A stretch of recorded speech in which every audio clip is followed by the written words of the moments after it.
You know we live. Oh, I know. Send me the link right quick, please. Okay. Welcome everybody to the ladies' room. Are you coming on yet, or you need a few minutes? Huh? Not all 5G networks. Darwin, you need a few minutes. How is it going? We're just waiting for Raven, and we are waiting for Miss Jovo because we have an exciting show put together for you guys tonight. Send me the link, please. I'm getting the link for you. Relax. Let's see. Copy. Goodness. You know, it's in YouTube.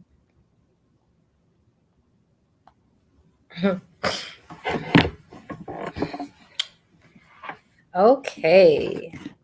How is everybody tonight? Make sure that I can. So we have some very interesting topics scheduled. We just have a few of our other members who we're waiting to come and join us to really get into the meat and potatoes. Ashley will not be with us this evening. She had some prior engagements, but she will surely be missed.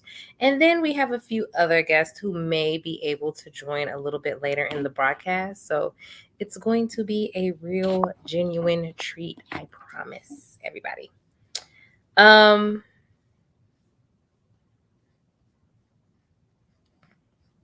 Darwin, did you leave me?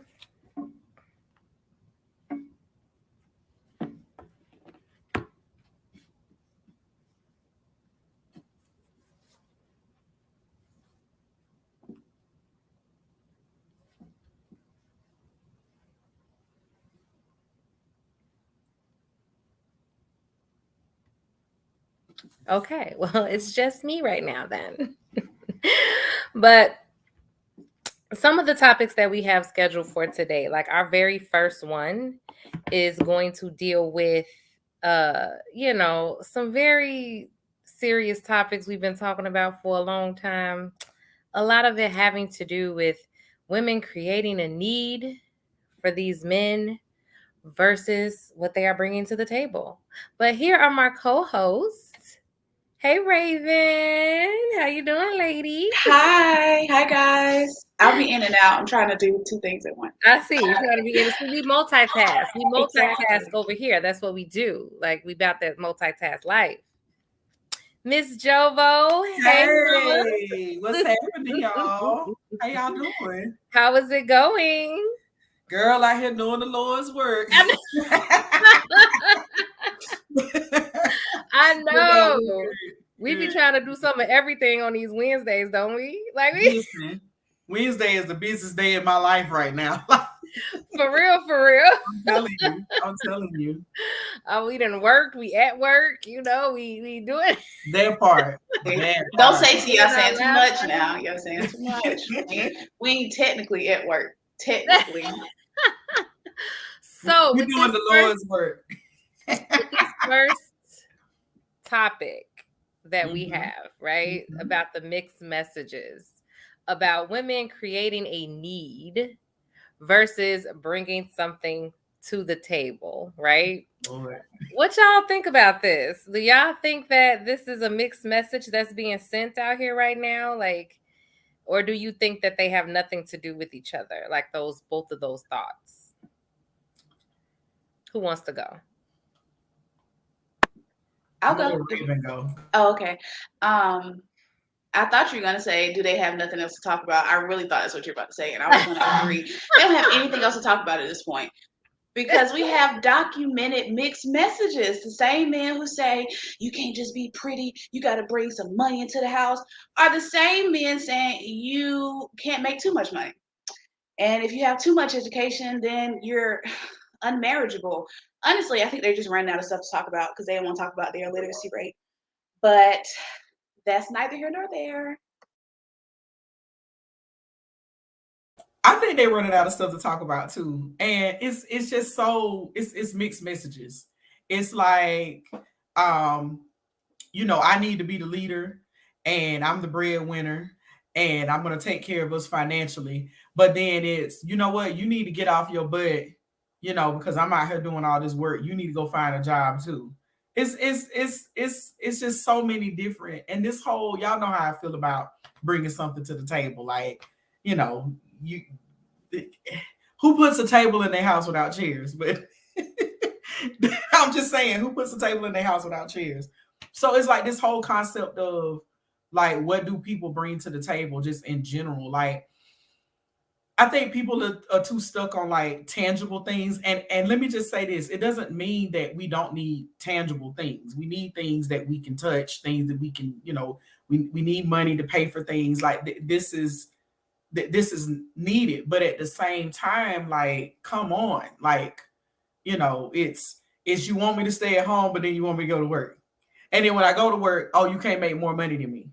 Or, hey, you should go back to school. Oh, education don't mean nothing. Like, it's too much. It's too much. It's too much. What you think, Darwin?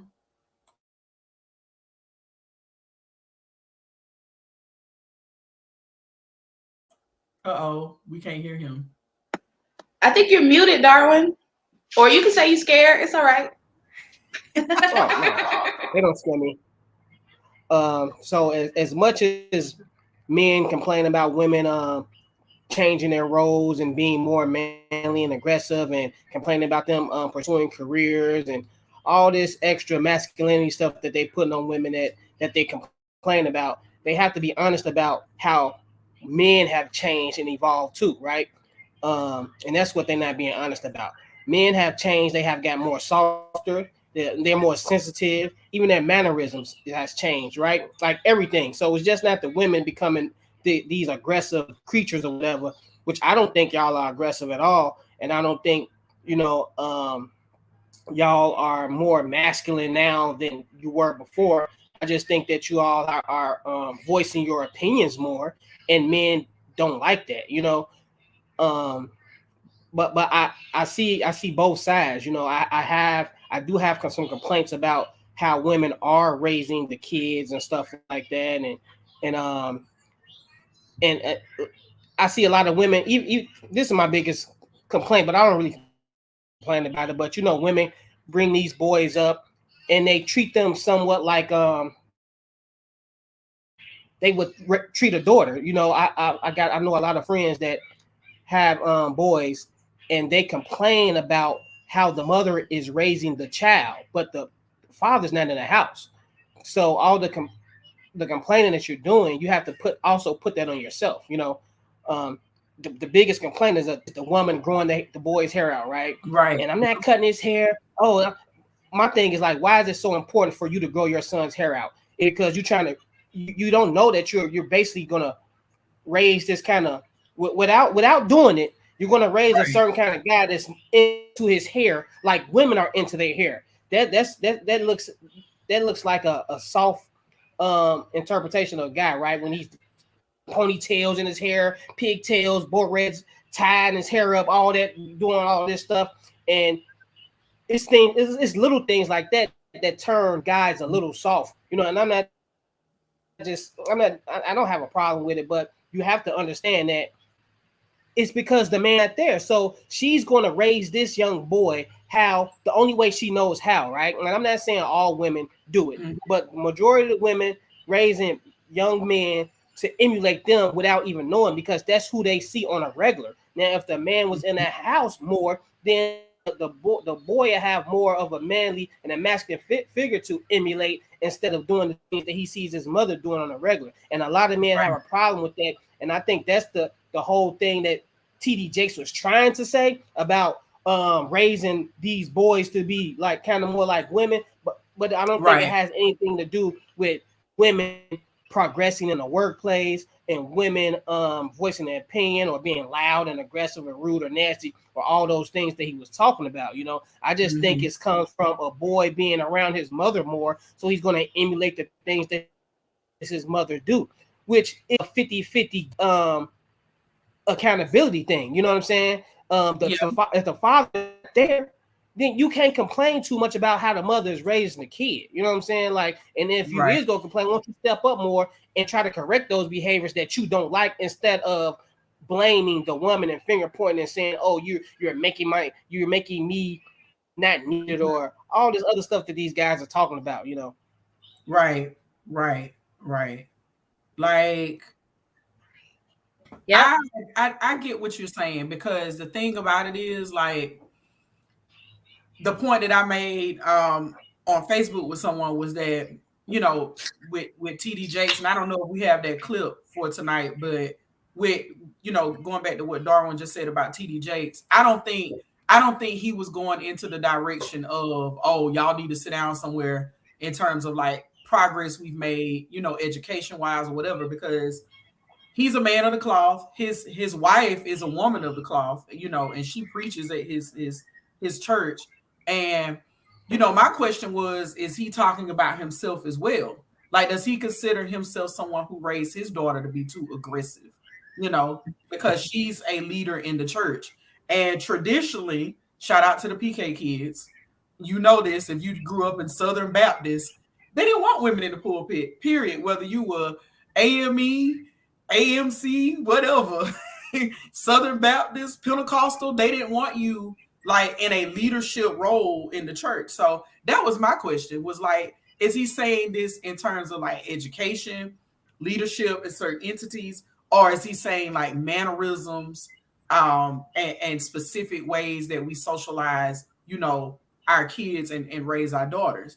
Because I think he needs to be specific about that, because we've talked about it on the show, where it's like Black women get these stereotypes, these labels of already being aggressive and loud and not dainty, and, you know, so you know, it needs to be clarification, you know, instead of saying, even the man of the cloth has to you know, abide by the bro code, you know, so he still is going to have those talking points of men, you know, that you know, that you think he was abiding by the bro code in the pulpit? Oh yeah, like the stuff that he was saying, I was surprised that he would say that, you know, a man of that stature and what he stands for. I was surprised that he would say some of the things he was saying about, you know, and I don't know if he meant it the way that I'm interpreting, but the way I interpret it is he wants women to dim their light. You know, why can't a woman brag about her success at work without a man feeling emasculated? Like my wife has had plenty of promotions that we were proud about, and I was the one that they let celebrated. You know, you know, so I don't understand why it's a big deal, and I don't know what households he's talking about where women are coming home bragging like that, like in a way that they're emasculating their man. I don't know who he knows and it's going through that. You know, he probably counsel a lot of men that's going through these situations, but I don't know any of them personally. So, you know, but I'm pretty sure they're out there, and that's just a feeling anyways. You know, I don't understand how all these men keep acting like all these women are making them feel less of a man. That's just some weak shit to me, for them to even be saying this stuff out their mouth and to say that they feel like they need to be needed, or she's making me feel like I'm not a man, and like that's some weak shit for a man to say. No woman or man can make me feel less of a man by what they accomplished. For one, like, more power to you for accomplishing the things that you accomplished. However you want to talk about it, if you're bragging or you're cocky about it, it doesn't matter to me. You know, I'm still going to be a man at the end of the day. And for these men to be saying the stuff that they say, I don't understand how they don't understand that it's some weak shit that they saying. It's projection. That's what it is. It's projection. Normally, those things that we comment on like that, it's stuff that we see in our own self. And I think that a lot of men, they just project that. Like, they want to take it off of them and put it onto either the woman in their life. They do it to other men, but mostly they do it to the woman in their life. They're not satisfied with where they are on specific things, and then they just project. And it's just, you know. Ken, are you muted? Oh, yeah, I am muted. Oh, okay. No, I think that all of you all brought some very good points, right, to the discussion. And so I have a video to play that is going to reference a couple of those points. And then also there's a young man who has some commentary that he wants to get into it. I'm going to play that video, and then we have a special guest who I'm going to bring on, who came to grace us tonight after we watch the video. So I will give him an opportunity to respond first once the video is done playing, and then we'll all discuss what we see here. I want you to check out these two videos and pay attention to the similarities. This one is from a Dude Bro Alpha Male podcast. He says, can you turn it up?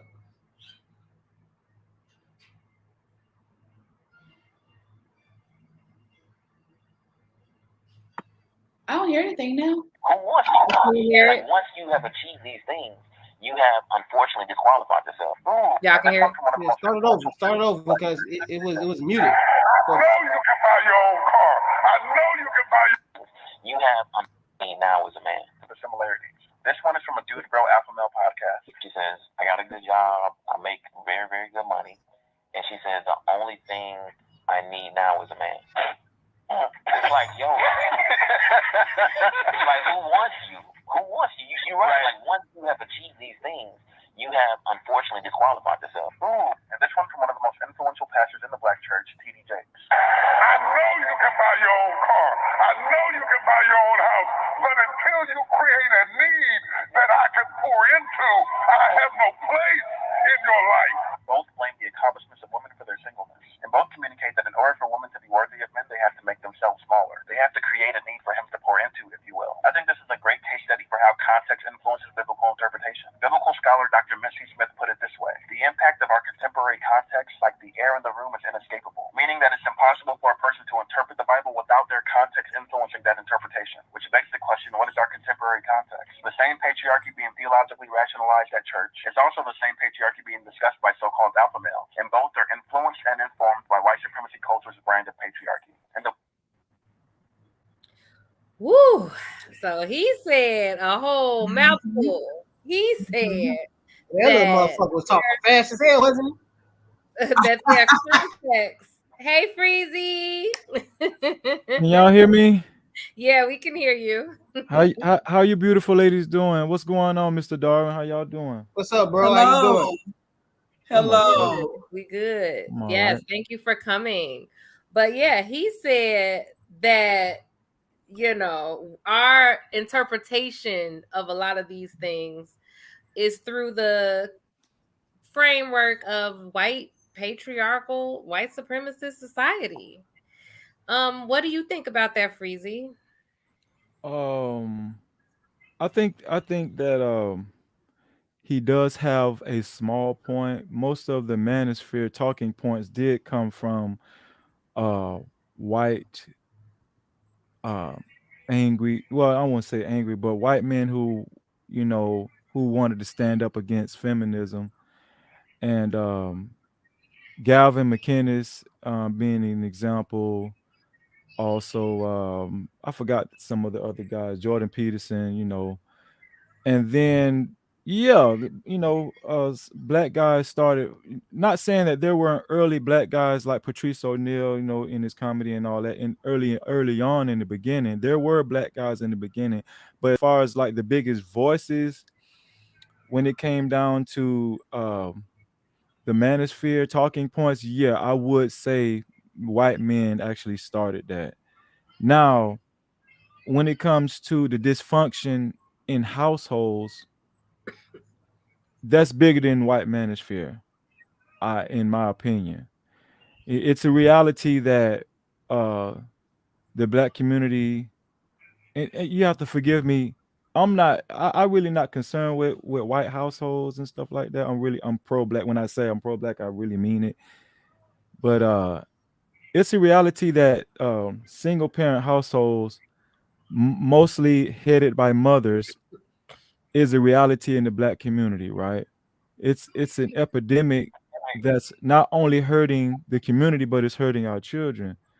So, you know, you guys played the clip by the clip that TD Jakes was talking on. I really feel like that was the biggest catalyst for why he was saying what he was saying in the church, because of all of these broken families. And I'm pretty sure he does a lot of counseling with women in the church, probably a minute amount of men, but I'm just guessing, being that most of the black churches is comprised of women. I'm pretty sure he does a lot of counseling, and it's probably became a major concern, and he just felt the need to voice his opinion on what would actually mend broken homes. Even in the Bible, it talks about what's a woman's role and a man's role. This is in the Bible. Now, I do understand times have progressed, and we're into this modern age, the modern woman, and all that kind of stuff. But we also must keep in mind that TD Jakes is a man of the cloth, and he has to go by what the Bible says. I mean, it's the truth. It's the truth according to the Bible. Now, I'm not going to push that belief on everybody, because I know that religion is not conducive to everybody's thought pattern.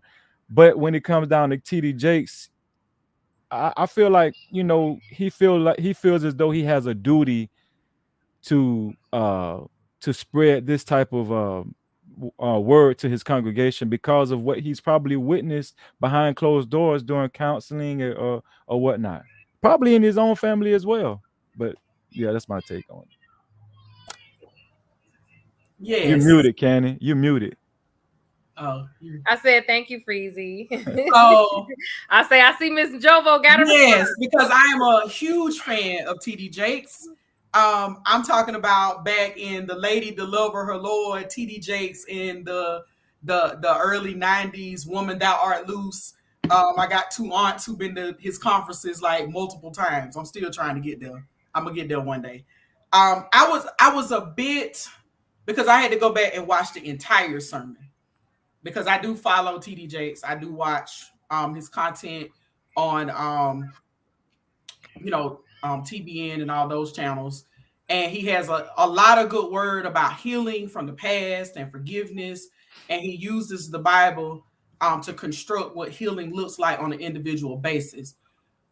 So it was really it really conflicted with my spirit when I heard him say, because this is what I interpreted.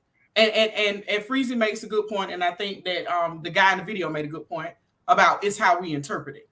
But going by my history with following Pastor Jakes, and what I heard from his sermon is, and what I know about him is, ladies, I want y'all to heal from this abuse, and I want you to forgive yourselves for what you've done to yourself and these relationships. But oh, by the way, don't get too big and don't get too healed, because then no man's gonna be able to find a purpose in you or be able to come into your life and to be a part of your life. Like, I think there needs to be, like I said in the beginning, some clarification. It needs to be clarification, because if a woman is healing and she's becoming educated, and she's coming, self-aware, and she's becoming knowledgeable, not just about Christianity, but just about herself.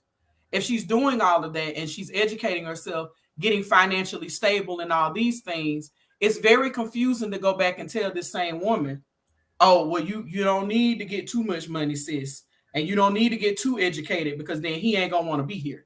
It's very conflictual. It's very, if that's a word, and it's very, it's disheartening, because it's all these different messages directed, let's just be honest, of women of color. And then when you put them in alphabetical order, it's us.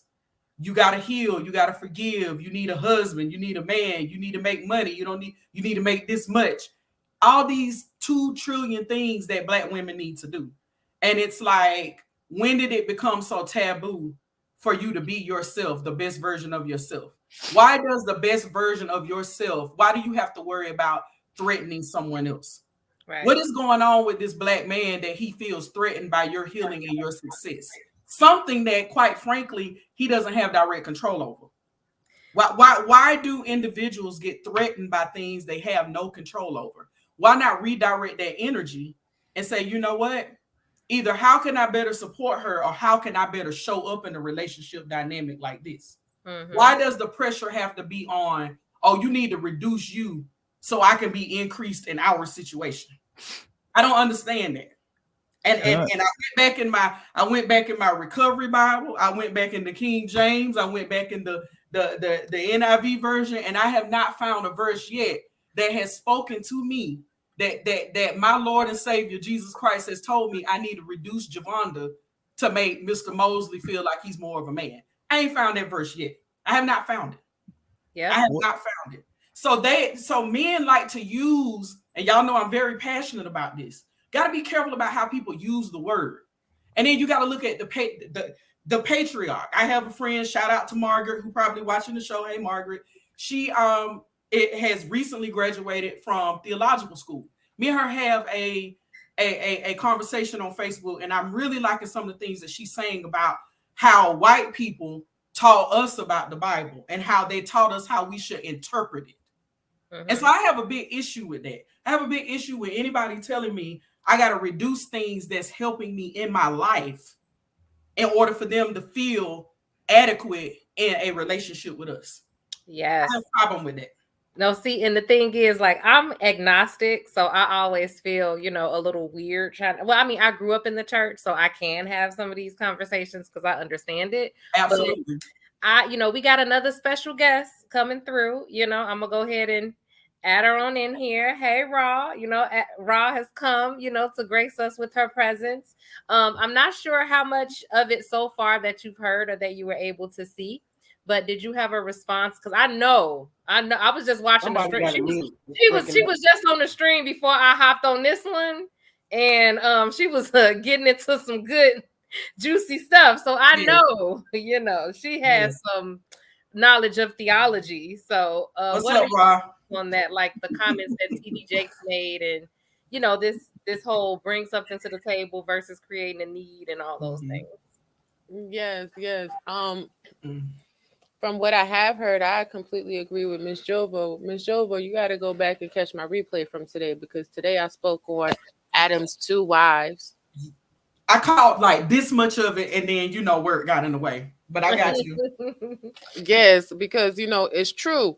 A lot of people, especially that are African American, no tea, no shade, follow blindly. Now, if we're going to be all the way real about it, it's just the way they follow cult leaders on social media. See, when it comes down to knowing God, right? God said you're supposed to have a close and personal relationship with him. So how does one have a close personal relationship with God if they stay focused on one vein of teaching? See, that's the beauty of theologian school.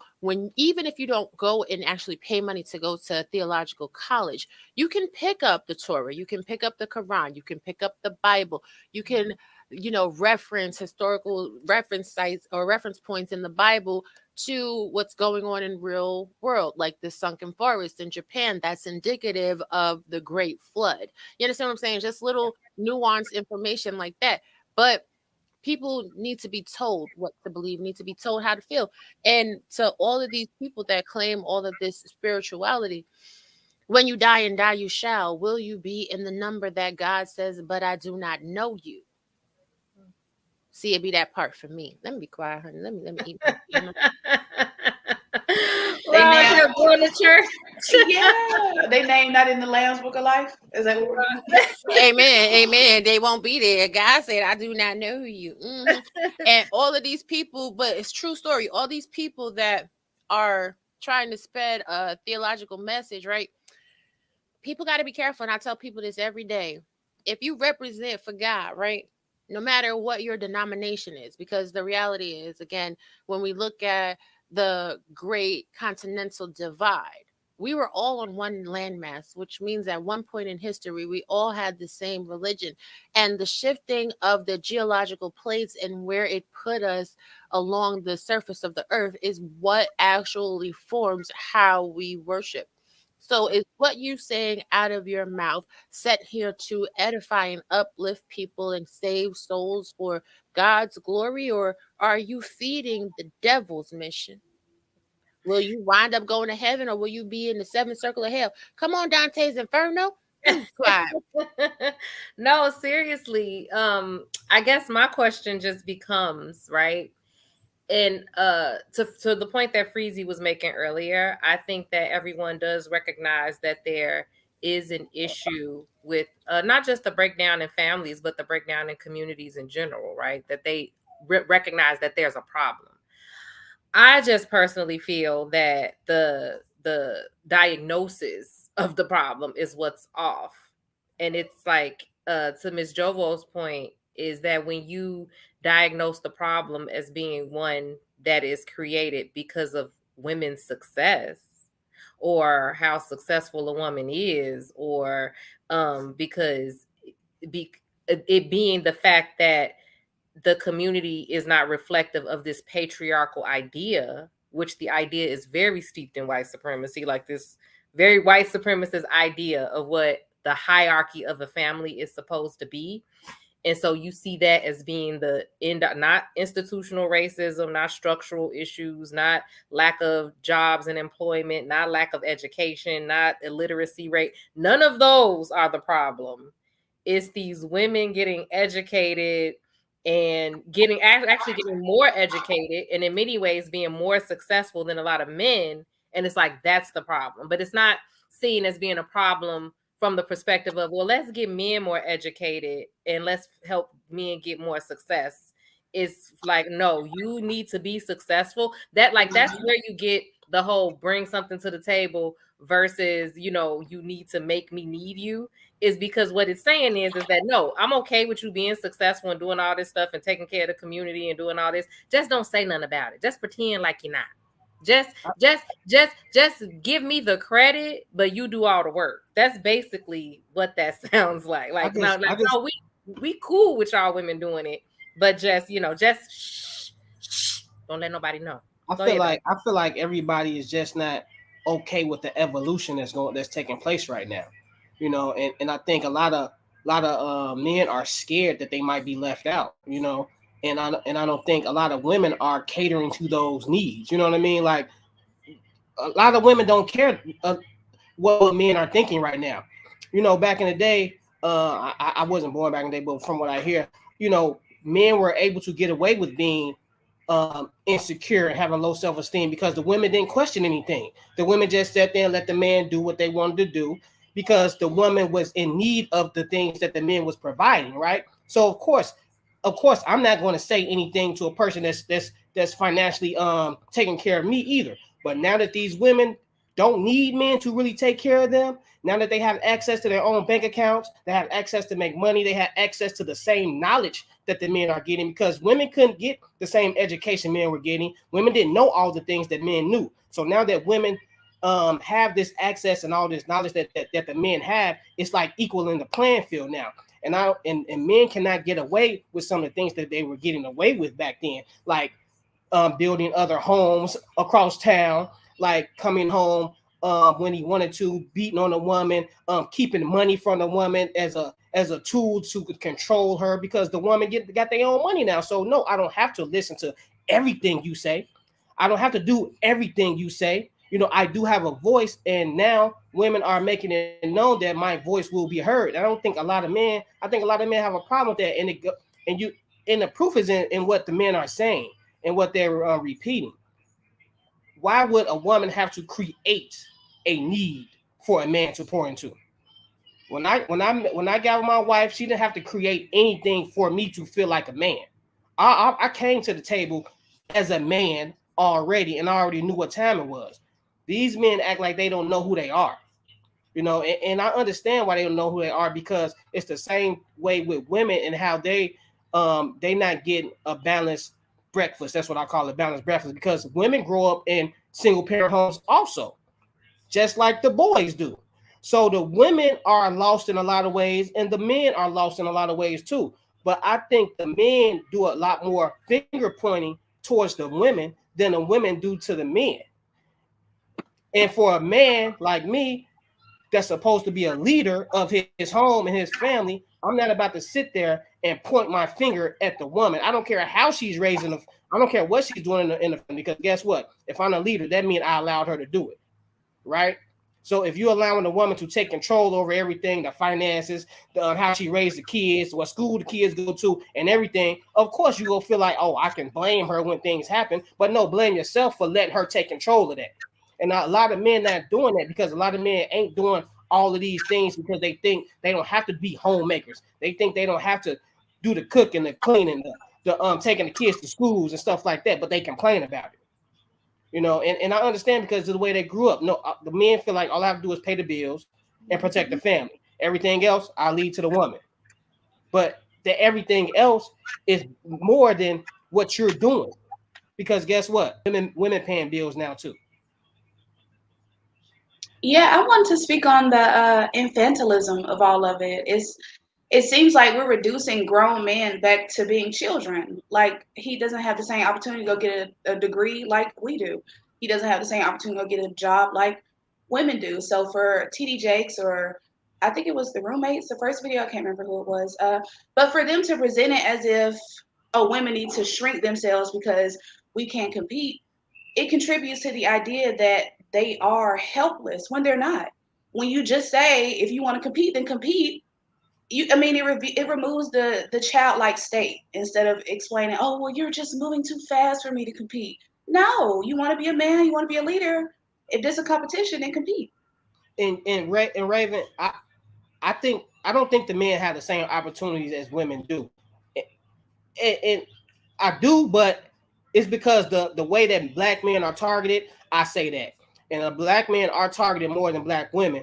But I think the black men still blame the women for that instead of this systematic oppression that they've been given to. They don't sit here and say, oh, it's the system that's enabling me to do these. They sit up there and take it out on the woman and, oh, you need to stop being so loud and aggressive. Oh, stop bragging. All this, stop bragging about your job and this and that. No, it's not their fault that you feeling this way. It's really not. So you're definitely right. But like Cannon said, it's the diagnosis that the men are coming up with that's putting the division between the in the homes. You know, I think we need to work together. You know, it's not the woman's fault. It's not the man's fault. When it's a problem, you just come up with a solution together. Can I say something? Go ahead, Freezy. Cannon, you muted again. But I was gonna say Freezy got something to say. I saw you coming off mute. So I'm just confused. Like, you know, I'm trying to figure out why are we talking about money, men's money versus women's money and women's education. Now, I will say this. Miss Jovo said she heard the whole sermon. I didn't. That's the truth. So she has a little bit more edge over me. I just heard the clip that everybody else heard. And the main subject matter of the clip was women are raising young women to be men. That was the main subject matter that everybody's posting. He said we. So he didn't specifically say women were doing it. He said we. Okay, I just took it as women because they are the head of most households in the black community, right? But you're okay, I stand corrected. But what I got from that clip that I seen from him, to me, it had nothing to do with a woman's money versus a man's money. You know, just speaking from my own circle, none of my colleagues are threatened by women's money. As a matter of fact, even globally, well, I'm not going to say globally, but nationwide, even with black women and black men are still making more. Not that much more, but they're making more. It might be probably by like $2,000 or $3,000 more or something like that. But I don't think money is a big issue. To me, what I got from what TD Jakes said, it's a matter of respect.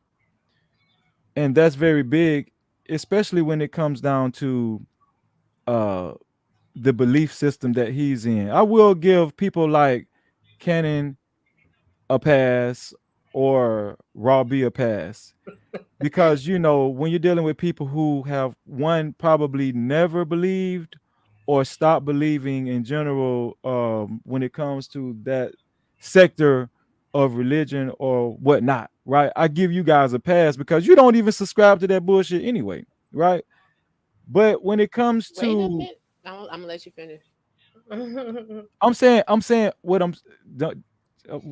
I wasn't actually calling it bullshit, Ms. Jova. I don't want you to don't jump the bone. But that's what you technically said when we look at the facts. But go ahead, Freezy. Okay. What I'm saying is most atheists, agnostics, they call it bullshit. I got cousins that's agnostic, atheists. They call it bullshit. I'm not atheist, nor am I agnostic, so I want to just correct you. I'm just okay. I'm sorry, No, Robbie. I'm agnostic, but I don't call it bull crap. But let me clarify. I'm just saying from my experience, from my association, I have heard atheists actually say "F God." Mm-hmm. Yeah, no, that's because they stupid. They don't care. An atheist and an agnostic too are not the same. So. Yeah, atheist is a complete. I don't think anybody is saying that God and the gender roles are even mutually exclusive. Well, we're getting off the point. What I'm saying is, I'm giving people the point I was trying to make is I'm giving people like that a pass. Okay. Because they don't completely subscribe to the Bible in general. You understand what I'm saying? Mm-hmm. But when it comes to believers, right, such as Miss Jovo, and I don't know who else are believers, you know, in what T.D. Jakes preaches. I believe in Jesus Christ, and I believe in the Bible. However, because I want to give you this. Well, I pegged you wrong, Robbie. I'm sorry, I pegged you wrong. No, but I just want to give you this clarity. I'm gonna be quiet, right? People that believe in the Bible, but don't go for the way that God's word is taught, have issue a majority of the time with how these people are utilizing the pulpit as an ATM. See, let's be clear. From when we saw what's that pastor, the one that was sleeping with everybody down to Atlanta. I thought you were gonna say Creflo Dollar. Not Creflo, yeah, Jamal Bryant. Creflo was not Jamal Bryant, the one before him that actually Eddie Long.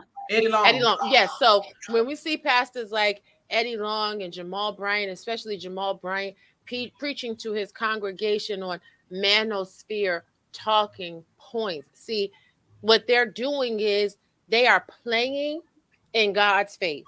What they are doing is they are adding to and taking away from the word of God. See, when it comes down to me, I don't really play with scripture how these people do because my grandmother was a holiness minister. I have been in church since my whole entire life. I've been reading the Bible since I was 2 years old. I read it cover to cover several times. I've read the Quran. I've read the Torah. Freezy, you need to go check the video I did earlier too, because the points of reference that I put weren't just biblical text. It was a little bit more context, a little bit more layer. See, what these pastors are doing is they are creating dissension and division because of the commandments that God said. God said, put no other God before me. He also said, love one another.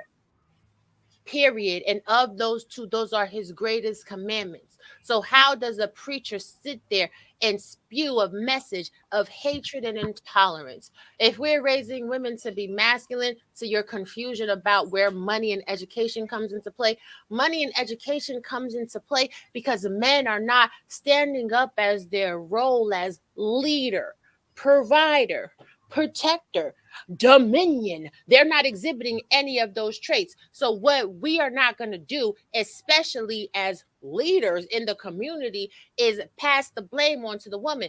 But as I said earlier, they've been doing that time immemorial in the Bible, because even though Adam ate of that apple by his gosh darn self, they still want to blame Eve. Stop it. Wait, okay, so let me finish my point. Let me finish my point. What I understand what Rob B is saying, but if we truly do subscribe to the Bible, right? The Bible has instructions don't eat shellfish. Yes, all of that good stuff. But what pertaining to family and households, right? It has an order, and we can't deny that. And men are not in households just because of, just because women are educated, and I do have a problem with women and men spewing this narrative when they have a little pushback, such as like TD Jakes gave. That's not the only reason why men are not in the household. I give stats all the time when it comes to verbal abuse. Women are the biggest culprits of verbal abuse in households. That's a big source of disrespect. When it comes to you guys are saying men need to step up and make the money too. Well, there are highly educated guys, men I know myself. Matter of fact, Freezy, how much money you make? my cousin, huh? How much money you make? I don't like to give out my personal business on YouTube, but I make enough though. I can tell you that. But anyway, Give me uh, $20. hey, that ain't no problem. But anyway, I can give you $20. You owe me 1,000. But anyway, listen. No, I don't. You owe me 1,000, but I'm gonna let you slide on that one time. Go ahead. But okay, the point I was trying to make is, anecdotally, I got a cousin. He's a principal of a middle school. He just had a divorce from, guess what? My other cousin on my dad's side. And I know her personality. She's very unruly. And I told him myself, I don't blame you for wanting a divorce, because she's very unruly, very disrespectful. She calls him out his name on the regular. What does the Bible say about divorce? When does the Bible It say might be that because divorce? they're cousins. When does the Bible say? No, they're not cousins. When does the Bible say that divorce is valid? It's very, very clear when divorce is valid, and attitude and spiciness is not one of the tenets that God said makes divorce allowable. Well, I feel the Holy Ghost, Robbie. Yes, it's in order to the family and the family laws. What's the family law on divorce? No, that's not true. That's not true. What's not true? Yes, the Bible does give a reason of fornication, right? But also, it also says, I want to say in Ephesians. We can just look it up real quick. I have it already pulled up. That's why I'm waiting. If you have it pulled up, you can reference this, Robbie. If a wife does not choose to agree to follow her husband's ways, even if she's a non-believer, they can part ways.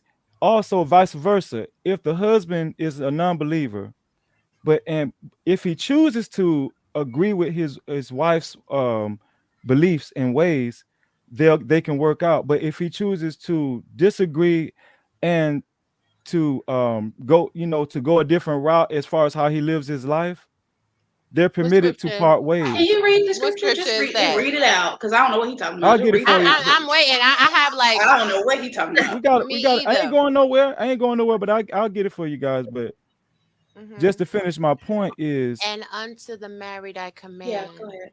Yet not I, but the Lord. Let not the wife depart from her husband. But and if she depart, let her remain unmarried or be reconciled to her husband. And let not the husband put away his wife. 1 Corinthians chapter 7, verses 10 and 11. Right. That was for the wife. So you didn't hear the part where it said, and let not the husband put away his wife? Well, the husband is permitted to put away his wife. No, darling, Freezy. Now, which scripture you got that from? Freezy? I said I'll get it for you guys. You said that you believe in the word. Now, exactly. God said, "Don't add nothing or take nothing." Thank you.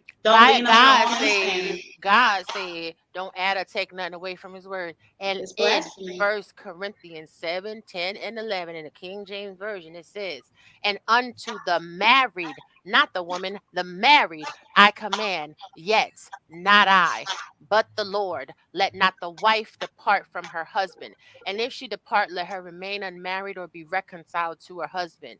And let not the husband put away his wife." So don't say God wasn't talking to the husbands too. See, God was talking to the men too. Just like when everybody uses that scripture. I didn't disagree, Robbie. I didn't disagree with that. Oh, okay. No, I didn't disagree with that. What I was just referencing was another scripture. But what you said is absolutely true. But there are several scriptures that actually attack marriage, divorce, whatnot. That's not just that section of the Bible. But like I said, I will get that scripture for you guys later on when I get done talking. But the point I'm trying to make is that it's a fact that most of the households in the Black community are headed by women. That is not a fact. We already did this breakdown like 5 months ago. Most households are headed by cohabiting couples. They may not be married, but they're living together. Most households are ran by shacking up couples. which presents Listen to what I'm statistically as saying. Listen single to what I'm saying. mothers. What I'm saying is, when it comes down to the biological mother and the biological father, most of the time the biological mother has custody of the child, and she has direct involvement with the child in her household. But That's a fact. But Freezy, Hold on, what That's they a are fact for let me married finish. Let me or finish. single Let mothers, me though. finish. Biological mothers Hold are on, always more hands-on. wait. Hold on, let Married him or finish not. his point. I Let him don't finish- let him finish his I don't count Super boyfriends. Saiyan wife. Super Saiyan wives. I don't count boyfriends in the house. That I don't count that. Okay, let's let you go ahead and finish your point, Freezy. Yeah, thank you. So But I what if don't the count that. boyfriend is So, the but biological father? huh? What if the boyfriend is the biological father and they just playing house? If the boyfriend is the biological father, I count that as a 2-parent household. Right. But So that's the That's point literally that my the point. ladies are That's saying what to I just you. no, said. that's not true. That's not true. Yes, What's it is. We true? already broke down the I CDC thought a fact. two-parent household was a Listen, household with two I can parents. share Was my the screen boyfriend, the later. husband, This or listen, the this biological is father? listen. I can share my screen later. This is not foreign language. You're telling me that most black households are 2-parent households, and there's some type of father in the household. That's not true. That's What not they're saying true. is, according to the CDC, the That's statistics not are Yes, true. higher. according to the CDC, it is true. Freezy, okay, Freezy. That's You not know true. what? I really like you, and I enjoy, the way that you present information. Even though you be real spicy and people be cutting you off, I know you be mad, but you be trying to keep Well, I don't be it mad. calm. I just don't You be cut y'all off. But frustrated. I know. That's why we adore you, Freezy. I wish I could give you a hug. But listen, right? Listen. If a woman is not married, she's yeah. always going to be listed as single, no matter what the statistics are. So you remember we had this conversation a couple months back where I said to you, statistic or reports are always flawed in the aspect that you have to go to the reference points in the bottom of the page to see the test group size, the test participants, who actually created the statistic, what the purpose of the statistic was supposed to discover. So a lot of these statistics that people pull up to prove these points oftentimes are skewed. And this is, and I'm not going to just say that men pull up, that people, women as well. A lot of times when women pull up statistics based on the way you search for information in Google and other search engines, it's going to pull up the information that is most pertinent to the keywords that you put in the toolbar. So as a man, if you're trying to prove a point against women and you put, oh, how many single mothers and black single mothers, they're going to give you, and it's going to be based off of your algorithm of everything else you searched in history. They're going to give you the most pertinent thing based off of your digital footprints. The same goes for me. If I'm like, oh, how many black fathers are participating, based off of everything I searched, they're going to pull up what's most pertinent. So we can't always take these statistics as the bottom line. We have to have a meeting of the minds, true conversations where we're fully examining the report and what they're measuring. Does that make sense? That makes perfect sense, but it's still a fact that it is recorded that at least 65% of black households are recorded as single family households, and most of them are headed by women. That's a fact. So I'm not disputing what you're saying, Robbie, because you like to deal with a lot of little nuances that nobody ever read in their life. That's okay. I understand that. No, But somebody read them. well, I'm just she know what I'm saying. But what I'm I'm trying saying to is, expand your mind because you're a, well, a I brilliant think I man. think it's safe to deal with the generalizations, because when we dealing with boyfriends and we don't know if he's the father or not, you understand what I'm saying? It's a lot of gray area there.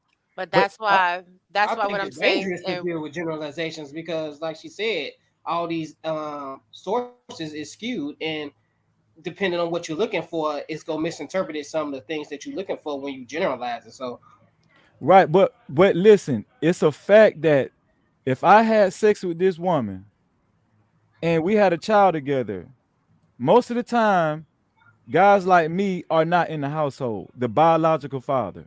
No, They are that's co-parenting, but they're not in the household. And I also gave a stat that most That's simply not true. Okay, y'all. That is true.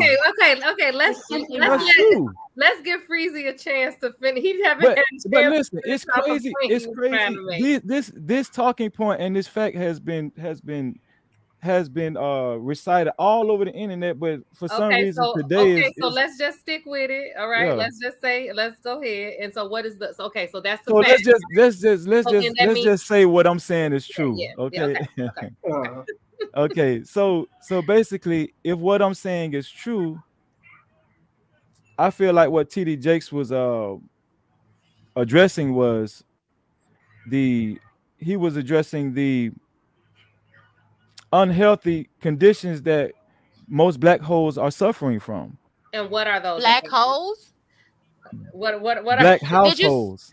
Black households. I thought you said black holes. Y'all just don't. Y'all just got wait. Y'all ready for me to just get crunk, ain't you? So anyway. Okay. What were you saying, Cannon? Yeah, no. So I was asking. You said that you feel that he was addressing the conditions specifically, right? Yeah. And what were those conditions? That I feel like he was addressing the conditions due to, a lot of counseling he does. This man, he's responsible for a big congregation. Not only physically, but also, abroad, in terms of the people. Worldwide. Yeah, exactly. Yes, I get that point. I wanted you to elaborate on what the conditions are that he's saying that aren't healthy. Well, broken homes. Right. You understand what I'm saying? Like, he's dealing with single mothers. Okay. He's dealing with men who come to him who are having irreconcilable differences with their wives or baby mamas or whatnot. He's probably even dealing with the kids. They're coming to him, telling him, probably about their emotional issues. Some of these kids are going through depression. Right. They don't know which way to turn. They don't have the right guidance. Now, you guys can't argue with me that this is a big epidemic in the black community. Right. No, we already agreed that the broken homes and the dismantled communities and all that is an issue. We've already agreed on that. I guess what we're asking, especially when we talk about that clip and we kind of talk about the notion that's being pushed, which I'm gonna agree with Rob B and say that a lot of it does have to do with the money, follow the money, Lebowski, and what people are willing to pay for.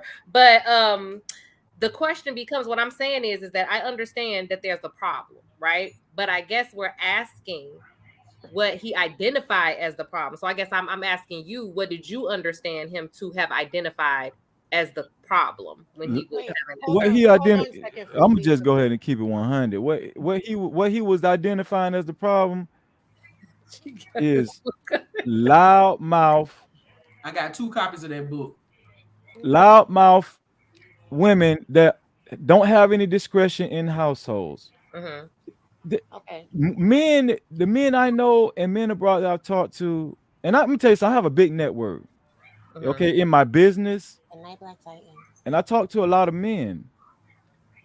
Men don't have problems with women making money. Mm-hmm.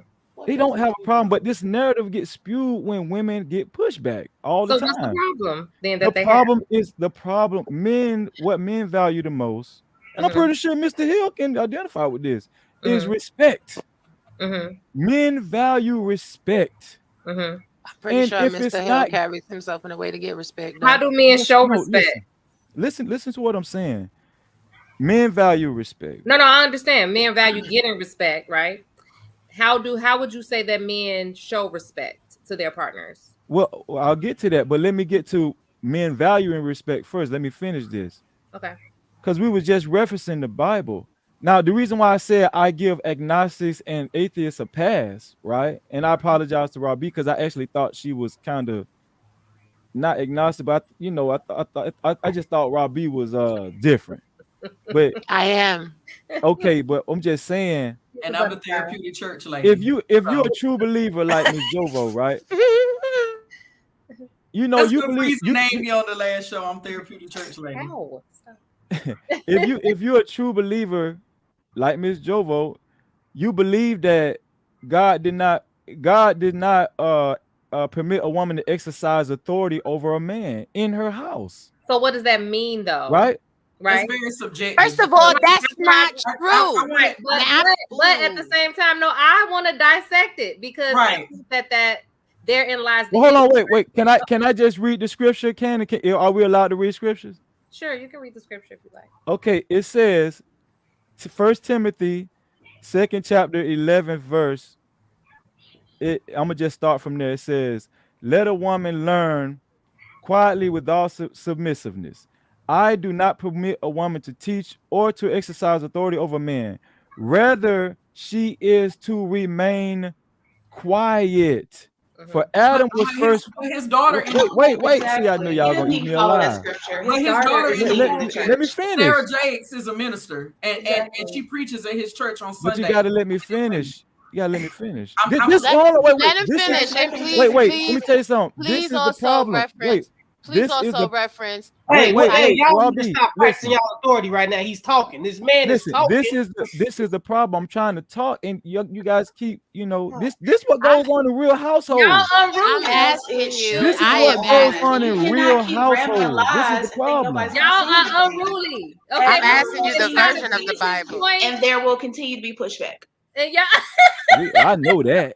But this man is trying to finish his point, and y'all. No, I don't have to finish that. I don't have to finish that because I know y'all gonna go crazy. I want to, if I can, I want to interject because you've had a lot to say for the last. I haven't. You guys been interrupting me left and right. I've listened to a lot of what you said. You made what I said. I ain't made some good points. You've been listening and watching the timer. If we're going to talk about what women should do out of the Bible, I don't think that we should ignore Proverbs 31, one of my favorite passages, that the woman does exert some type of authority over the household. But when y'all hear words like authority, not over the man, though. No, I didn't say the man. Okay, that's what I just read. That's what I just read. I understand what you just read. But the thing is, you got to be real careful about reading passages on YouTube and not reading the verses that come at the very beginning of the chapter. That's what I tell people about Proverbs 31. You have to read the entire thing, because when they start talking about submission and what it looks like to be a submissive wife, and we get all this trouble on the internet about how women think that women who do choose to be a Proverbs 31 woman and be submissive to their husbands, we get all this flack about how, their husbands got control over them. If you really study what submission is, it has zero to do with control, and it has a lot to do with self-awareness, learning how to regulate yourself, and learning how to speak peace into your household. That's not true. Yes, it does. No, it's Proverbs 31 does talk about a female, a woman, the wife, the mother, speaking peace and wisdom and knowledge into her household. I know because I read it every day when I get up. Okay. If you talking about Proverbs 31, if you know anything about Proverbs 31, I do. And I don't listen. I don't have to read verses on YouTube. I have Bible study, quite the contrary, every Saturday. I'm looking at listen. Proverbs 31 is about King. Listen, Proverbs 31 is about King Lemuel's mother telling him, advising him on what kind of woman to deal with. His own mother was telling him, do not give your strength to a woman, to that which destroyeth kings. This is the first and second verse. I don't have to read that on YouTube. I know it by heart. So what I'm telling you, do you know Malachi 2:16? See, we just throwing scripture. We're gonna stick on one scripture. Y'all just bouncing around. The word, y'all. I thought we were gonna be in the word. It's like the man who does not love his wife but divorces her, says the Lord, the God of Israel, covers his garment with violence. We gotta stick on one scripture. We're talking about TDJs. When men and women TDJs. Hold on, Miss Jovo, because I just want Freezy to answer this, right? Because like how I showed, right? Since you want to be a TD Jakes proponent, the man has made. I don't like TDJ. Don't try to put me with TDJ. It's too late to go back. It's too late to go back. You are like he a leader of the flock. We talking about TDJ. You are like talking about TDJ. You are like isn't that the subject matter? Didn't you just show the video? Okay, thank you. You have likened yourself to true believers like TD Jakes. That's what your had said, Freezy. No, I don't. No, I don't. I did not say that. You said he preaches from the word, and that I didn't say I liken myself to TD Jakes. I did No, not you say that. said you You said said he was you a weren't true a believer true like you. believer like him. But No, I anyway, didn't say you that. know what? We're No, gonna I let you didn't get a say pass that. on that. Fine, cool. Roll We're the gonna let you tape get back. fine. We can, but I'm gonna just let you slide right now because I want to get to the point, and you trying to move the goalposts I around. said Miss So, Jovo like TDJ. Miss Jovo I don't like do. no I TD admitted Jakes it no at the more. beginning of the video that Yeah. that I've studied Woman Thou Art Loose and the Lady in the Love of Her Lord, and that I do follow him on television. But if you caught the beginning of what I said, I also said I have a problem with anyone using the word of God to tell someone they need to reduce themselves after this man wrote a whole book about women healing themselves, uplifting themselves, healing themselves from abuse, pain. I agree with you. Pain, mind you, he did a whole Woman Thou Art Loose conference. This he is did the the problem with conference. following people like I want TDJ. to say it was in 95 about women who were coming out of abusive relationships with men. And he preached in that same pulpit about what men need to do to take back over their families. This So is my the problem, So Miss that's Jovo. Miss Jovo, whole this is thing the is, problem with following. just hear me out, Freezy, just like I heard you for 20 minutes. All I'm saying is, You right. I don't think you interrupted me. You right. Go ahead. whether it's a preacher in the pulpit or a therapist sitting behind a desk or anybody from the Manosphere, I generally have a problem because I deal with emotional and mental health problems every day. I generally have a problem with anybody telling someone to minimize their progress in life, minimize how they see themselves to make them feel like they are adequate enough to be in a relationship with that person. That is a clear sign of low self-esteem. And as I have said on this show so many times, that the problem with Black male self-esteem is that it's projected onto the Black woman. That's not where y'all are going to be healed at. You have to have the zeal and desire to heal your own self-esteem. Use the word of God to do that. Do not use the word of God to help Black women abuse themselves any further than some of these women have abused themselves before. Okay, Right. Miss Jovo, Preach. If you have read Woman Thou Art Loose like I have 2 times, Miss you Jovo, wouldn't understand what I'm saying. let me He's talk. Miss Jovo, catering to the healing of women, and then he turns around and preaches a sermon that tells women, "Hey, don't heal too much because the man might not want to be around." I have a problem with that. Okay, that's the point Freezy, Freezy, I'm gonna give you a chance to respond. Darwin, you go ahead. You were gonna say something, and then Raw, I'm gonna let you finish what you were gonna say. Then we're gonna let Freezy tie up his point what he was trying to make. Okay, what I wanted to tell Miss Jovo is. Oh no, what I was saying is I'm gonna let Darwin go. Oh, you're gonna let Darwin? Okay, I'm sorry, Mr. Hill. Go ahead. Yeah.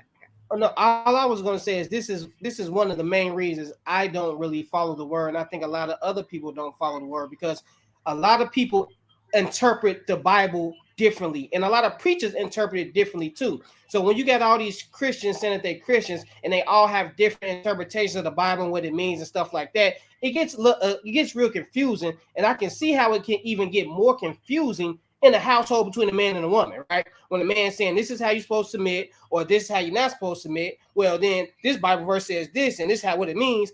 That's why I believe common sense should play a big factor in this. If you're hurting someone point blank, whether the Bible said you're hurting them or not, people's feelings are real, right, to them.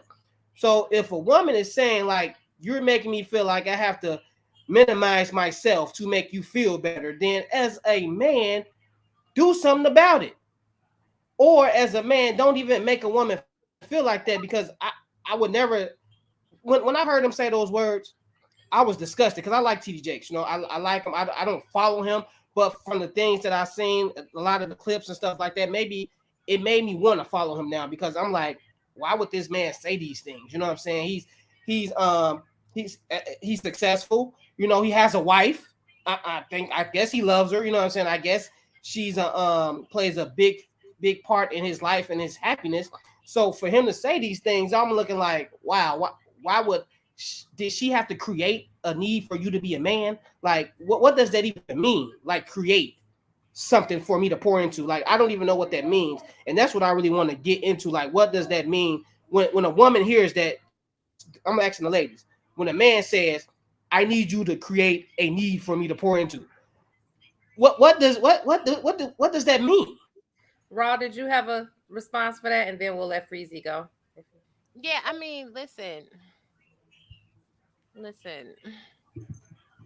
people that claim to be believers in the Lord have been doing what Jesus came to do. Jesus came to strike down the Pharisees, right? He abolished the need for sacrifices and the way that the rabbis were collecting money in the name of God. Okay? So T.D. Jakes made several books, as Miss Jova said, several movies, tours, speaking engagements, made a mint off of uplifting and edifying the black woman, because woman, thou art loose. Not that voice. So now that you have gotten all this money from the congregation, you now are turning on them to double dip and dip into the pockets of the men. Now, see, TD Jakes, you know, he's a chubby, cuddly, wuddly. Come on, Ra. Come pastor, on, Ra. you know what I'm saying? But again, when the message becomes the money, see, when you have these big mega churches, when you're traveling in private jets, all that money that he had collected from the masculine women, because it was, these women was the same women the past couple decades while he was getting paid. They was the same women working hard. They was the same women highly educated. They was the same women talking back, right? Being all mouthy or whatever. And he capitalized off of that. But you know what he didn't do in all of these decades that he has been gaining a point? He didn't build up black men. He didn't create schools for black boys. He didn't go into communities and create scholarship funds to edify and uplift. Hey, young brothers, hey, this is my church. So since this is my church, since I am the shepherd over my flock, I'm going to start pouring in and cherry picking from my flock the leaders of tomorrow. I'm going to create programs to edify, uplift them, to teach them how to be better fathers, to teach them how to be better leaders, to introduce them to politics, to make sure they are able to preach over their family, to make sure that they know how to love their wives like Christ loved the church. And you know how Christ loved the church? Christ loved the church so much so that he sat in the house of prostitution for days on end until he pulled Mary out. That he picked up all the vagrants of society, the murderers, the liars, the drunkards, and the thieves. That when humanity was going to castigate a woman for her sexual immorality, he challenged them that whoever in the crowd was without sin to cast the first stone. See, Jesus left us with parables on how we are to treat one another. And what Jesus always did was, even in the midst of other people's iniquity, he uplifted them. He sat as an interceding entity for all of humanity, which means when God says to men, in order to lead your houses, you have to love your wives and your family like Christ loved the church. So much so that you must be willing to go sit in the garden by yourself for 40 days and 40 nights and pray to God that he gives you guidance, vision, and wisdom. And even after Jesus did that, he walked that path up to Calvary, carrying his own cross with the splinters digging into his body. He stood up there, hung on the cross between two thieves, had his side pierced, and gave his life for all of humanity.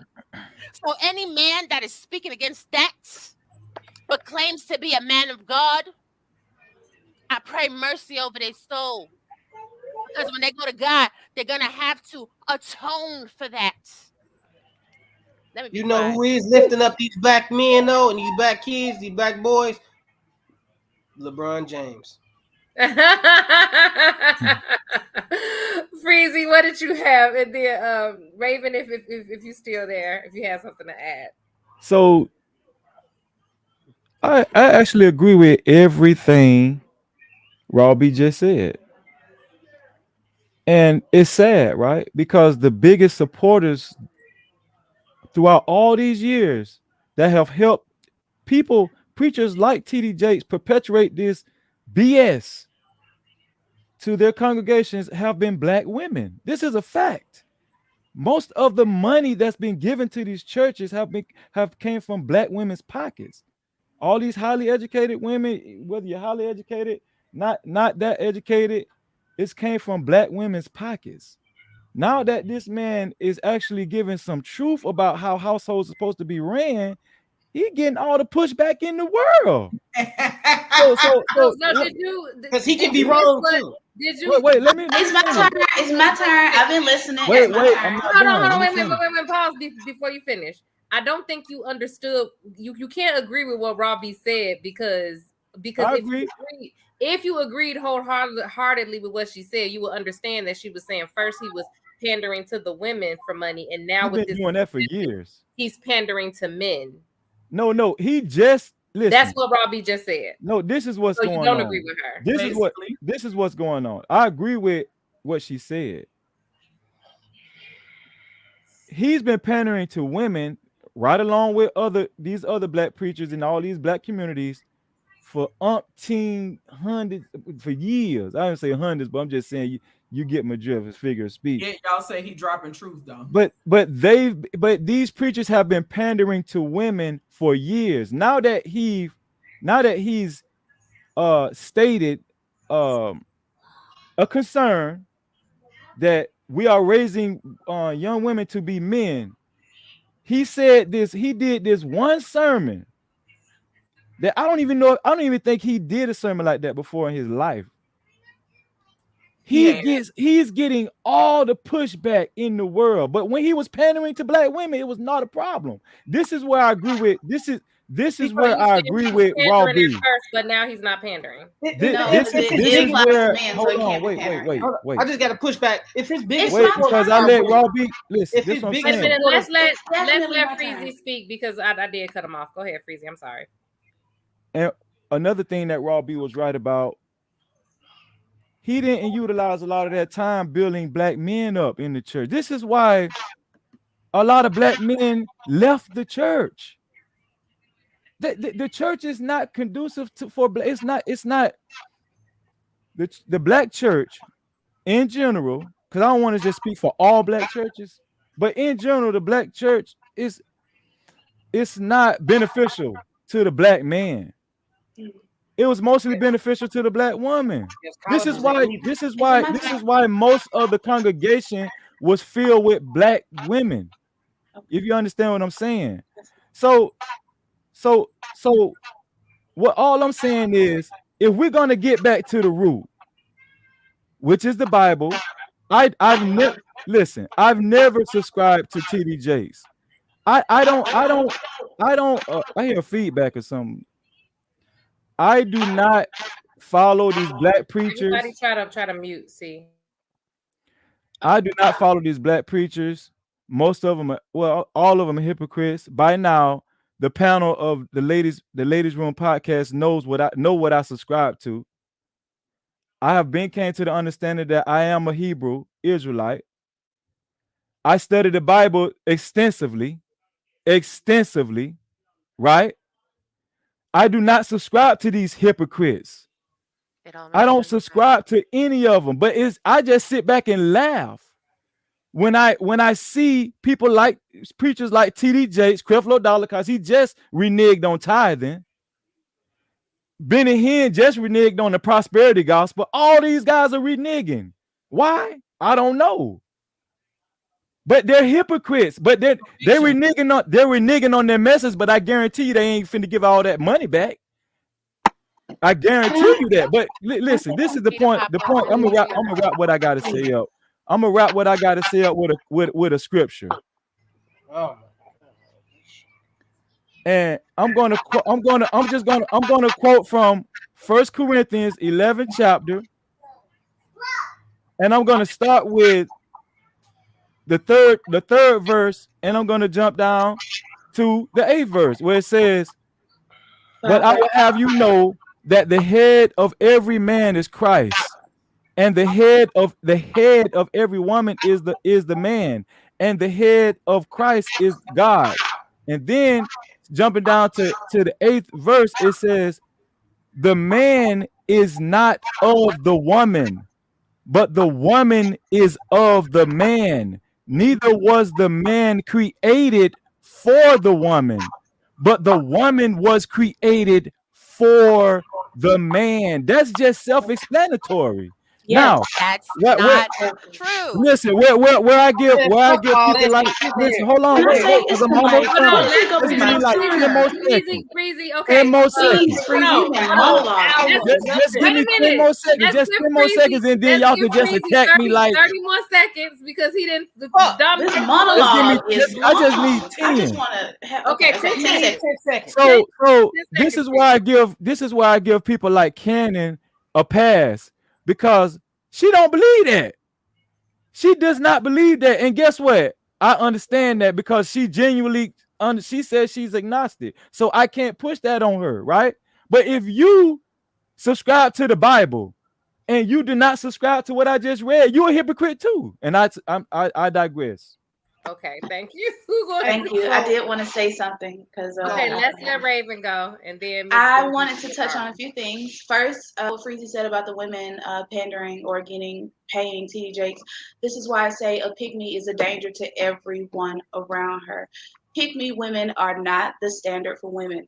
Just because pygmies support R. Kelly and whoever else makes them feel like they're valuable does not mean the other women that are not pygmies should fall in line and do whatever the pygmies do. Is Oprah Winfrey a pygmy? I'm not finished talking. Is Oprah Winfrey a pygmy? Wait a minute, let Raven finish, Freezy. Because she's gave a lot of money. I'm not finished talking because you go ahead. Anyway, it's interesting because we cherry pick what we want from the Bible, and I know we have some people that are Hebrew Israelite, but even they have some problematic principles in their community as well. I've heard them say that if a woman has her cycle, she's ready for intercourse and bearing children. That's nowhere near right in any world, regardless of what your Bible says. That's not what we subscribe to. I'm not finished. Wrong. I'm still not finished. No, because I'm not going to let you represent. I'm not going to let you represent Hebrew Israelites wrong. That's wrong. Nobody can interrupt you, and then you can interrupt everybody. Because she's spewing false narrative. I never understood that about you. But she's speaking on Hebrew Israelites. She's speaking on Hebrew Israelites right now. She's not talking about the agnostics. You spoke on atheists. You spoke on whoever you wanted to speak on. Hold on a second. We gonna let Raven have this just like we let you have your alternative fact. Okay, but exactly. I just know what you're talking about. Though. He gave a whole soliloquy about agnostics and how we're supposed to be, and atheists say F God. Well, I can't speak on the excuse me. I can't speak on the I can't speak on the Hebrew Israelites that are literally on the corner in 5 points talking about if she got her period, she ready to be bred. We're not supposed to talk about that. You're right. We're not supposed to talk about how y'all be on the corner in fringes yelling literal attacks at people because they have on a skirt, calling women Jezebels and whores and all this stuff. We're not going to talk about that. We're going to leave that as it is. But I think it's interesting. Talking about Hebrew Israelites though, that's crazy. I'm just saying, what are you getting at though? Let her finish. If you let her finish, talk about what we're talking about. The subject matter. I'm talking about what I want to talk about. You can drop it if you want to go. I assure you, you're welcome to leave. Let's like talk. I was saying, you're welcome to leave. Like you keep cutting me off. Come on now, bro. Be quiet. Be quiet, please. Anyway, I think it's interesting that we cherry pick what we want out of religion because, as I mentioned earlier, you know, there's quite a few principles in religion that are a problem or that people don't have a problem not following. I assure you, TD Jakes eats shellfish. I assure you, he wears mixed fabric. He probably does. I'm not even. Come on. He probably does. Freezy, I'm agreeing with her. Agree on mute. Try the mute button.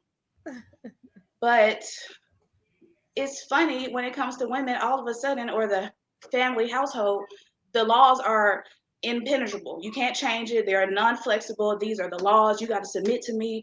Even if you got all this money, you're supposed to dim yourself and submit to me. And I'm not supposed to compete and whatever that is about. But it's just disheartening that, I won't say it's disheartening that religion is doing that. Because I do believe religion was probably invented to do that, to control people's mind and whatnot. I do think that this is the problem with religion. If you're going to pick a spiritual path, follow that entity that you're submitting to, not the human fleshes that are repeating what they want to repeat, say what they want to say. Because like I said, I mean, they picking and choosing, cherry picking. All those women in there supposed to be submissive, including his wife, mother, children. They lead. They sit there with their hair uncovered. But we're sitting up here supposed to be submitting to men just because you say so. So we're going to follow the Bible. let's follow the Bible. If you're going to follow the word, follow the word. Cover your hair. Put on no mixed fabrics, no shellfish. I mean, all of it. A man that does not work does not eat, and Black men are the most unemployed in this nation. So, thank you. And then I have. Hold on, Cannon. That comment that you just put up, she's wrong. Nina, whatever, Nina, you're wrong. It's not referencing Genesis. It's referencing the order of marriage and the order of man and woman in general. Actually, the scripture that you referenced was about how to take care of your hair. No, it's referencing that men were created to have dominion over the earth. Okay. And women were created to help the man in his endeavor. Down that rabbit hole. Yeah, that's what I said about the Bible. If we're going to start picking and choosing the Bible, let's I was just commenting on the comment that Cannon Hill put up. Let's keep it together. All right. There's so muted. I have some pushback. I have another guest that I'm going to add to the stream. And I'm going to Miss Jovo had something that she wanted to add, and then I believe Darwin was trying to say something. I want Robbie to make her point, and then I'll have the guests add what they need to add, and then we'll move on to the next topic. Okay. All right. So go ahead, Miss Jovo. Going back to the original video and what I said, and this is going to be very brief. Okay, when you talk about what he said in terms of basically you decreasing self to increase him, when we look at self-esteem and we look at what self-esteem is, basically what he was saying in that clip, for the most part, when he talked about bragging, and that's subjective as well, because Cannon can see bragging as one thing and I can see bragging as another. Okay. But he was talking about women who brag on how much money they made and that creation of need. When you talk about self-esteem, one of the sure signs of low self-esteem is that hypersensitivity to criticism. And so I want to leave a message with everybody as we're about to, kind of move, segue to the next topic, that anytime you are obsessively, and I talked about this in my clubhouse when I talked about codependency, when you obsess over the behavior of someone else, which is behavior you have no control over, and then when you're hypersensitive to criticism, which is focusing on you finding the better version of you within yourself, you have an issue with codependency and you have an issue with low self-esteem.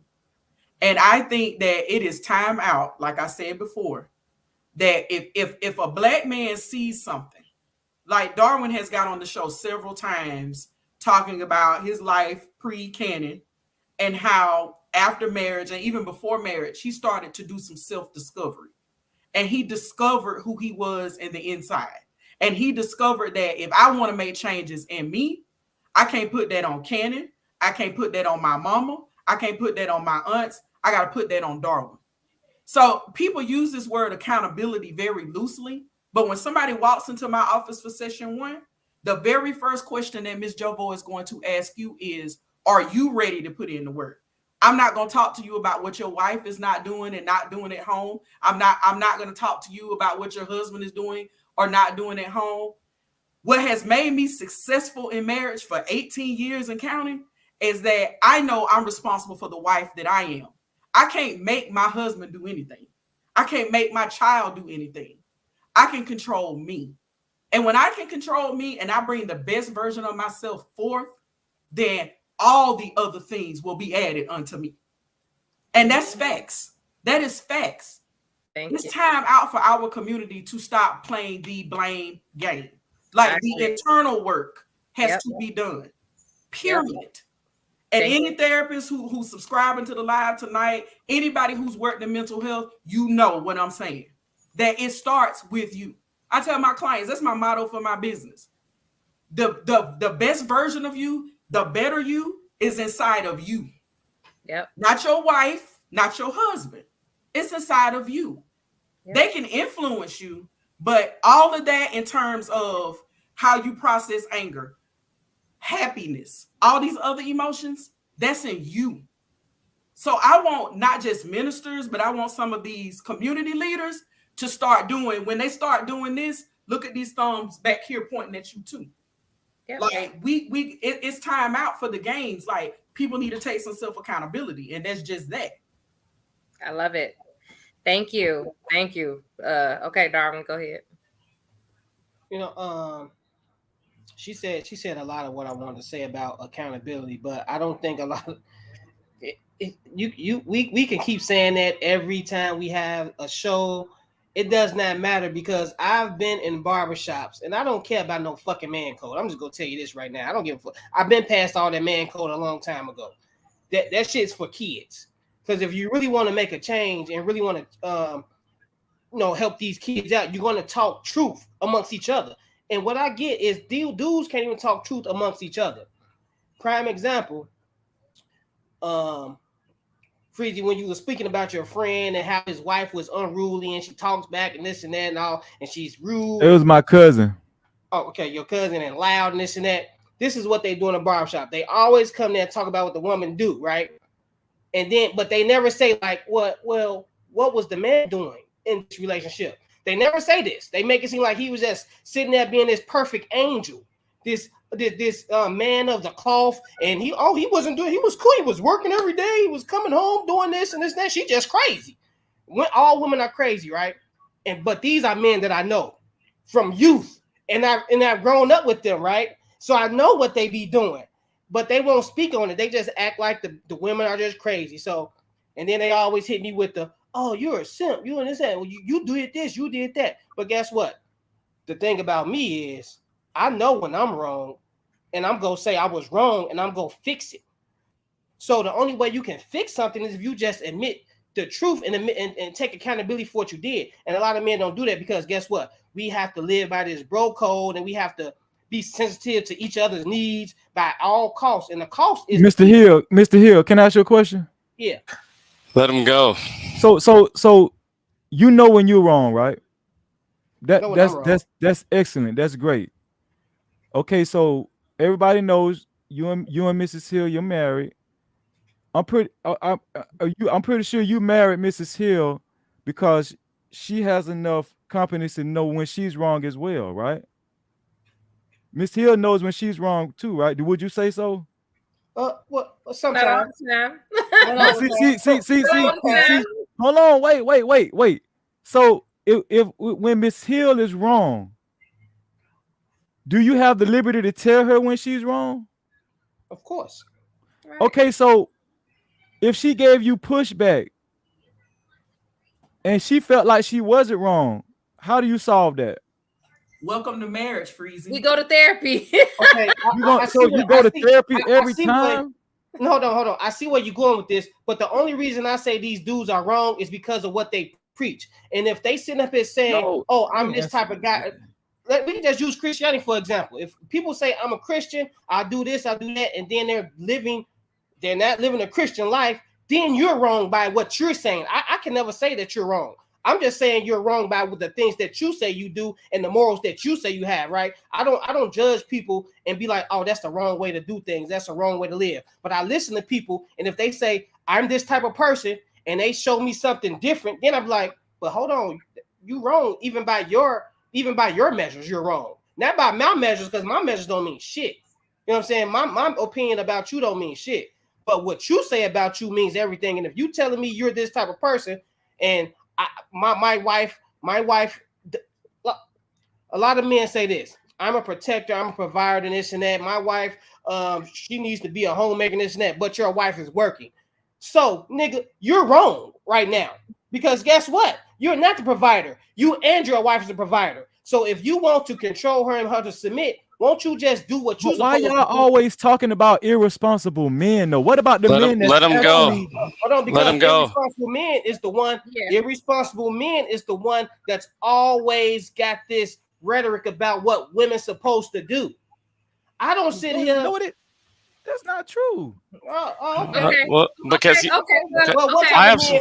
I have some questions. Talk about what women's supposed to do. I have some questions. You've been patiently waiting. Actually, it's my turn. Yep, it's Raw's turn, and then we're gonna let you get in there. We're gonna let you get your roll off. Hey, patriarchy. I know I get on your nerve. He's so adorable. Freezy, it makes a lot of sense. A lot of the things you're talking about now that I know Welcome to that the you show, sir.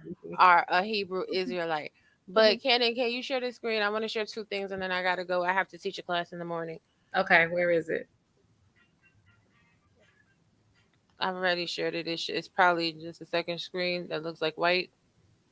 Let me see. Okay, I see it. Yep. Okay. So you said that the scripture that you were referencing was about submission and the order of things. So this is from Church of the Latter-day Saints, Church of Jesus Christ and the Latter-day I don't Saints. subscribe to them. But it's still a No, I definition don't of do the that. Bible. I Okay, don't well, do whatever. that. I don't So do that. anyway, I didn't interrupt you. I actually have been quiet for quite some while. So I'm just letting going it be to known. request that That's all. you afford the same courtesy.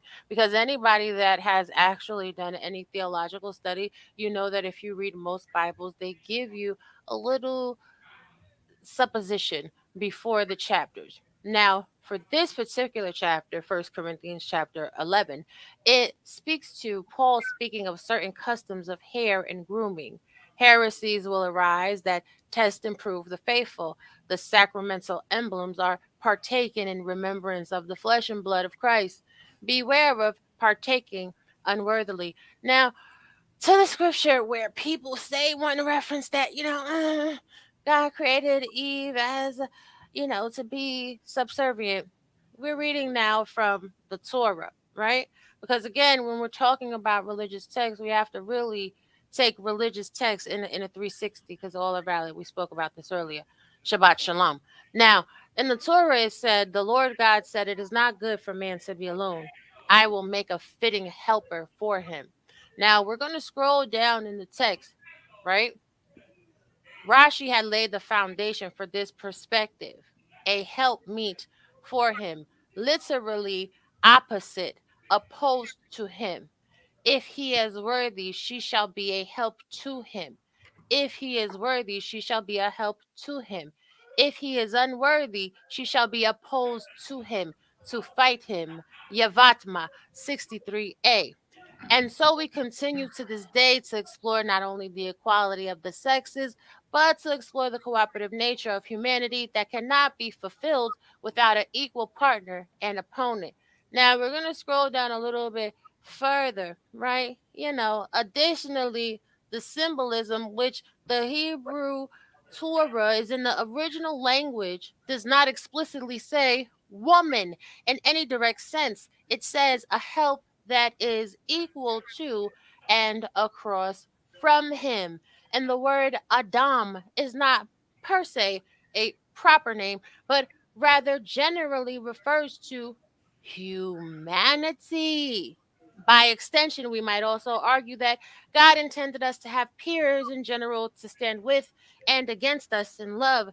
The real meat of this principle is not that we would have a help that simply stands with us, but rather the contradiction or paradox of a help against us. Thus, by implication, the Torah does not suggest that true loyalty is to never question or confront, but rather that the loyalty Yeshua intended from the beginning was to assist and support each other through opposition, questioning, and providing limits. You understand what I'm saying? But, again, when you actually take the time to delve into religion, when you understand that the Bible that a lot of people so recklessly quote has words whose origins have not even been transposed properly. Like when it talks about, the Israelites being returned into Egypt after disobeying God's word. Egypt did not exist. And I learned that from a Hebrew Israelite. Egypt, in fact, has a Greek etymology, which means bondage. So when we want to start breaking down the scriptures again, you're wrong. You're wrong, Robbie. I just got to stop. You're wrong. Man. I'm actually not wrong, but it's okay that you would feel that way. What I'm going to suggest to you, because this is not an argument, these are my final thoughts. You can have it, and you can say whatever you want to say after. But what I'm telling you is, as someone that has actually done theological studies for the greater portion of 25 years, the majority of the words in the Bible are not transcribed correctly because the majority of the original text is hidden in the Vatican.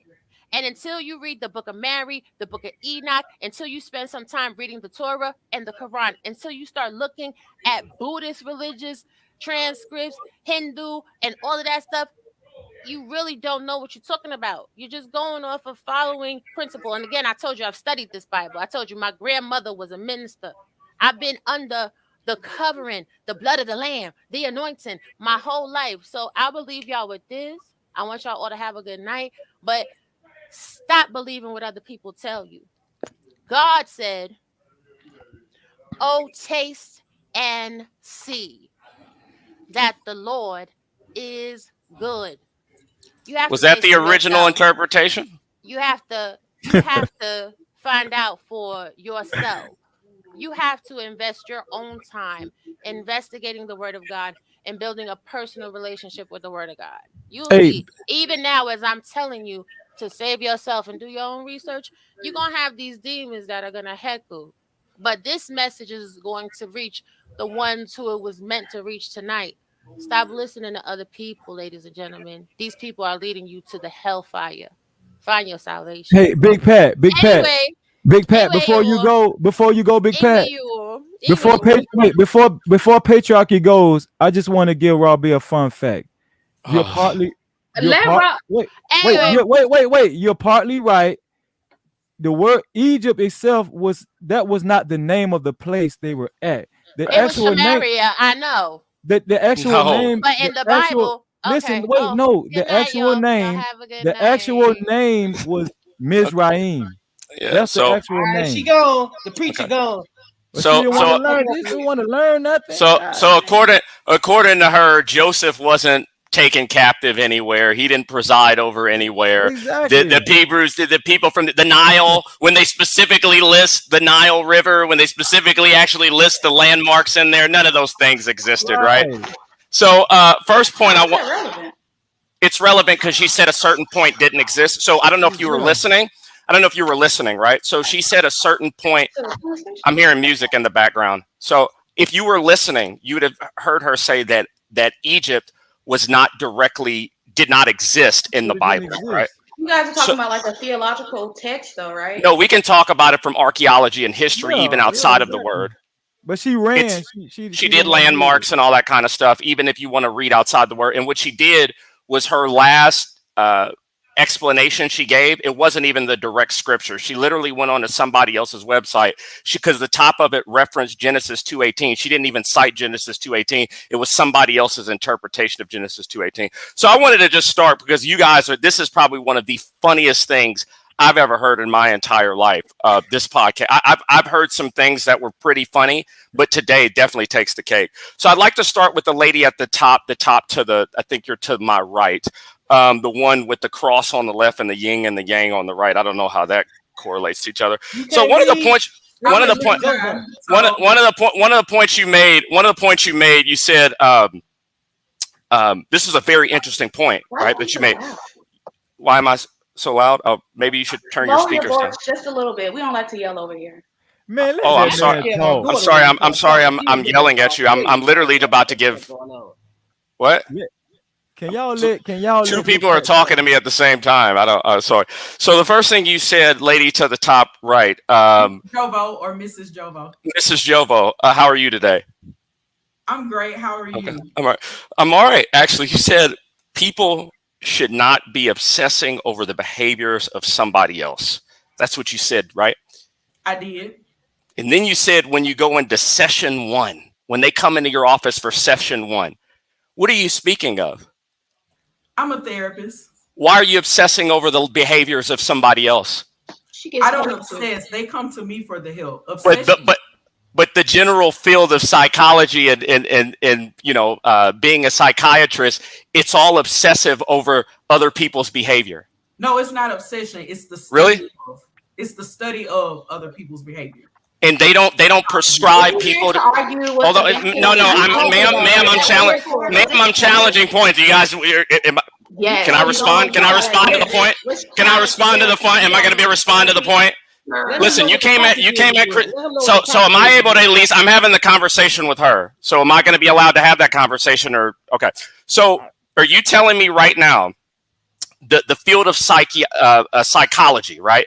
It doesn't obsess over people's behavior and tell them how to live their lives? No, it provides study. And within that, hold on, did you have something else? Because I didn't want to interrupt you. It's a yes or no question. Oh, okay. No, it does not. So psychology does not attempt to mold people's behavior. She said no. Really? Really? The entire field of psychology has nothing to do with molding people's behavior. Hold on, y'all. Hold on. This character comes. He wants to have a conversation. He's a caricature. It's clear. Hold on. Yeah, you're saying that to me being 300 pounds. No. I'm a character. What? Hold on. Wait a minute. You're saying that to me being 300 pounds. You need to mold your behavior to the gym. You need to mold your behavior to the gym, okay? Like, stop. Listen, you insulted me first. No, we're not. No. Your fat ass said something to me first. Okay. Shut your fat ass. This is what I'm talking because these niggas don't lift no fucking weights. These bitches. I called him a character first, but immediately Wait a minute, relax. Raven, I get it. Raven, I get it. Hold on. Let's manage self-control. Yo, bring him back in. Okay, let's bring him back in. Let's manage self-control in this moment. Y'all bring him back in. Yo, bring him back in. Come on. Why would I called him a character? Hold on, first. one at a time. Hold on, I called him a character first. Why would he attack the woman? Yeah, he didn't say nothing to me. This is the type of men they out there. So I'm gonna let him do his own damage because everybody sees this crazy shit. Yo, bring him back in. He has a good point though. Bring him back in. Well, I mean, the thing is, it's very difficult to make your points, and I mean, and that's probably I don't know of his YouTube personality, and I don't even like what he does. Well, we have to be fair. Names were being called across the board. No. So wait. Over here on this platform, right? We don't do that, and we don't behave that way. So I mean, he may do that for like views and whatever, but that's not what we're gonna do over here. We don't get disrespectful. I mean, Freezy, you've been here too. We don't do all that. I understand that, but he got called a caricature too. Come on. Yeah, but no, that is not an excuse. I just wanted to say because people deserve clarity. I'm somebody that I'm not easily threatened when people challenge the field of psychology, therapy, or counseling. I'm a certified addictions counselor. I have been for the last 13 years. I've been in mental health for 16 years. And I have a bachelor's degree in psychology and a minor in African American studies. Do I pretend like I know the black mind and the black brain and I know it all? No, that's not my character at all. And if you've watched our previous shows, you would understand that I speak a lot about cognitive psychology, which is the study of thoughts and feelings and how they control and relate to our behavior. So I wasn't offended by his questions at all because I get asked mostly by my male clients. And those of y'all who've been following the show, you know that 80% of my clientele are males that have been in trouble with the legal system, males that are going through divorce and transitions in relationships. I've been studying the black male mind for a long time. And when I say study, I say study respectfully. Bring him back. So his questions were not offensive to me. I get questioned about how much I know all the time. And usually when those questions, people are guarded. When you talk to someone in certain areas of study, people can be guarded in the beginning, and that's okay. That is absolutely okay.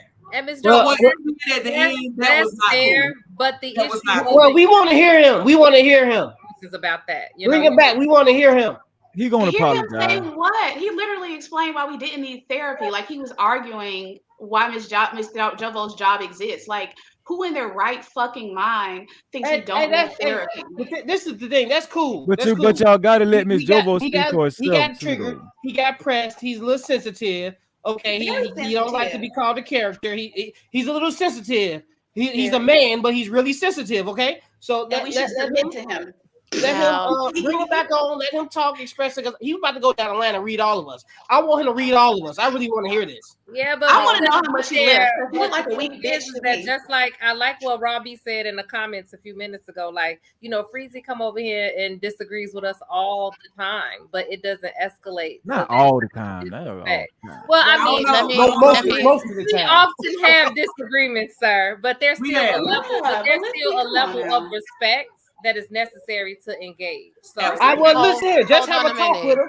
We just go tell him how we operate and just let him see if he go behave. Absolutely, but he won't. But he won't. Those are the type of men that get bold behind the camera, but then in public they never say this shit in front of my husband. Like they turn into fucking flowers and fold in front of my husband. They so polite. They so kind. Let's not get violent. I'm so sorry. Ooh, black brother, I would never. But do these niggas say this bitch ass shit to my face? Absolutely not, because they hoe ass bitches. I said Raven. Wait. Raven. Let me say something real. Raven. Let me say something Raven. Wait a minute. Let Rob. See, that's the type of man that's gonna show what exactly what we're talking about. These weak-minded, sensitive men. Like that was nothing but sensitivity right there. Someone called me a character. People call me characters, all types of stuff. I don't do all of that. I don't understand. So let me. He got called a caricature though, dog. That's different. And he was yelling at a licensed therapist because she's a therapist. Wait a minute. One at a time.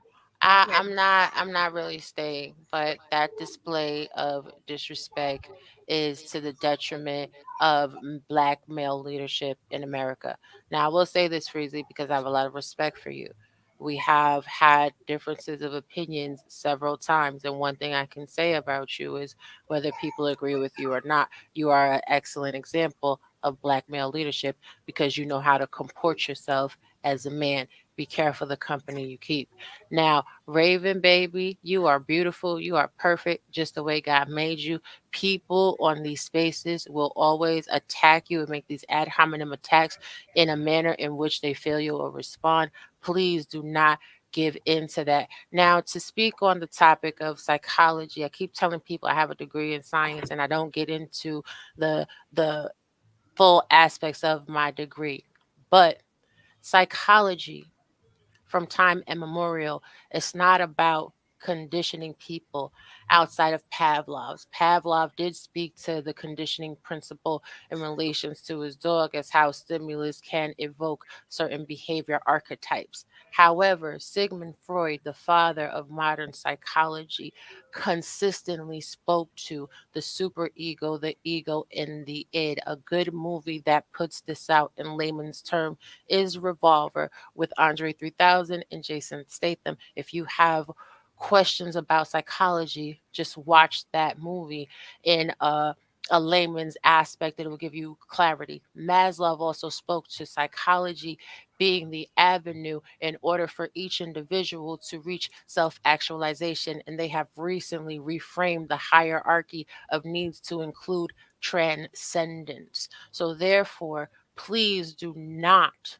demean, discredit, and disrespect women like Miss Jovo that have spent a massive amount of time to attain a master's degree in psychology. If you really understood all of the forefathers of psychology, Piaget, Erickson, the different fundamentals and what they speak to in regards to the human condition, and how if you do not reach certain stages of psychosocial development, how that will portray and reveal itself in your behaviors and your aspect. What a lot of these men don't realize is they're showing that they miss certain psychosocial markers like autonomy. Okay, you haven't reached the markers. That's why a lot of men are regressed to the ages in which those stages are supposed to be completed. And what you will not do is come in space, the Ladies Room podcast, where the vibe is good and we are having wonderful discourse that is getting to some type of solutions and bring the negative vibes and attributes that exist all over these places. There is plenty of channels to go to for that bull crap. Don't do it, because if Ashley was here today, you wouldn't come up here and do it, because we know that Ashley does not go for that. She does not like that drama. She would have immediately dropped your behind down and blocked you from this platform. Read the room. Read the room. But even if I'm tired, I'm always gonna come out here and stand up for my sisters. Hey, we all live. Hey, Beats Bars. You know what I'm saying? Y'all keep doing what you're doing. I love y'all. Now I'm going ahead and go to sleep. Appreciate you, ma'am. She had to come back up and get these children together. Thank you, Raw. Appreciate you. So, okay, to be fair, I do have Rush was here first. He's been patiently waiting, and then We on Lock Nation. You can go ahead and add what you need to. Rush, can you hold on, time out. I just want to say something. I just want to apologize. I shouldn't have called him a character. I didn't know that was going to stir up this much. Anything was going to stir that man. I didn't know because he came on so aggressive and loud. I didn't think he was the type of man that'd be that sensitive. My bad. No, his mic is just super loud. It's loud, you know. No, but we all see what he was going. It's loud. I don't know why they're making excuses for him. We all, and maybe it's just to protect of me. I know Miss Jova is passionate about the study of and the field that she does, and she's serious about her work. And for him to try to come and antagonize it, I do back on up with that. Like he's better off going. He asked the same question 5 times. So you telling me? Like nigga, what are you trying to get at? Get your literate ass out of here, God, please. Okay, go ahead, Rush. What did you want to add? Yeah, I kind of wanted to expound on the title within your thumbnail.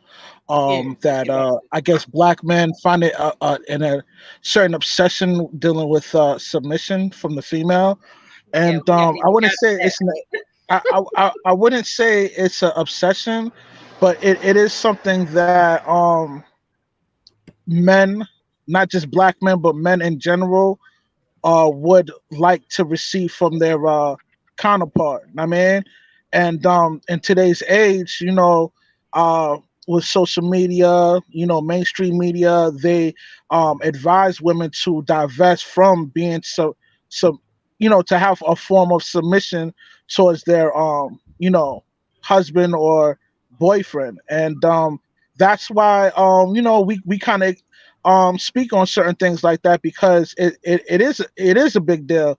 In order for things to gel, you know, they have to be a level of submission. Now, a lot of females, they interpret the word submission as a slave, you know, and that's not what it is. Know what I mean? Okay. All right. We gonna get into we about to get into that right after this.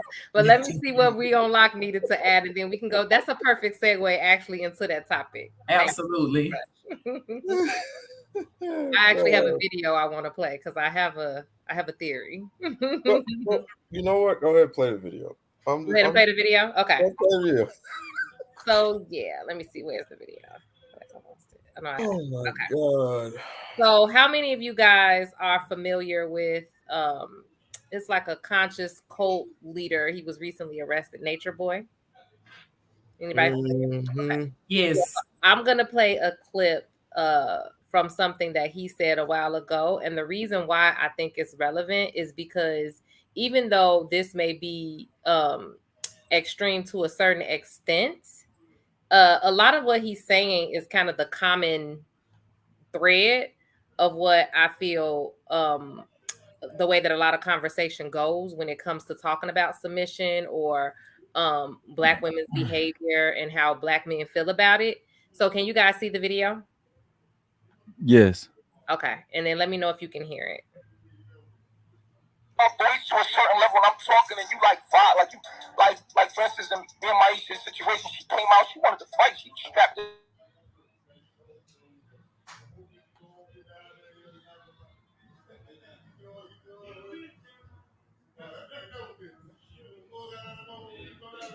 It went mute on Cannon.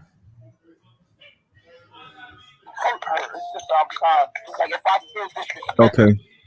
I can get violent. Are you aware that it's stated that when people have a tendency to be overly controlling, that maybe they feel some form or some sense of inadequacy? Yeah. So where do you feel inadequate at? I'm an insecure little boy inside. Why? Why are you an insecure little boy? Why? Because I feel like I'm not allowed to be a man in that world. The white man dominates his environment. I'm not allowed to dominate my environment. And I'm upset about that. A man is supposed to dominate his environment, but we get treated like little boys in that environment, and I hate it. That's why I left. That's why I'm nowhere near. I want this shit to be over with. I want to rule the earth. I want to walk around and be the man. I want to dominate everything. I want my woman to look at me like a king and submit to me and respect me highly. But I don't never want to be dominated by no woman. And they give y'all power so that y'all don't feel like y'all need us. So we feel emasculated, and I feel hurt inside because I can't be a man. That's why. Allegio, I tried to fight you. Yes. When? You talking about when you showed up at my job? All right. You went into Brooklyn mode when we was in college, like you. Okay. So, hearing that, he made a lot of points that I hear. I don't think a lot of men necessarily will admit or say that I feel insecure or I feel these ways. But a lot of stuff that he said as far as not feeling respected by the dominant society and feeling like you're emasculated by women. I mean, that's a pretty common trope that we hear when these submission conversations come up. So, what are your thoughts on that? You can start with on Lock Nation since you let me play the video. I think somebody needs to do a mute check loud in somebody's background. The word submissive to me is that when especially when you get married to each other, you're supposed to be submissive to each other. It goes both ways. In this day society, men feel the need that to be the protectors of this thing they call this cult that they're going through. I just believe it's a whole cult. Because how are you going to have a woman be submissive, but you want her, at one point you want her to work, and at another point you want her to stay home and cook and clean and say less? It's kind of a contradiction because women can be assets to your community, but how is it they can be assets to your community if they can't say anything? How are they going to be assets to your community if they're just cooking and cleaning all the time? Are you going to put in the work? Are you going to put in some type of time at home just because you own a business, just because you own an establishment? I thought it worked 50-50. 50-50 don't work no more. Making love to your wife doesn't work anymore. We want to be emboldened. We want to be masculine men. But that you're going to beat your wife into submissive. You're going to beat your wife and you're going to do some other things to a man I ain't going to mention because some people are sensitive in these YouTube streets. I'm called this, my brother, I'm called a simp too all the time. As a matter of fact, I'm King Simp. If you don't believe me, you can go to my YouTube page. I'm simping all the time. I'm simping for both men and women to come together as a community. But we don't want the strength we don't want the intelligence of a woman. No. We want the submissiveness. We want her to bow down on all fours. It's kind of a contradiction to me. And by the way, there was a woman in the coffin text that resurrected her husband. You might want to look that up. Okay. Thank you. Who wanted to add something to that? Like the clip, he said a lot of stuff. It was a lot to unpack in that clip, about, do you think that there's a feeling of emasculation from the dominant society where Black men as a group feel that they aren't allowed access to masculinity in a way that the dominant group is?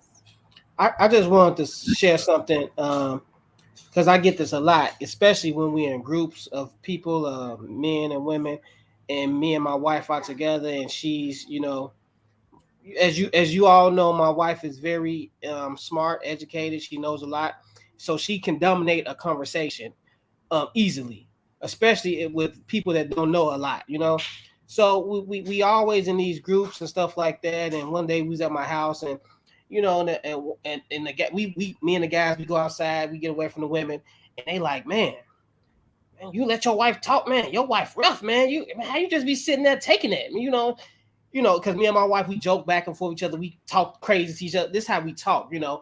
I might say something, she might say something, but it's, you know, it's all out of love, you know. And we just basically, if you're from Chicago, you know how people get down, you know. And they like, man, how you let, man, I couldn't let my wife be talking crazy like that. You mean you don't never feel like she trying to disrespect you in this? I'm like, man, I'm good. You know what I'm saying? Like, hey, she knows what she's talking about. You know, I respect her. You know, she can lead a conversation because she actually knows what she's talking about more so than me. You know what I'm saying? So what am I to be trying to tell her to calm down, stop talking because, you know, you making me look bad because all the guys see you talking and I'm not talking, you know, and they feel that like my wife isn't submissive because I don't even like to even say I let her. You know what I'm saying? I can't let her. She's grown. You know, she does what she do. I'm cool with it. You know what I'm saying? I'm still a man in my own skin. You know what I'm saying? Whether she's educated or not. But that's just how a lot of men perceive things, you know. And that's why I look at stuff like that. You know, these are insecure men who won't allow their wife to have an opinion about things. And they look at me like, since your wife has all these opinions, like you must be some type of, you know, she must wear the pants in the relationship and this and that and all the other stuff. And I'm just like, you know, I'm good. You know what I mean? I'm when I say I'm like the most confident, the most secure man ever, like I'm good. You know, I'm the type of guy who lets my wife go out of town, stays at her male friend's house, all of this. I'm good. Ain't nothing you can tell me about my wife to make me feel like I'm not a man. So when this nature boy guy says all this stuff like, you won't let me be a man, I'm insecure, yeah, because I can't be a man, this and that. What is these women saying to you that make you feel like you're not a man? I could never get this. You know what I'm saying? Like my mentality won't even let me understand a little bit of what he's saying. Because even if a woman is disrespectful, even if a woman is loud or rude or whatever the case may be, I'm still a man. So for when men say this, it really baffles me. I'm like, and it's not because of the woman. It's because of how you were raised with no confidence, you know. And I'm a martial arts instructor. I've been in martial arts for a long time. I'm heavy into sports. I deal with kids and I love kids. And when I talk to kids, I go to LA Fitness and I'm in the gym and I'm looking at these kids and I ask them these questions and I can see the lack of confidence in these boys. And that's what it's stemming from. It's not stemming from the women at all. It's stemming from the lack of confidence in these boys, and they grow up to be men with no confidence. So we need to stop putting this off on women. We really need to stop doing that. Like all this complaining and finger pointing to women is not, even if that's the case, even if the women are the problem, how is that helping you? What are you going to do? What are you going to do as a man to gain your confidence, to gain your security? Because what the men are saying is these women are devils. You can't trust them. So stop trusting them then. If that's your viewpoint of things, then what are you going to do to become a better man so you can feel comfortable? Don't depend on the women in. Now what? Now what's the next step? Because I'm all about solutions. I'm not about to sit and finger point to the women. I as a man, I can't do that. It doesn't feel right for me to just be, oh, she won't let me do this. Oh my God, my wife comes home bragging about her job. Oh, I can't be a man. Come on, we got to do better. We really got to do better. It's just ridiculous. It's disturbing to me, you know, and I can't get with it. You know what I'm saying? That's why I do not rock with these kind of dudes. And I just won't. You know, why would a woman submit to a dude that's complaining all the time? Why? Just like, would you, like, if you was at your job and your boss, the person is supposed to teach you how to do things, and all he's doing is walking around complaining, oh my God, this machine is broke. Oh my God, everybody is late. Oh my God, I hate coming here. Would you stay there? You'd be like, I'm not working here, man. I'm gone. I'm out of here. Dude, you don't even know what the fuck you're talking about. Why would I stay and work? Oh, I can't get this payroll together. What day did you say you wanted to work this day? I messed up the schedule. You would leave. You're like, I'm done. I'm out of here. And that's how these men are sounding. Oh, what's wrong? Oh man, you know, my wife, she's loud and she's arrogant. You know, she won't let me be a man. what's going on? She just got a promotion. She's bragging about it. She's bragging about how much money she makes. I can't be a man. Oh man, what's the problem? She this is what she does in the house. She lets my daughter does this. She lets my son do that. Dude, what? Step in to be a man. Come on, control the situation. You're a leader. Control the situation, not the woman. The situation. Control your environment so you can be a man in that environment. You can't control nobody else. You can't do it. You can't do it. It's too much like right. Yes, I think that's why I said earlier they don't have nothing else to talk about because exactly like earlier, dude came on here nitpicking Miss Jovo's cross and yin yang sign. Like, who in their right mind is sitting up here like, oh, she can't possibly be in line with yin and yang and Christianity. Let me nitpick on everything. Like, instead of focusing on self-reflection. It's a lot of men that I know that are established and they have wives. These men have wives. They're great fathers. They're in a household. They have good careers, and they still say these things. And I'm looking at them like, instead of saying these things, misogyny. That's that acting like a victim. Instead of acting like a victim, like these other guys are, act like the exception that you are, and teach these guys how to control their homes instead of giving them excuses to be a victim. No man wants to be a victim. I would think they don't want to be a victim. So the men that I know, all of my friends, they good guys. They have a good head on their shoulders. They protectors, they providers. They know how to how to act. They know how to make money, but they still have these talking points of the man that don't do these things. And I'm like, hold on, bro, you got your wife, you got your kids. What are you talking about? Oh no, because these women, your women doing that? Nah, well, stop talking like that.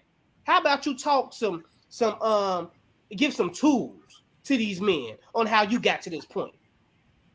How about you do that instead of giving them ammo to steady shoot at these women who are doing nothing but what they're being led to do? Because as Freezy said, the supporters in the church are mostly women, right?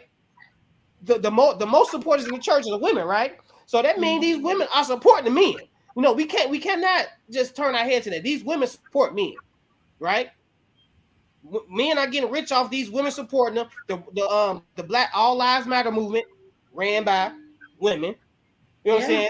Colleges, most Black females are in college, and the dropout rate is really high for Black men. So let's get on board and let's. Women make more money than men. Well, that's why I said it's perpetual victimhood, because instead of just tackling those issues that you have, it's easier just to paint Black women or women that are more successful, whatever, as the villain. Even with, I think, the Moynihan report, it made it to where women were the ones that fought because men didn't have jobs and they didn't have education. It's because those mean old masculine women are why the men aren't going to college and why they're not starting lucrative businesses. It's the women's fault. So that's why I think it's perpetual victimhood. They're on welfare. Yeah, they didn't really listen to that. Well, they didn't really understand that Moynihan report too well, because it literally had a prescription of, it was basically saying that Black households didn't know how to be patriarchal enough in the eyes of white people. So the men needed to enroll in the military so that they can learn how to be strong white patriarchs, like the good old, and it happened right during the Vietnam War. So it was quite a coincidence that the prescription for the Black community was for all the men to go run off to the Vietnam War. Because so that they can learn how to be real men by going to die in the war for this country. Oh, and Raven, that symbol, that yin yang symbolism, it stands for balance. So. Exactly. That's why I brought up how he decided to act like it was some kind of conflict of interest to have a cross and a yin yang symbol. And then went ahead to insult her profession.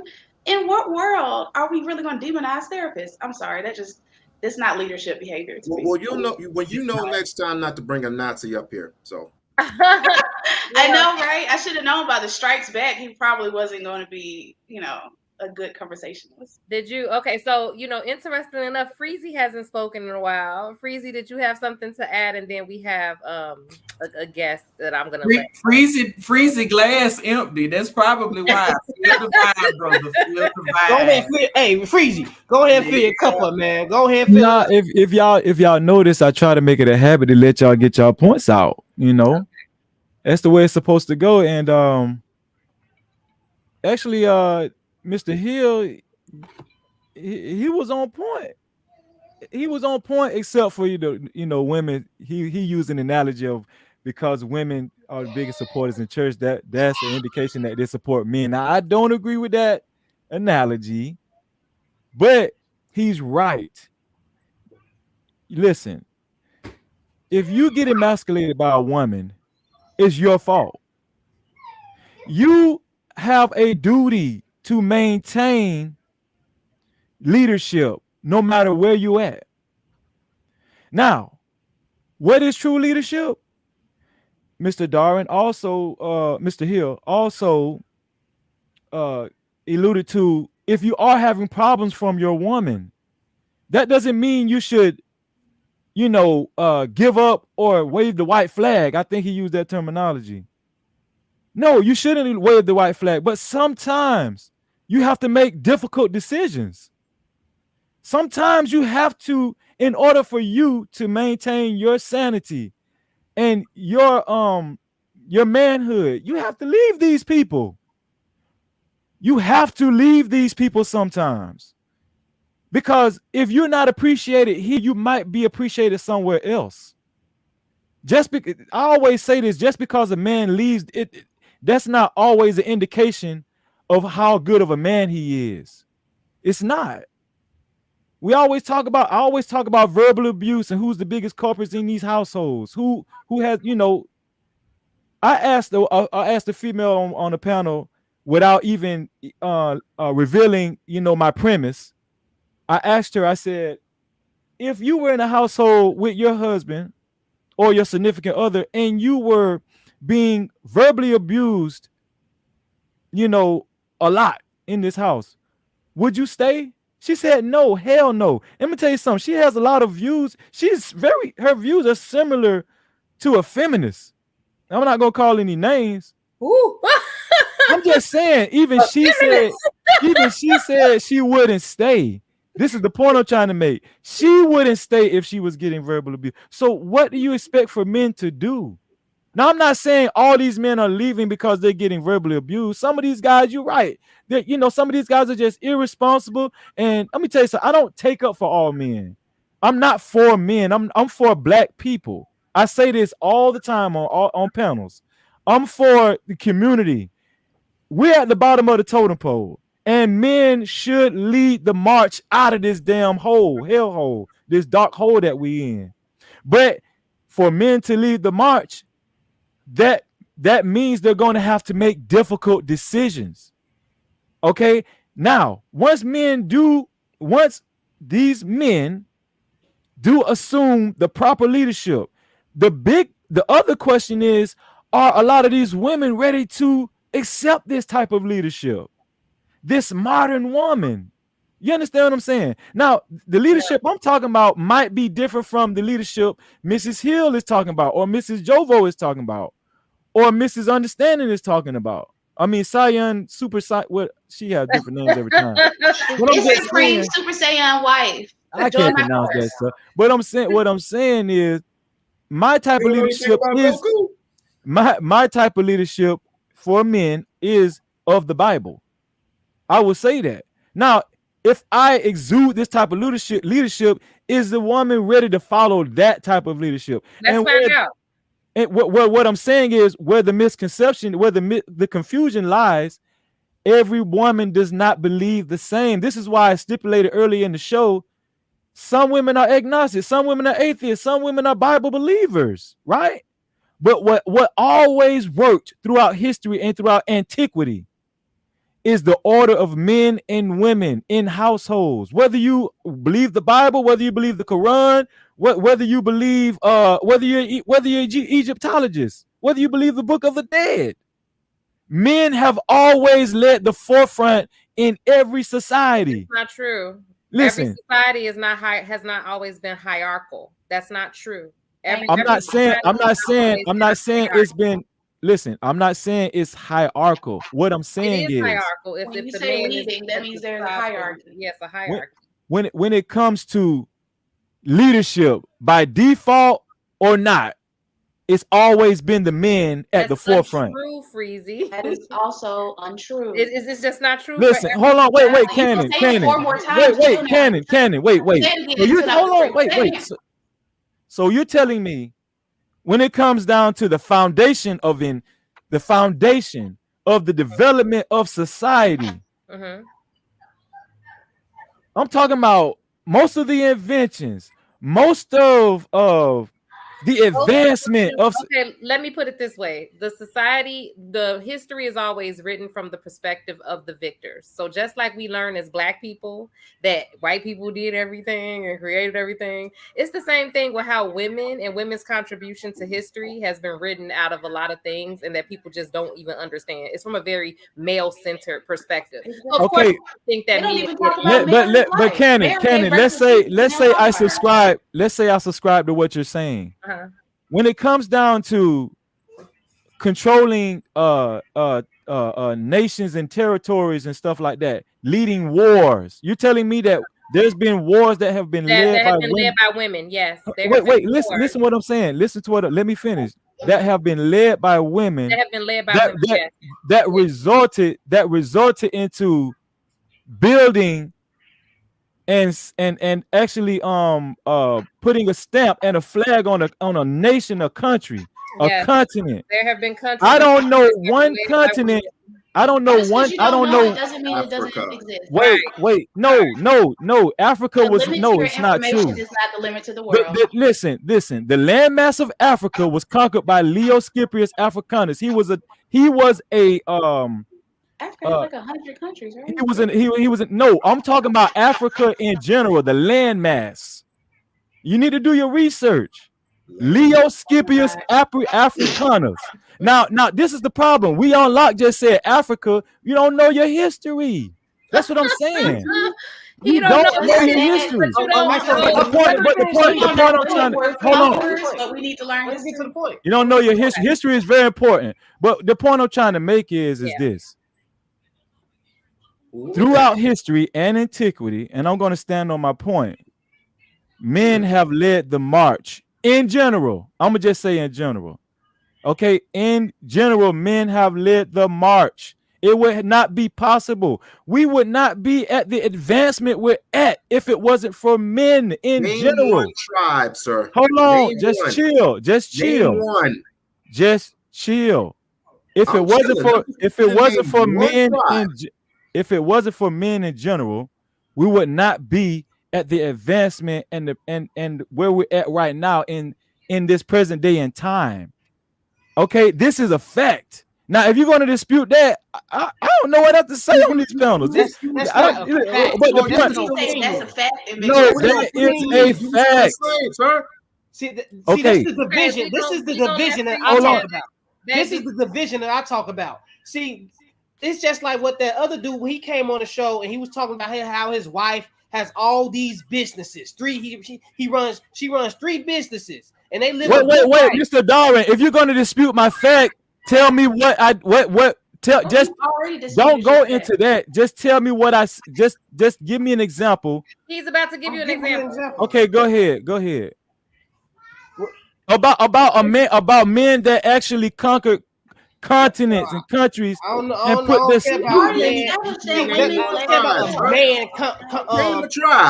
conquering continents, because I think everybody works as a unit to even conquer a continent. It wasn't just no one man running around doing all this. So let's just stop. The women had a place in that also. See, women was not going to war.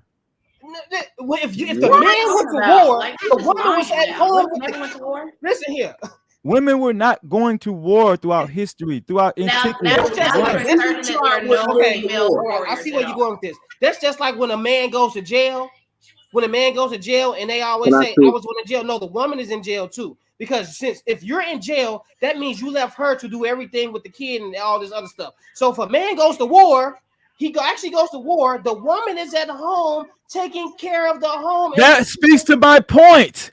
That's that. If you let me finish, that's the point I was trying to make. But you said you're actually proving my point. Wouldn't happen without the man. No, without both the man and the Mr. woman. Darman, I'm not excluding women. What I'm saying is, Miss Cannon Hill, she disagreed when it came down to. She said it has not been a hierarchy throughout every society. I will concede to that. Listen, I will concede to that. But what I'm saying is, by default, men have been at the forefront of leadership in every society. Hold on. Okay, I agree with that. I agree with you right there. But this is the problem, because a lot of times we only know there's a very limited understanding of what leadership is, and many times men are contributing violence and war and all of that to leadership. The wars and leadership does not equal leadership. Like, so the main example you given as men being at the forefront is because they're fighting in that war. Like, that is not that leadership. Who's but you can't put the chicken before the egg, though. That's what I'm saying. You putting the chicken. Wars too. Now what? It's not about putting the chicken before the egg. All I'm saying is that we live in a whole great big world with a lot of different cultures, a lot of different societies that have been around for a very long time.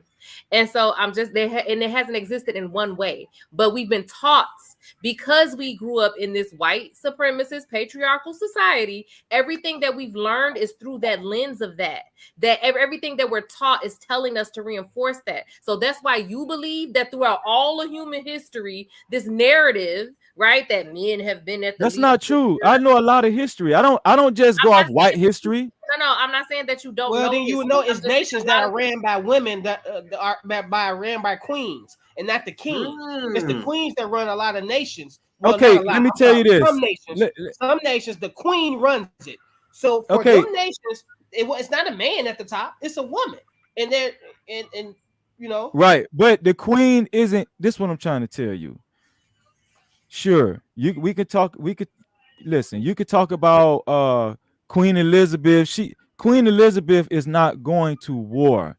Queen Elizabeth is not. She's not doing hard labor. She's not doing what I'm trying to say. Obama wasn't either. No, but the thing is that you're equating leadership with labor and war and fighting. Anybody can do labor and go to war and fight. That don't make anybody can't do that. Hold on, wait. Let me correct Miss Cannon here. Anybody can't do that. Well, you don't have to be a leader to do that. You don't have to be intelligent to do that. You don't have to be able to organize. But the point I'm trying to make is you can't put the chicken before the egg. One thing has to happen for a woman to do what she needs to do. You understand what I'm saying? Hold on, wait. What I'm saying is one thing a road has to be paved for me to drive my car on it. You understand what I'm saying? So what all I'm saying is there are men. There are female carpenters. Bro, chill. There are men paving these roads. There are men. Listen, throughout history. Wait, everybody, hold on, pause. Okay. We heard Freezy's point. That's fair. Yes. Trey has come in. Wait, hold on. I'm not done. Please. Oh, okay. Hey, Trey, do you believe there are female carpenters? Do you believe there are female plumbers, female carpenters? Yes, bro. You. Hold on, we on Lock Nation. Please stop with these anomalies, bro. Just okay. Stop listening to criminals. Okay. Listen. Finish his point, and then what I'm saying is the road. Go after that and add what he needed to add, and then what I'm saying is throughout history, there always has to be a road that has to be paved first before you can actually drive a car on it, before you can walk on, in a certain direction. A road has to be paved first. And throughout history, there have been men in general paving these roads. You understand what I'm saying? So what all I'm saying is that by default, men were created because they have a certain level of strength, a certain level of intellect to do certain things that women would not be able to do as effective as men. That's just true. So listen. Freezy. So wait, please. Freezy. Because you're not finna get you're not about to convince me. I grew up on a farm. Okay, that's fine, but we're talking about anomalies, please. But you guys are giving me anomalies. Listen, I'm talking anomalies. No, I'm not. I'm not giving anomalies. I'm talking in general, please. I'm not giving anomalies. Listen, we have because if anybody ever said leadership has less to do with physical ability and it has more to do with cognitive and mental. No, let me finish. Just let me finish, please. Let me finish. What I'm trying to if you heard what I said, I didn't just say physical ability. I said intellect I said intellect as well. Hold on, bro. Listen, I'm gonna tell you something, bro.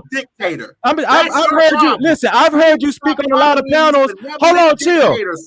I've heard you speak on a lot of panels. We on law, and I'm gonna tell you something, bro. No, I said I've heard you speak. I said I've heard you speak on a lot of. Hold on, wait a minute. We gotta do one at a time, y'all. We got to do one at a time. Freezy, okay. I'm gonna give you 10 more seconds. Coming in. Go ahead and close out the point. And then I want Trey to get a chance to get in there. But if you notice, I'm gonna use my 10 seconds to say this. If you notice, I can't even get all my point out because my time gets ran out because of all the interruptions, and we got feminine men that's interrupts more than the women. Okay. And I'm not even talking about you, Don. I like that guy. I like this guy. No, I'm telling you, listen, this dude is more feminine than the women. Go ahead and finish your bullshit. But I got 10 seconds though. I ain't even got my damn point out. You wasting your time. Go ahead and finish. Now I'm wasting. Okay. This the point I'm trying to make is this.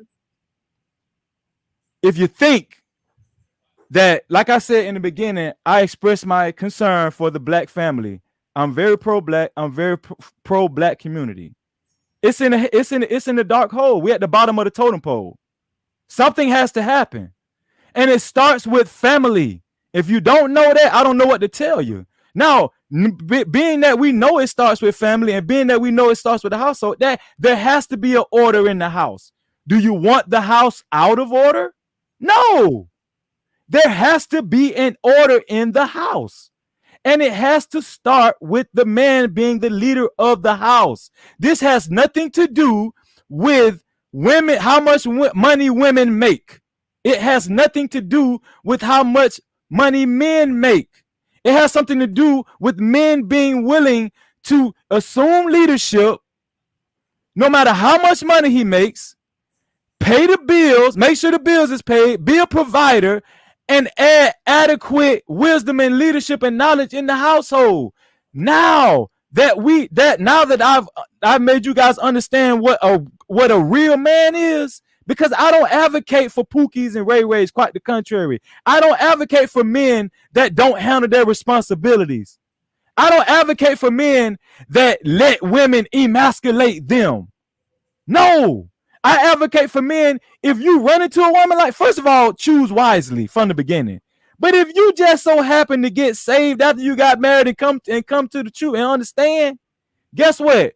And your woman keep giving you flack, guess what? You're going to have to make a hard decision.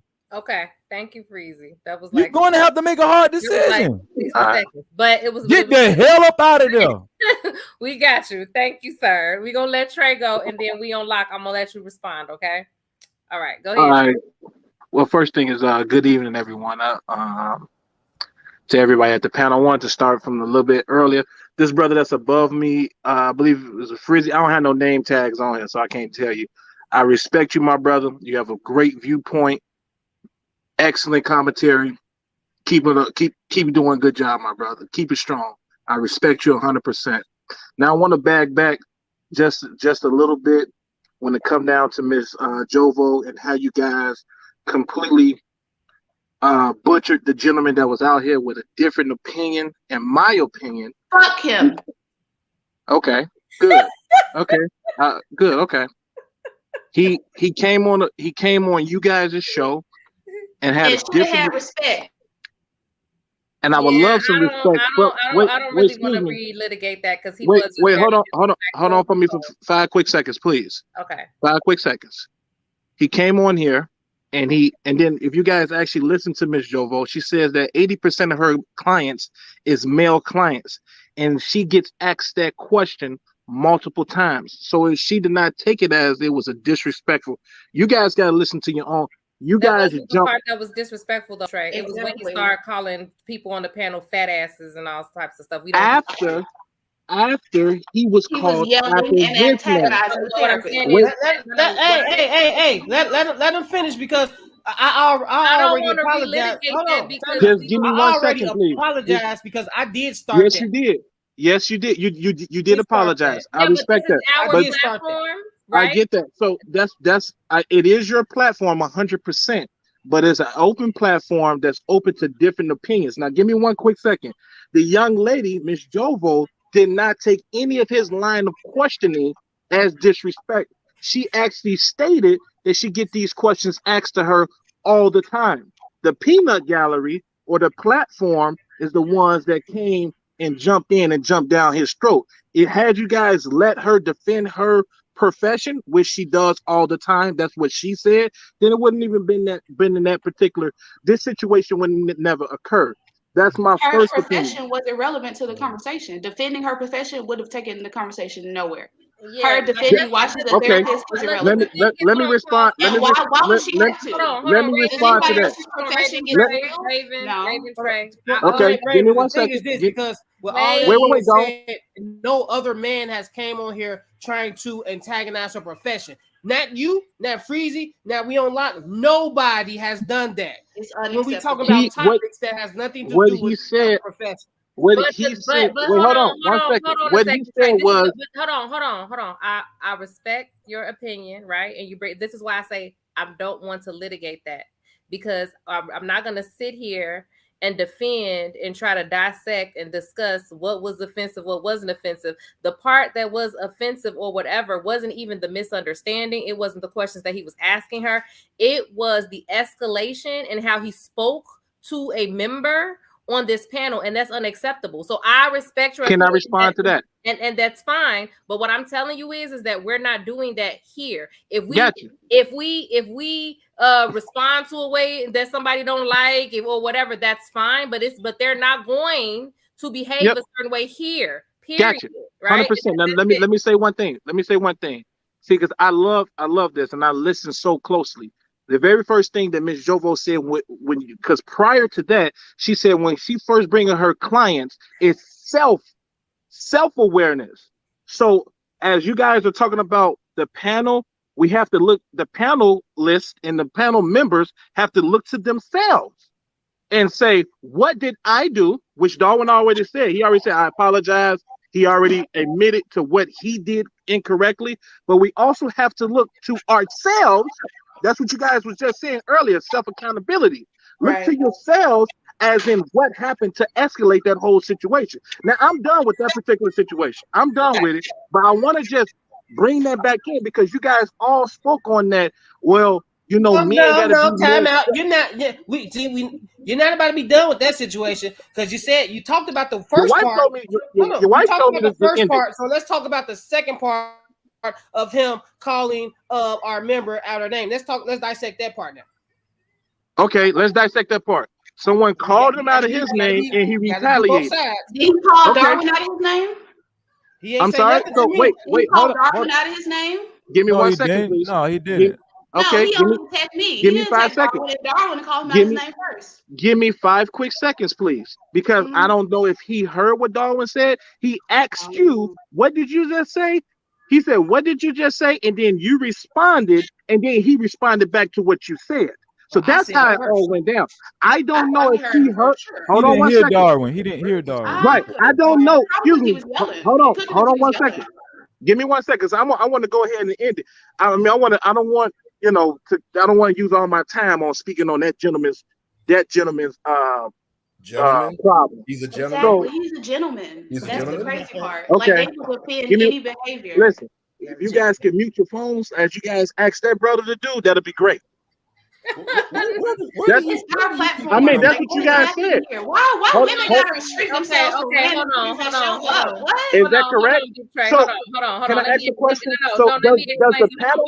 I think a lot of times there ends up being a lot of confusion, and for some reason, especially when it's a group of women that have a platform, people don't understand the rules of engagement. There is something called rules of engagement. So yes, you coming on to the platform as a guest, you cannot behave the same way as the people whose platform that it is. That's just the reality. That's rules of So engagement. you can be attacked, but you cannot attack back. No, it's not about attacking or not attacking. It's about like if I ask you, right, to not speak, or I try to wrangle what's going on with the situation, you are supposed to respect what I'm saying because it is my platform. Just like if I go on someone else's platform and they may interrupt me, right, because it's their platform and they are the ones who are trying to lead the conversation and trying to keep everything on track. So they can interrupt me because it's their platform, because they have a whole thing that they're trying to do. But I can't turn around and interrupt them because it's their platform. I don't run their platform.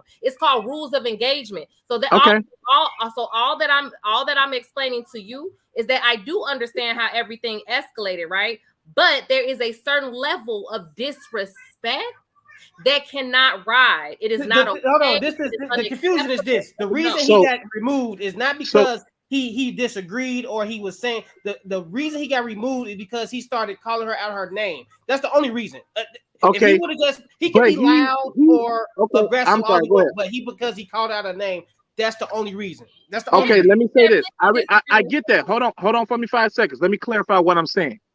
He was questioning her profession, and everyone jumped down him for questioning her perfection, which I'm gonna let her speak. She mentioned this, if you guys had listened, that this happens to her all the time. Okay, so my thing is, this is my first thing. This is my first problem. So I understand that this is your panel. Okay, I understand this. I understand this is your show. I don't go on McDonald's and tell McDonald's how to flip burgers. I understand this is you guys' show. But one thing that I love is when everyone loves to speak on self accountability, but we cannot take self accountability. You guys are preaching self accountability, but then you turn around and says, "Well, there's rules of engagement. We can do this, but you can't do that." No, you can't come here and call people fat asses. You can't. But he didn't want to be called a clown either, though. He was acting like one. So you can't. So. Wait. Right? Can I interject? Can I interject? So can we just agree to this? Can we all agree to not name call at all? Trey, can we agree? Can we agree as panelists and as members or guests that name calling? I apologize. I was the one who called him out his name. I apologize. You heard a young lady say he's still a bitch, though. He's still a bitch. My husband right here, he agrees. He's still a bitch. Since it sounds like you kind of interested in what Miss Jovo was trying to say and all of that, let Miss Jovo respond to you. I'm gonna mute my phone. Our resident therapist. So Trey, let me just explain something to you, okay?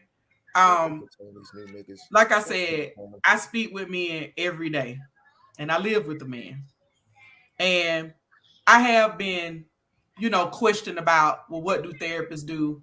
What do counselors do? And I think I've said this on the show before that, we know in recent years, mental health has been a very huge huge platform for the Black community. But when I first started out in this field, Trey, it wasn't. And I get questioned a lot about, am I successful in what I do and these things and all that and that. With all due respect, Trey, and when I say this, I don't want you to take offense to this.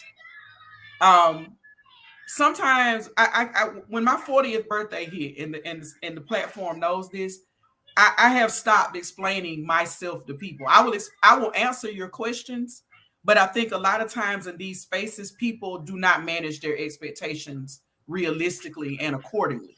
Okay. What they're trying to tell you is that it wasn't that he was questioning me. At least let me speak for me. I wasn't offended by his questioning. But when we start name calling, and Darwin did apologize, and that is accountability. What about the other young lady? The huge part of accountability. And a Darwin Nazi. apologized, but Trey, I don't with like all peer due pressure. respect, You Trey, can't bully me into not calling him a bitch. He's still a bitch. And a Nazi. Raven. With all due respect, Trey, you are a guest here. And when Cannon spoke eloquently that these are our rules, this is our platform, and just as she said before, in these spaces when there is a woman, you know, a woman's platform, a lot of times we do have a couple of men who come on the show and they try to guide us and how to engage in conversation in these spaces. And what she's respectfully telling you is we good. We setting that boundary.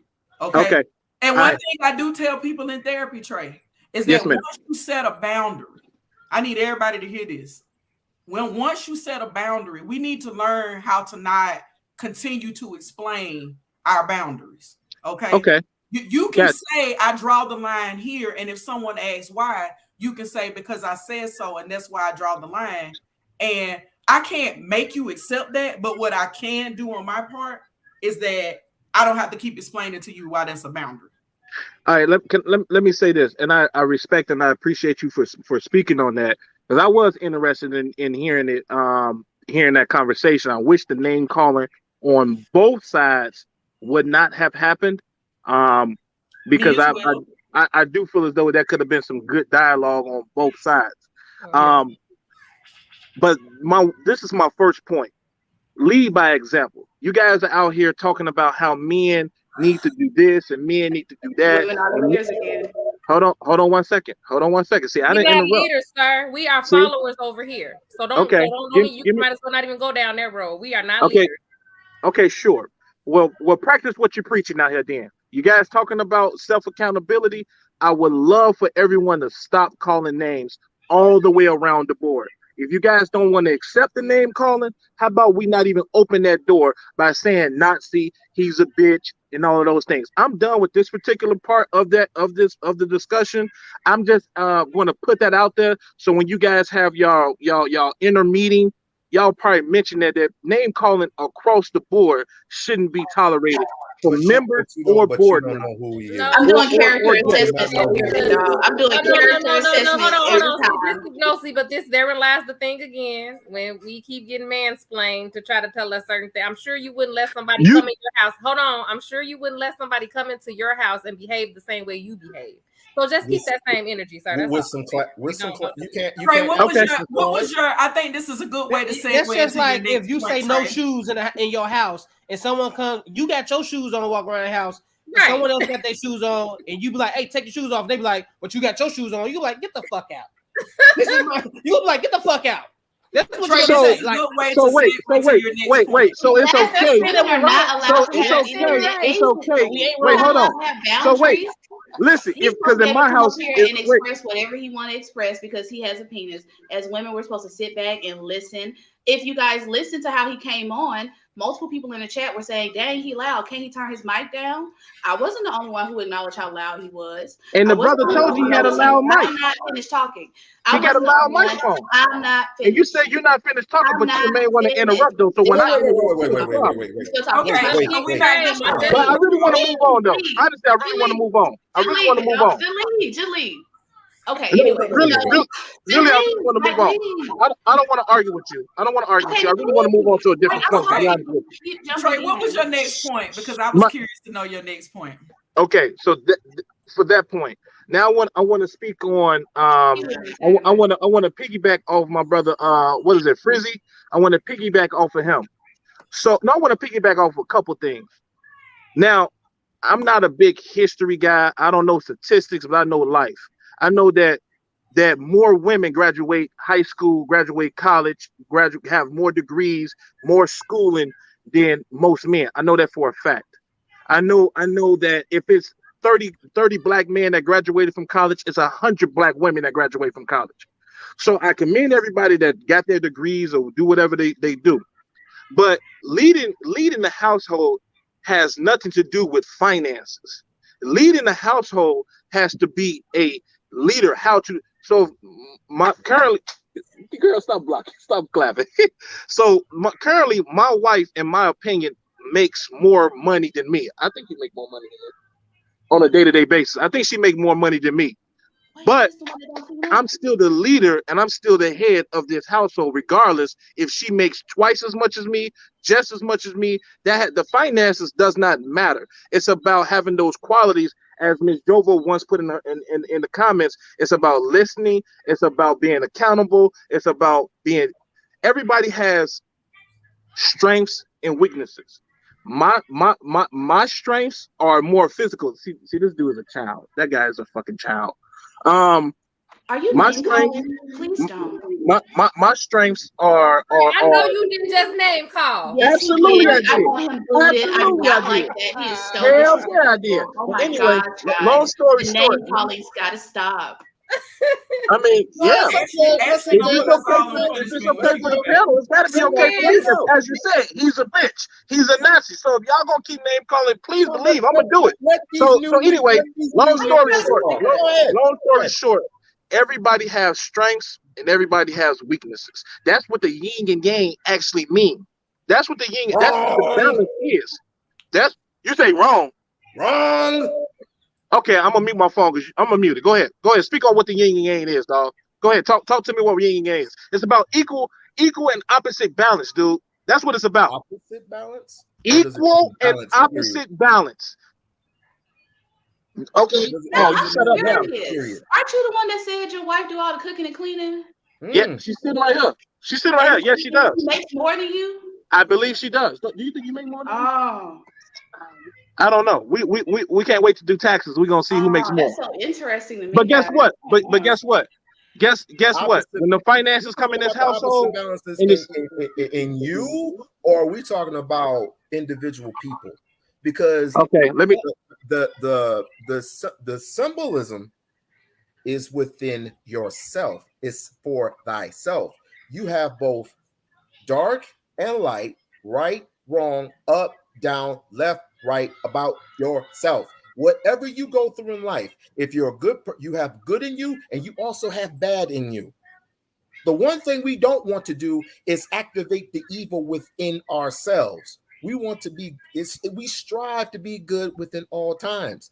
The person that came up in here had no sensibility or goodness in them at all. Okay, going back to my point. Going back to my point. I'm like I say, Brother Frizzy, you had a great point. Brother Frizzy had a great point. He had a great point. Everybody got to learn how to work with each other. If you have a submissive or a beta man and you're an alpha woman, that might work. Or if you have an alpha man and a beta woman, that might work. Trey, I just want to point something out real fast. Trey, hold on. I just want to point something out real fast. Wait a minute, one at a time. I just want to point something out real fast because we talked about, like, you just said here, and you and your wife are excited to see who's making more money this year, right? And that's a great thing because that means y'all both motivating each other to get the bag. But what we're talking about is these men who doesn't want the women to make more money than them, but still want them to be submissive. See, I understand what you said. You're a different type of man than what you're trying to, who you trying to take up for. That's why I want you to get to see. Do you just like that dude that was there right now, like the man that you're trying to, the man that you're taking up for, and all this you're not that type of man. I'm a leader of my own household, but I don't want to do shit. I don't want to do anything for my wife. That's her responsibility. And let me tell you something, my brother, Mr. Lock Nation. My wife is actually sitting next to me as we speak. I lead by example in this household. I lead by example. Okay, so I don't know how you got your particular situation set up. I'm not here to talk about how you have your situation set up. All I can do is tell you how my situation is going. Wait, we on lock. You married? We on lock? Yes, I am. I think everybody up here is a spouse. Okay, so then now let me finalize my last point. Then I'm gonna mute my phone. I'm gonna let y'all do y'all thing. Okay. I want to go back to the very first point of Mr. T.D. Jakes and and in his particular comments, I support his comments 100%. Let me tell you why. Okay, because in my opinion, now, in my opinion, the women, yes, the women are raising the children. Yes, women are becoming more empowered, and being more and more leaders, being more and more presidents and vice presidents, and being super successful in business wise. But my wife is sitting next to me right now. You know what she always says? She says, "Yes, I'm doing great in business, but I cannot fall short on my household, baby." Is that not what you say all the time? She want to always make sure, you know what, baby, am I not cooking enough? Or, baby, you know what, am I not doing this? She wants to make sure, yes, she's a very successful businesswoman, but then she always says, you know what, I got to make sure that this is still taken care of, my house is still taken care of, because that is the most important thing other than business. Now, baby, am I lying? Yeah, that's called second shift. That's beautiful. That is literally what it's called. That is literally what it's called, and that is I can relate to what you just said, Trey. And that's literally what's called second shift. That's literally the fact that women are out here working just as many hours as men, but they still end up taking on the bulk of the household responsibilities. Unequal division of labor. Second shift is yes. So you know what's funny? So yes. So my wife is taking the bulk load of the cooking, the cleaning, and the organizing. We actually just came back from what was it, New Orleans?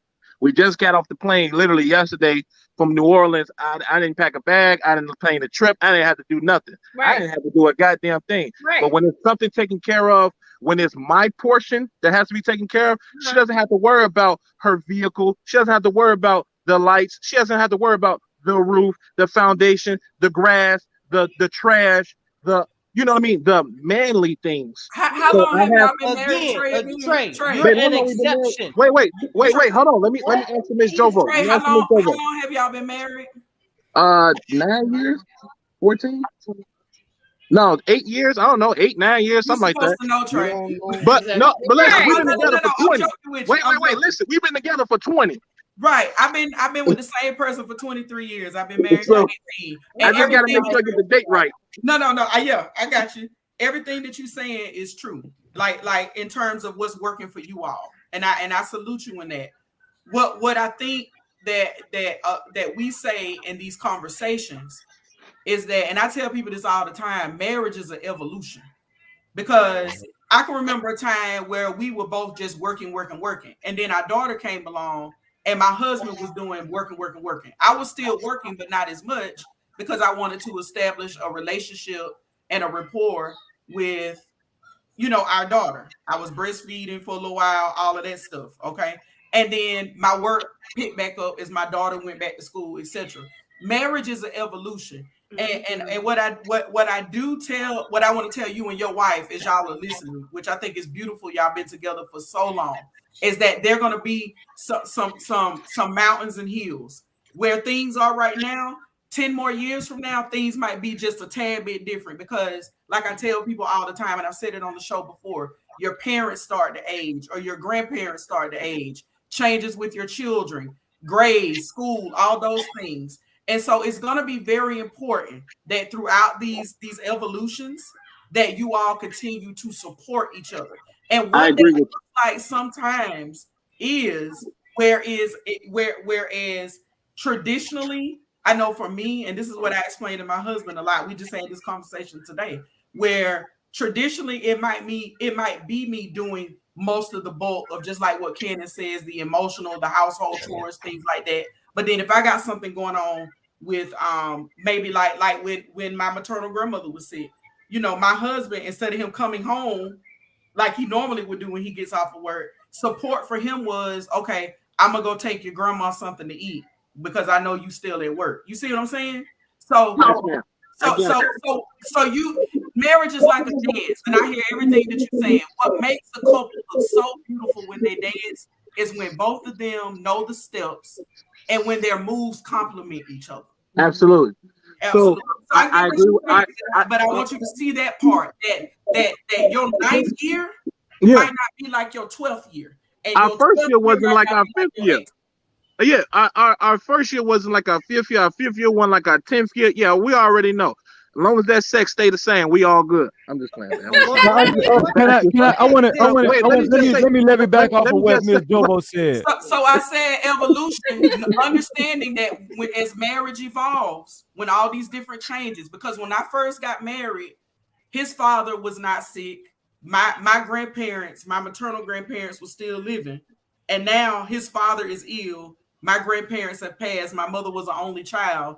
So I was in charge of all their affairs. So Trey, that's why I'm telling you and your lovely wife there that I want you all to win and be prepared for the evolution. Because with change, you have to challenge the way you think about certain things. And with change, you got to let it flow. It's like what I told a client today in a session about emotions.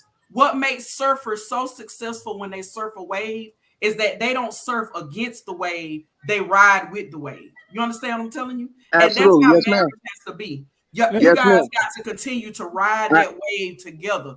And Trey, 100%. You do that as the leader. You understand what I'm telling you? Trey, let me back off of what Ms. Jovo said. Trey, go ahead, bro. Let me back off of what Ms. Jovo. Ms. Jovo, you right. And if anybody knows that, it's me, right? And I think what gets lost in these conversations is we try to make it seem like, especially men like me, we talk in absolutes, and we're not talking in absolutes. That, only the woman should clean all the time. Watch this. No, we're not saying that. I'm not saying that, only the man should know how to fix everything mechanically in the house. I'm not saying that. But there should be an understanding of roles. It's a difference, right? Okay, I wouldn't advise any man to marry an unclean woman. It's way more important for a woman to be clean than it is for a man to be clean. Yes, because throughout childhood, little boy, listen before you interrupt. Throughout childhood, right? Because Ms. Jovo, you talked about cognitive dissonances, right? And cognitive behavior. Throughout childhood, young boys get dirty. They play rough, right? This is what I'm saying. This is understood. But little girls should be raised to be clean. They should be sanitary.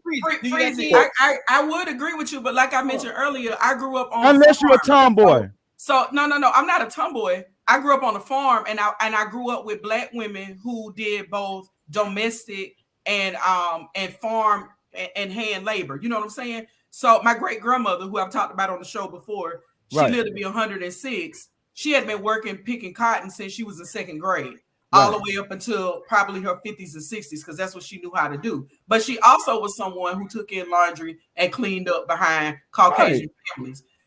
But what I love about her, what I absolutely love about her, and I tear up as I say this, is that for her generation, because I hear a lot in these spaces too, that these men want us to be like grandmama and them. But what I love about what she said and what I love about me is that I have the old school mentality, but I remember what she told me before and right after I got married. And it was, baby, I want your generation to be more successful than me.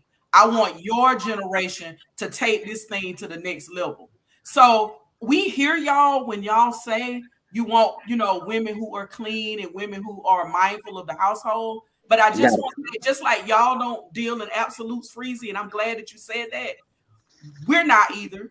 We just want you all to know. It's like what I tell my husband, babe, if I need your help on a Wednesday, and don't laugh because he know what I feel about Wednesday. That Wednesday, I love the Wednesdays. Yeah, like Wednesday. I'm not saying you got to be me. What I'm saying is that on this particular day, I just need your assistance with this. You see what I'm saying? And that's not a problem. And just to finish what I'm saying, that's not a problem, because that doesn't make him less of a leader. Right. And I agree. The point I was trying to make was, if anybody knows that, it's me, right? My mom, I took care of my mom for close to 20 years, right? So she had multiple sclerosis. She just passed away about a week ago. I'm preparing for her services this weekend, actually. My condolences. Thank you. So, but if anybody understands that, it's me. I had, when my mother took ill and her MS progressed to a level of where she was just totally disabled, I actually had to, step in and do her laundry, right? I had to make sure everything was sanitary. I took on that mindset and I was ready, and guess what? I was willing. So I'm not saying that men shouldn't be ready for something like that. Right. But what I'm saying is, before my mother took ill, it was understanding that she was the person. If all, she had 3 boys and a husband. If all of us, if there was going to be any cleaning at the end of the day, she was going to do it. And I'm not saying we weren't going to help her, but my mother was a clean woman, and I just feel like every woman should be like that. That's how I was raised. That's just how I was raised. Brother Freezy, I mean, my condolences to you, and I think you're very, very strong for doing this podcast, preparing for the things that you got to go through. I just want to ask a quick question. So, if a man goes out and makes $100 million, right? He's very successful in business. He's strong. But he's lacking in his home. He's not emotionally there for his woman. He's not there for conversation. He's missing. He's gone. He's just completely non-existent in the household. Right. Is that a good man? Is that a good husband? I'm asking the ladies that question. Okay. Is that a good husband? He made $100 million. You can buy whatever you want to buy. He's never home. He's not there for you emotionally. He's not there for you for conversation. Are you asking if we want an ATM? Now, are you asking under the? That's what it sounds like. Are you? He's asking you, is that a good husband? Trey, is that a good husband? ATM. Trey, are you asking under the construct of you want us to think about how we were socialized and how we were raised in terms? No, of ma'am. No, ma'am. No, ma'am. I'm not asking that. What I want to do, what I want to do, is illustrate how you guys. Because my answer is going to be contingent upon what I've had with me for the last 23 years. You understand what I'm telling you? What? Yes, ma'am. I understand. Answer might be different. That's the reason why. That's the reason why I asked the question. That's the reason I asked the question. I would love to hear everyone's answer. If you had a husband that made all the money in the world you ever can desire, but he's not there for you emotionally, he's not there for you spiritually. I got my own job and my own. Okay, so what's your answer then? Is he a good husband? Is he a good husband? Are we allowed to answer this question, or is this like an antagonizing question that we're just supposed to like? Ma'am, I'm just asking the question, ma'am. You can choose to answer it or not. No, nobody wants a robot. I'm a strong, independent Black woman. I don't need him making $100,000. That's the question. Okay. So he's not a good husband. Okay. So now let me ask this question now. So everyone disagrees with that. I'm sorry, man. I apologize. I'm gonna mute my phone. I apologize. So I'm gonna tell you, like I said on the show before, Trey, that I look at marriage like a human body.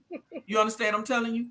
So I'm not effective if I don't have a heart. The heart pumps blood to the organs in the body. But I'm also not going to be effective if I don't have a brain. The brain controls motor movement and the nervous system and all the other systems in our body.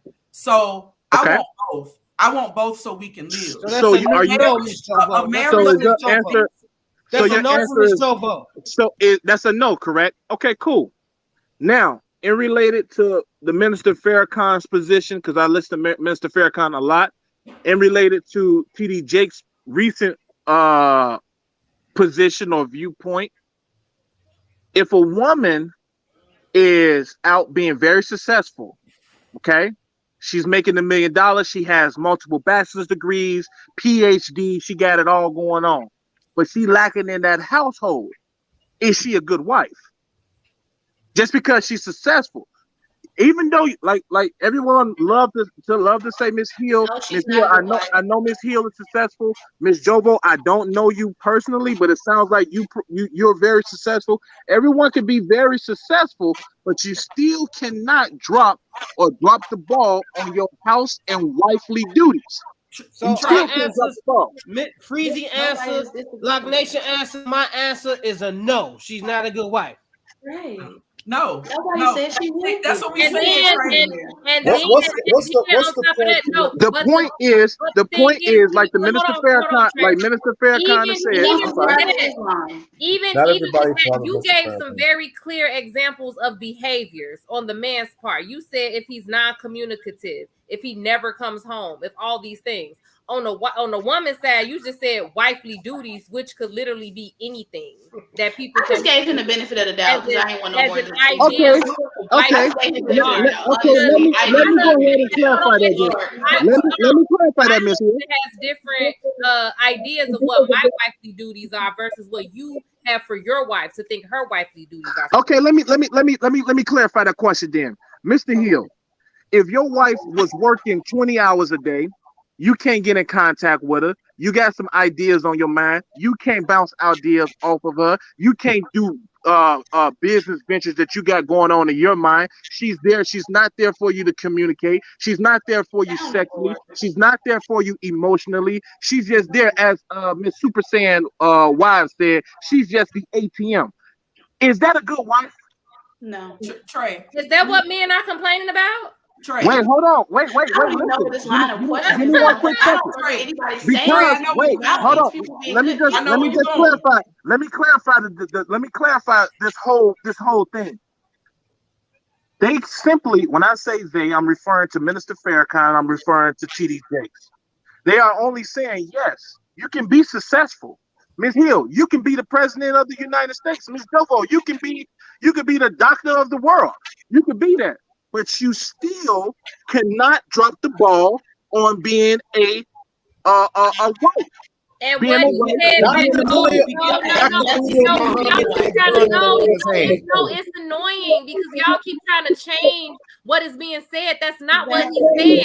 Okay, go ahead. Say what he said. Play the clip. That's not what he said. Hold on, let me finish. Play the clip. He said you have to create a need for me to pour into. That is not the same thing as saying coming and taking care of the house. That's not the same thing. He's literally saying Play the clip. Context, in the context of what he said, with the actual language that he used and the words that he was saying, he said that since you have the success over here, which is material success, having a job, having a car, things that traditionally men have felt like they provided to a woman to make them feel like a man. We know you can buy your own car. We know you can make your own money. We know you can buy your own house. But until you I'm a piggyback. Hold on one second. Hold on, Bishop. 1 second. I'm a piggyback off of Mr. Frizzy. You guys are operating. You guys are operating in the absolute. You guys want to take every single. You guys want to take every single word literally. Wait, hold on. Listen to what I'm saying. Hold on. You guys be one. Give me 1 second. Hold on 1 second. Give me 1 second. Give me 1 second, please. You guys are operating on the notion of being the absolute, and you can't do that. What the brother is saying. Hold on 1 second, please. Hold on 1 second. What the brother, in my opinion, is saying is, okay, I understand that you got this, you got that, you got this, and you got that, but you still need to have some room for me to come in and pour into you. If there, if your cup, hold on, if your cup is right, but that has nothing to do with coming home and taking care of the house. Those are two different things. Can I please finish? Changing what he just said. No. You guys change the Bible all the time. But hold on, let me go ahead and clarify what I'm saying.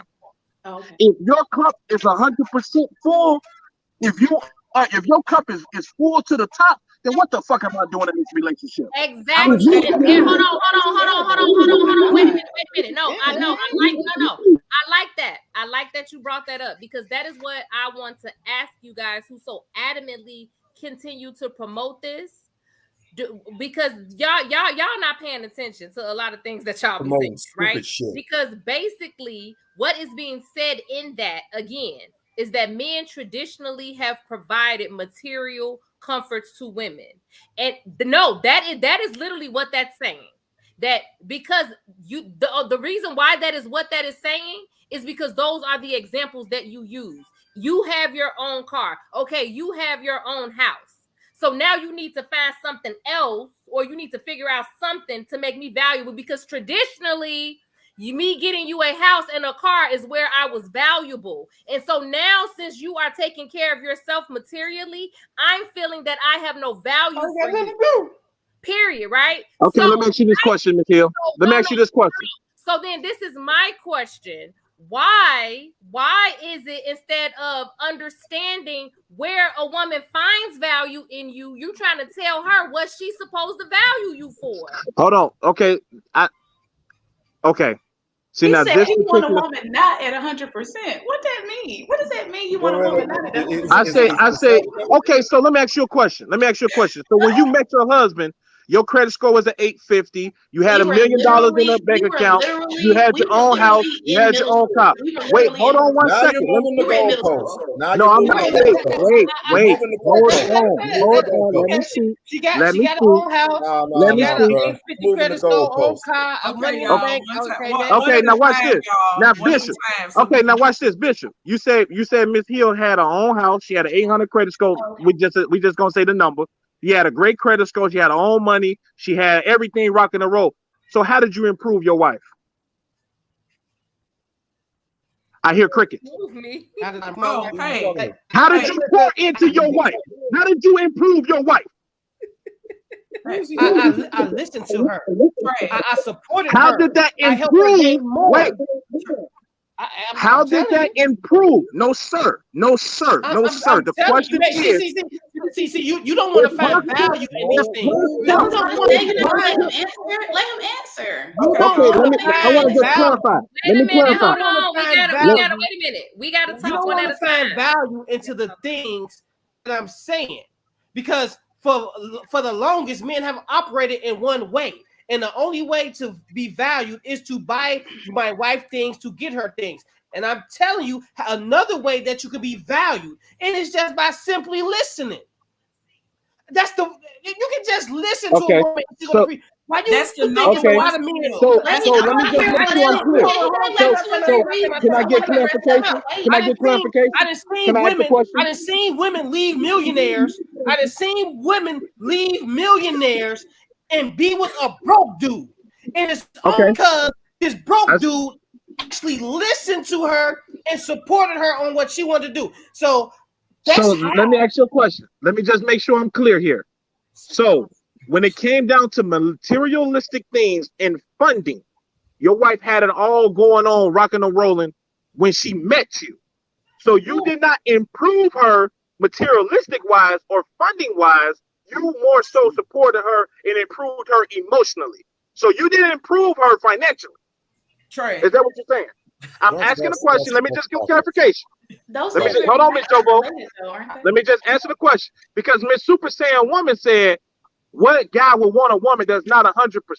See, I'm operating in the notion of we're going to improve each other.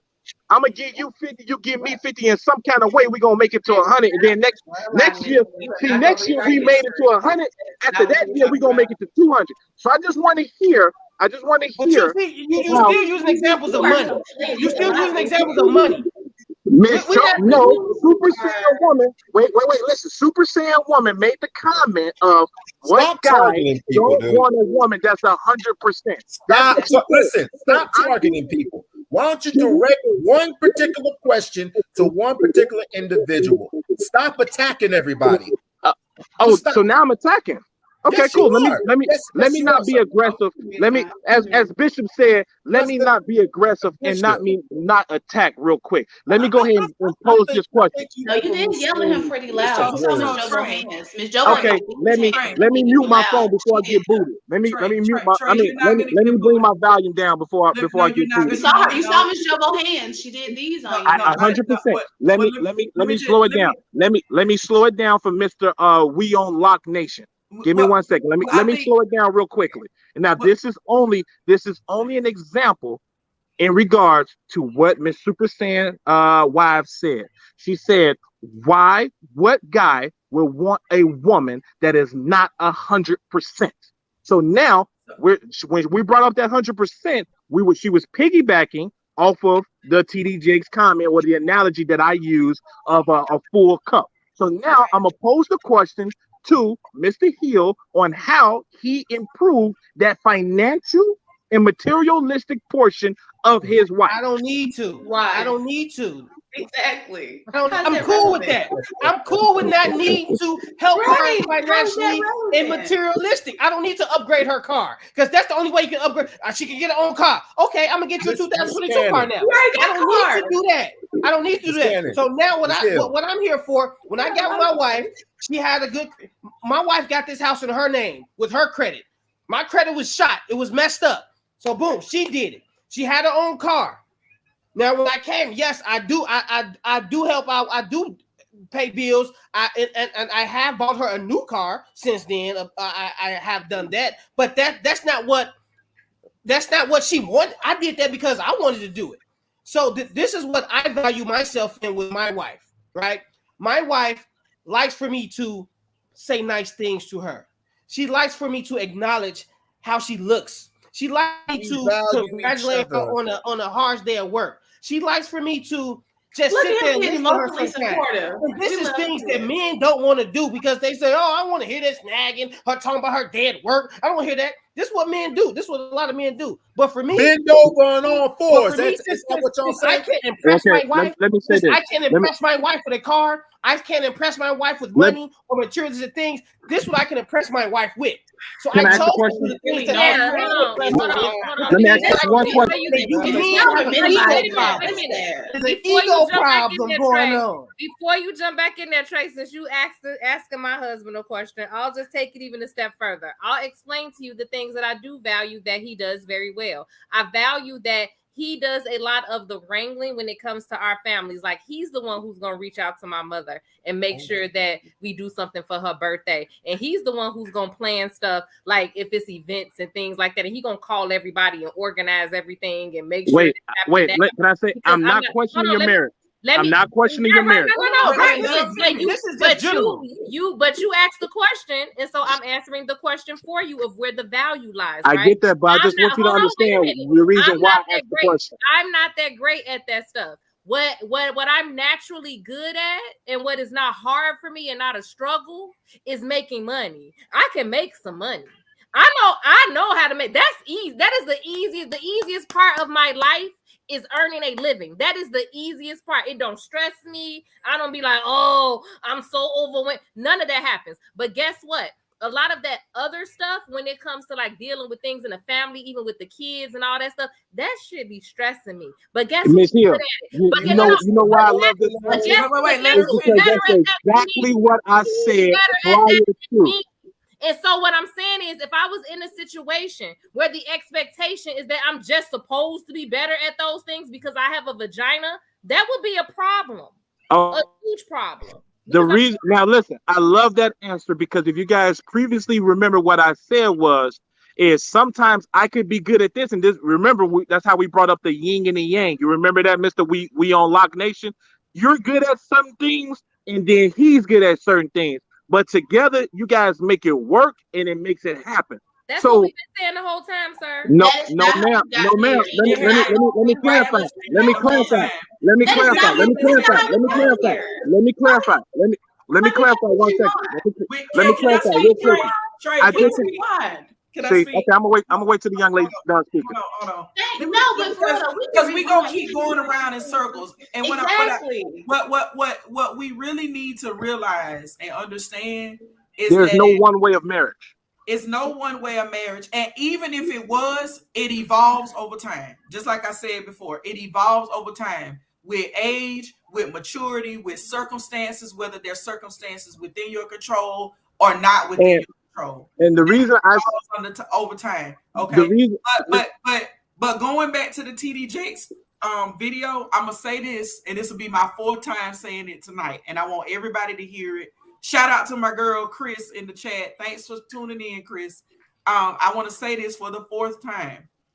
Anytime you're in a relationship where you are literally asking someone, okay, under any circumstances and context, that they need to decrease self, whether it's not talk about how much money you make, whether it's do you have to tell people that you have X and Y-Z degrees or whatever it is. When anybody ever comes to you and they are literally telling you to reduce and decrease self to make them feel better about themselves, I don't care if you're a man or a woman. It is disturbing. It is not of good. It is not, I don't want to say good. It is not effective when you are in a relationship with someone else. In the 23 years that I have known Mr. Mosley, if anything, this man helped me get through college. And if anything, he's the first person to say, I might say, well, I don't know if I can do that. And he's going to back me up and say, babe, I think you're great. And I know whatever you can do, you're going to put your mind to it. Nowhere in the context of that conversation should that attack his masculinity. Should that attack him as a leader in our family? None of that. Okay. I believe. But I want everybody to hear that. Like, it's not just a man-woman thing. Anybody who enters your life, like and Freezy, I'm gonna use you as an example because to my knowledge, Freezy, you're not in a committed relationship, not that I know of. But let's just say I'm gonna just use. I'm married. You are married. Oh, I'm sorry. Married to the street. What? No, he's not. No, Freezy got married not too long ago. That's right. I keep forgetting Freezy. Congratulations again. Thank you. So let me just say we got a random guy and a random girl over here. And I'm gonna even use it in this terms. Maybe this woman wants this guy to decrease self in terms of why you got to tell people how much money you make, or why you got to tell people you do that for a living, or how you gonna pour into me and you got all of this going on. That no matter who you are in the relationship, whether you're the woman saying that or the man, that is disturbing. That is a red flag. Freezy just got married. I'm sure Freezy is married to someone who, Freezy, this woman did not come to you and say, you need to pour into me.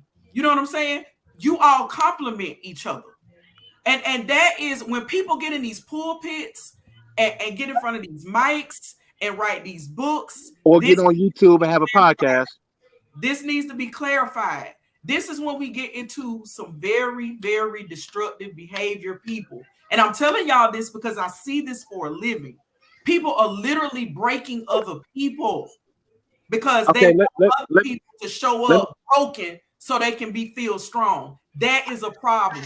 Let me comment on Mr. TD Jakes and on a man's perspective. That's kind of support that. Nothing. Now, if you get with a young lady, right? Let's say you get with a young lady, she has everything. She has everything materialistic. She has all the money. She has all the cars. She's great. The only thing that you can do is support her emotionally and things of that sort. But as a man, as an alpha man, nothing will make me feel better than if you got a 2-bedroom apartment. I would love to improve that 2-bedroom apartment. Ego. That's right. You took the words out of my mouth. No, we're not about the wordplay.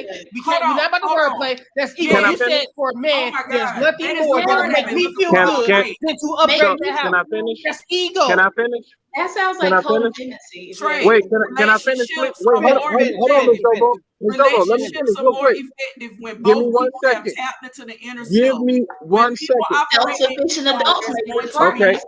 Hold on, Ms. Jovo. Give me 1 second, please. I'm just telling you from my perspective, okay? When I first met my wife, well, we were young, so she was living with her parents. But anyway, nevertheless, be with her. Hold on 1 second. Let me just say this. And nothing feels better. Right now, we got a 4-bedroom, 2-bath. But nothing is going to make me feel better than, oh, man, when we go and buy a bigger house or a bigger mansion or buy her a new car, or you get what I'm saying? That's not important. Wait. That's not important, but it's going to make me feel better. Why? You said That's why? what I'm asking. I just said ego. That's exactly what This is an ego booster for me to be able to buy my. Come on now. Let me answer. Okay, what would? Can I answer? Can I answer the question? Okay, Can I answer the question? We heard what would make you any more happier, but what's going to make her happy? Let me ask her. Let me ask her real quickly, and then maybe you guys can let me answer the question. Baby, do you want a bigger house? She actually sleep. I ain't gonna lie to you. She sleep. She no bullshit. She sleep. I swear to God, she sleep right now. Oh wait, she just woke up. Wait, she just woke up. Wait, she just woke up. Guess what? Just serenaded her. Hold on. Tell me 8 years. Wait, you already know what she wants. Hold on. Watch this. Hey, baby, do you want a bigger house? This is the same guy from 3 years ago. From 3 weeks ago. So she says no. She doesn't want a bigger house. Baby, do you want to move to Florida? You need to. You're not needed. You're not needed. Wait, I just asked her, did she want to move to Florida? Because that's our next goal. We want to move out of the city, and we want to move somewhere to a a warmer climate. So when I get to the level, Trey, I'm gonna tell you this. I'm gonna tell you this. Wait. For the past 16 years. What I'm gonna tell you this. Go back for the past 16 years. You have more value than that. Trey, I want to hear you. I want you to hear this. I want to listen. I want to make my wife happy. Trey, I want to. You have more value than what you're talking about, bro. At the end of the day, I want to make my wife happy. So you know what? I'm going to pour into her. I want to pour into her. I'm going to work. I'm going to do whatever I need to do to buy her house in Florida or in Atlanta or in Mississippi or wherever warm climate we're going to go to. So she wants to do that for you too. All the brother is saying, man, have some room for us to come in and do what we need to do. Trey, you're already in because you and your wife are partners. Wait, it's a bunch of people talking at the same time. I don't understand. So what you're telling me is that if your wife was able to accomplish y'all move and all that other stuff, and she could do that on her own, that the requirement is that she doesn't do it or diminishes herself to not do it so that you can be allowed to do it? Absolutely. Then what are you talking about? Then literally, what are you talking about? You just said that the whose phone is that? Did you guys hear what I said? I'm sorry, I had a phone call coming in. My bad. I didn't hear what you just said. I'm sorry. What was that?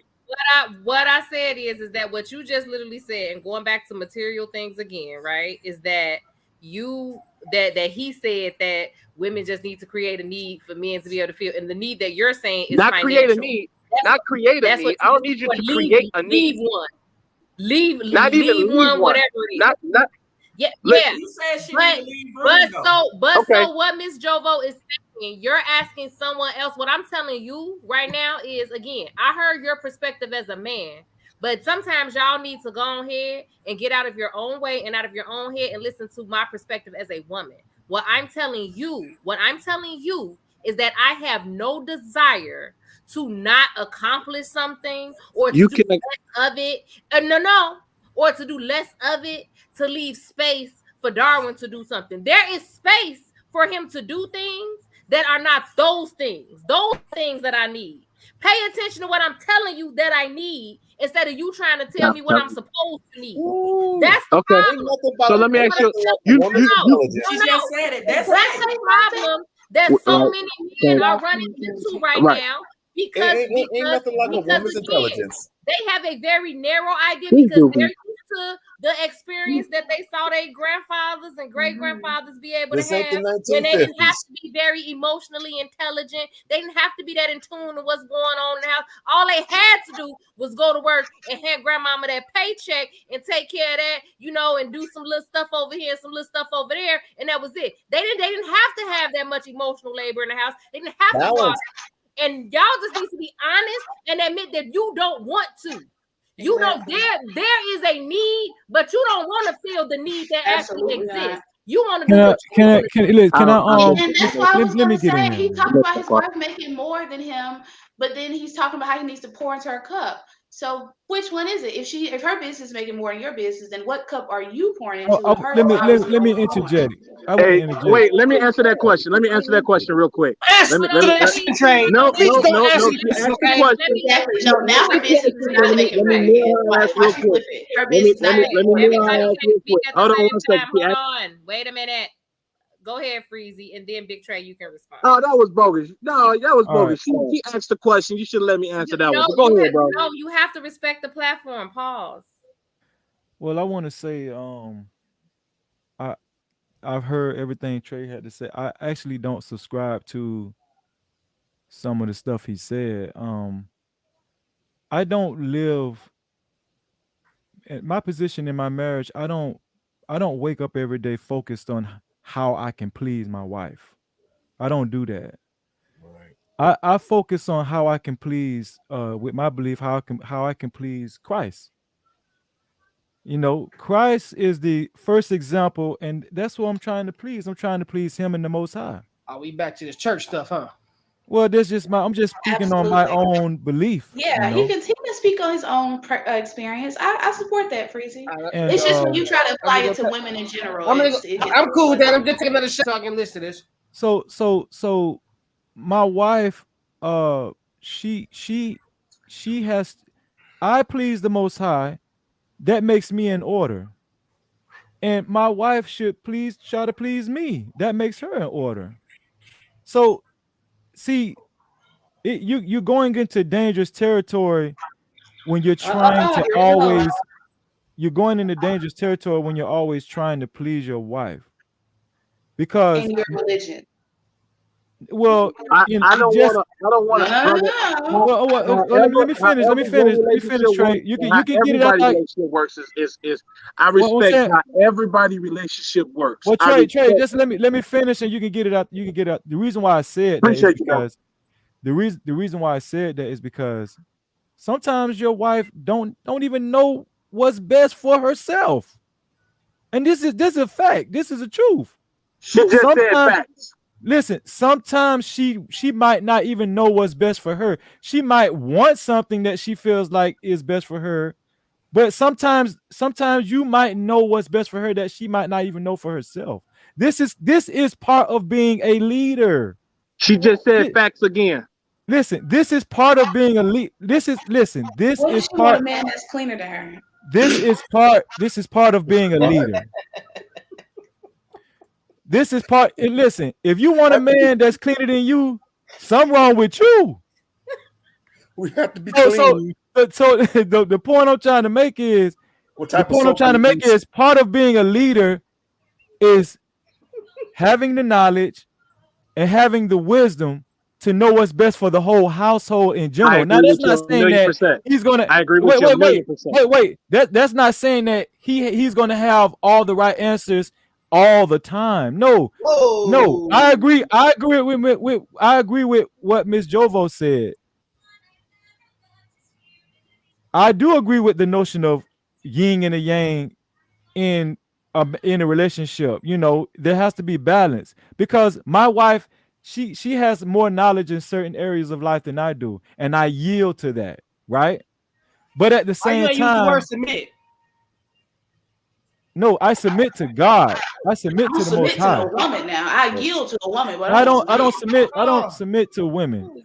But the point I'm trying to make is I do yield. I will yield to her knowledge and expertise because that's a wise man. Okay, that's a part of my leadership. That's a part of my leadership. Knowing what is the best option. And she might just be it at the time, right? But at the same time, she's still going to respect me. 100%. She's still going to respect me as the captain of this ship. Yep. And I'm not going to have it any other way. Still the captain. Yes, sir. Yes, sir. All I'm saying is that that's why I feel like that's why I feel like roles should be established. There's only one chef in the kitchen, baby. Listen, the only time black people have a problem with roles being established is when it comes to relationships. We know how to play our role at our jobs. right? When we go into work, we know how to play our role. We know who's the boss. We know who's the the CEO. We know who's the vice president, the president. We know who's the supervisor. We know. But when we go home, order is out of order and we in disarray. But I'm going to subscribe to everybody on the panel that the most important place to know what your role is at your home, your own home. I agree, but Freezy, I think the problem is, again, it's not that people don't know their role. It's that people keep trying to tell other people what their roles are. Yes. There are roles that need to be filled in the home. I agree. I guess where we're disagreeing is that they don't just automatically fall along gender lines, that if you have a penis or you have a vagina, this is what your role is. I think that, again, in 2022, is the issue that people are running into because, and I've said this a million times, the way that technology has progressed and the way that things have progressed, we no longer need to function in the way in relationships and households that we used to function before. And some of us are a little bit slow on the uptake than others because a lot of it is steeped in the idea of privilege and of losing privileges that some of us have once had, and nobody wants to lose privileges, no matter how minor or no matter how pretend that they are. Still, no one wants to lose them. So the fact of the matter is that what's happening, kicking and screaming again, is that we're being told, no, this is a man. As a man, this is what I'm going to do for you. I'm going to provide this. I'm going to do this, and I'm going to do that. That is what I am as a man. And you're not. Can I ask the panel a question? Right? So, hold on, let me finish. And then on the flip side, what the woman is saying in 2022, these things that you're telling me are what makes a man. Right? First of all, is a social construct. It's not what makes a man. And second of all, I don't need those things from you. I need some other things that you feel are not manly. You think that that's not what makes you a man. Could you give me an example? Could you give me an example, Miss Hill? Miss Hill, can you give me an? I'm saying no. I want Miss Hill to give me an example because I'm listening to you. Mm-hmm. But I got a great example of. I got one for Freezy. She was on this panel, right? And she was talking, and I didn't have nothing to do with this panel. I wasn't on the panel or anything. But they commenced to start telling her on the way she was talking was making me not be a man. Like, you're disrespecting your wife. You're talking down to him. You're lessening him as a man, saying all this stuff. I don't have nothing to do with it, right? So how can they say I'm not a man because of how my wife is talking? Okay, well, no. Wait. Let me clarify. Let me clarify. There are specific tasks that only a man should be assigned to. There are specific tasks that only women should be assigned to. And this is a classic case that I know you guys have heard men bring up on these panels. But if you're married, Miss Jovo, if you're married and you're in your home at 4:30 in the morning and an intruder comes in the house and your husband expects you to be responsible to defend your whole entire family, you don't see something wrong with that picture? Bruh, there are women. I'm asking Miss Jovo, bro. Stop coming to the women defense. Just chill. I'm asking Miss Jovo. Let's converse. Let Miss Jovo answer it. Say that again, Darwin. Let Miss Jovo answer it. That's what I said. Yeah. So I got next. Okay. So, Freezer, you're asking me if my husband expected me to defend the whole family? No, if there was an intruder coming in the house at 4:30 in the morning, you guys are asleep, but you hear somebody get up. You tap him. You hear it first. You tap him. Hey, I hear somebody coming in the house downstairs. Or I don't know if your house is 2-story, but I'm just saying in general. Somebody's in your house and they mean to do your family harm. Do you think it's right or it's okay if your husband expects you to defend your family before him? Ask her if the intruder comes in, does the man go down there or does she go down there first? It's the same question. It's the same question. Can I answer? I'm gonna answer both of the questions. What both of you all are basically saying, and what Darwin and Cannon are saying, is that people are socialized to, and you talking to somebody who grew up in a very traditional home. I was socialized. I saw my grandmother work. My grandmother didn't have to work. My grandfather worked. My grandmother stayed home. Okay, that's what I saw. Okay, now at my house currently, if somebody tries to come through this door, they won't get very far, okay? Because my husband does not have that characteristic. However, I have a friend of mine who she's the better shot when it comes to a weapon. She has military experience. At her house, if you were to ask her this situation, both of them probably going up under the bed or the dresser or whatever, and they ready. Like they both ready.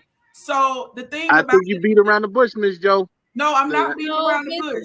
But in my reality, I'm not going to be offended by that. But to Miss Jovo's point, and I hear y'all keep saying this stuff, right? And the fact of the matter is that, again, it all depends on what makes sense in that household. Just like she brought up a very good example. I have a family member who her husband works retail, and she has been a state trooper, police officer, security detail for decades. Would you think it will make sense for her to let her husband go and investigate an intruder when she is trained in combat? Can I answer that? Okay. Let me answer that. Wait, because I asked the question.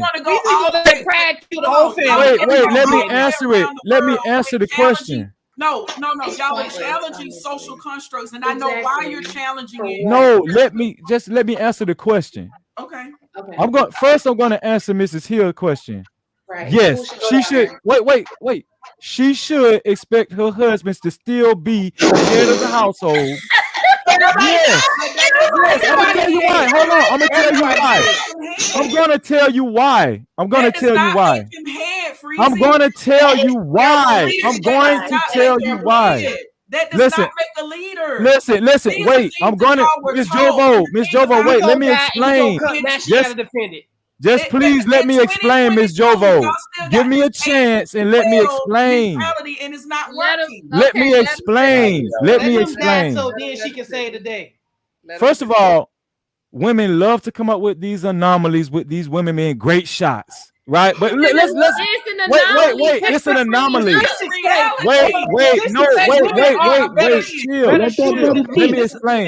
Let me explain. Do you know how many break-ins occur while people are at home? Let me explain.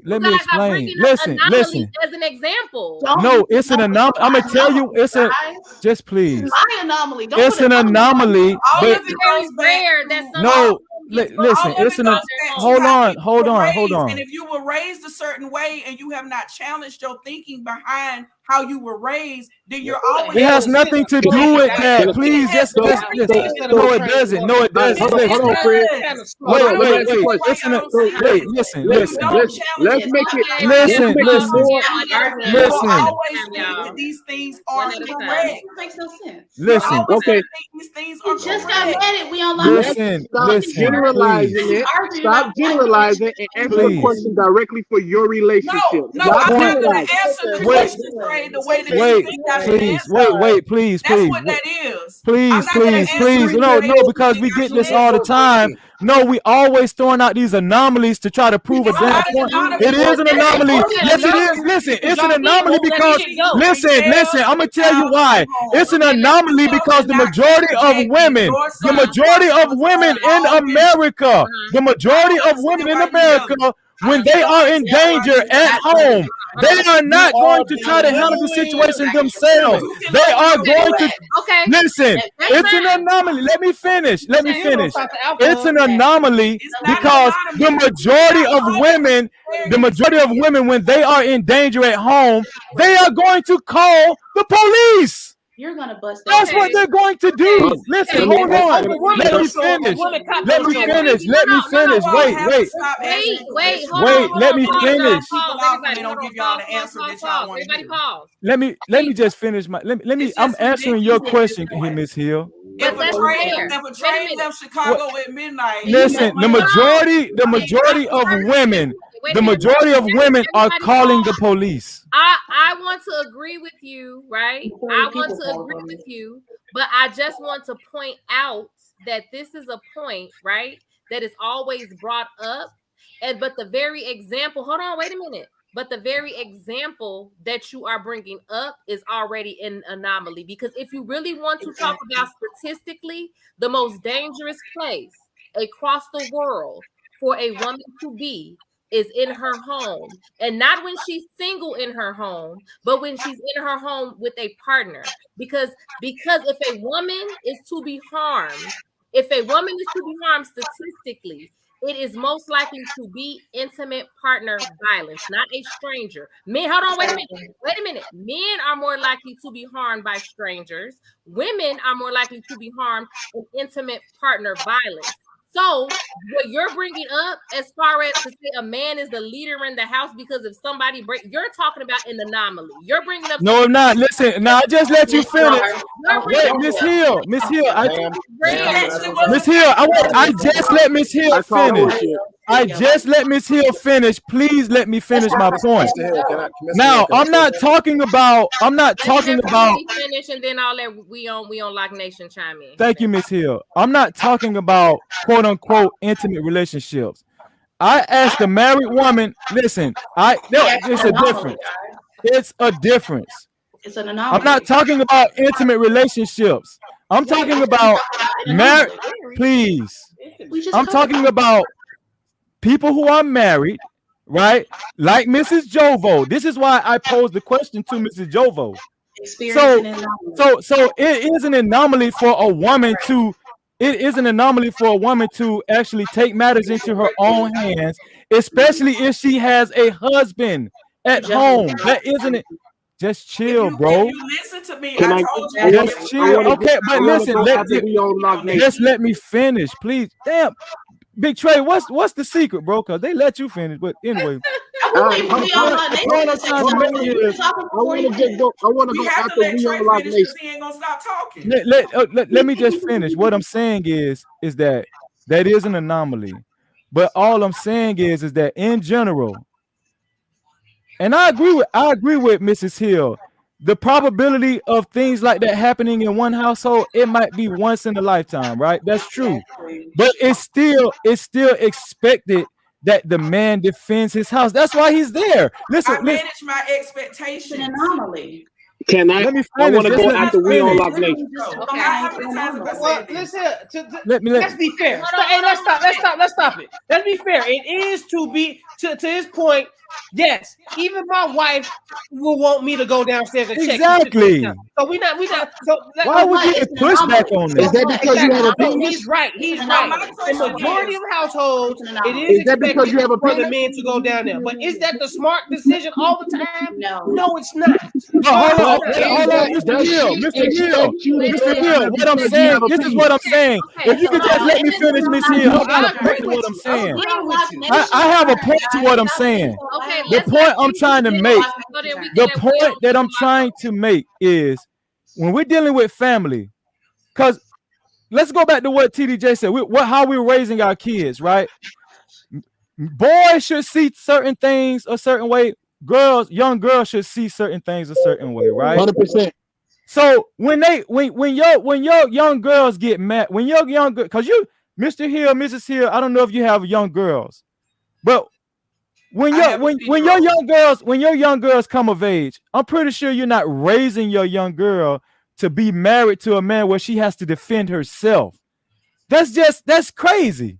But guess what? She can't defend herself. All right, hold on. We are raising our daughters. No, I'm saying that she. Listen. The goal is for her to get married. Let's go ahead. Wait a minute. Hold on. The goal is for your daughter to get.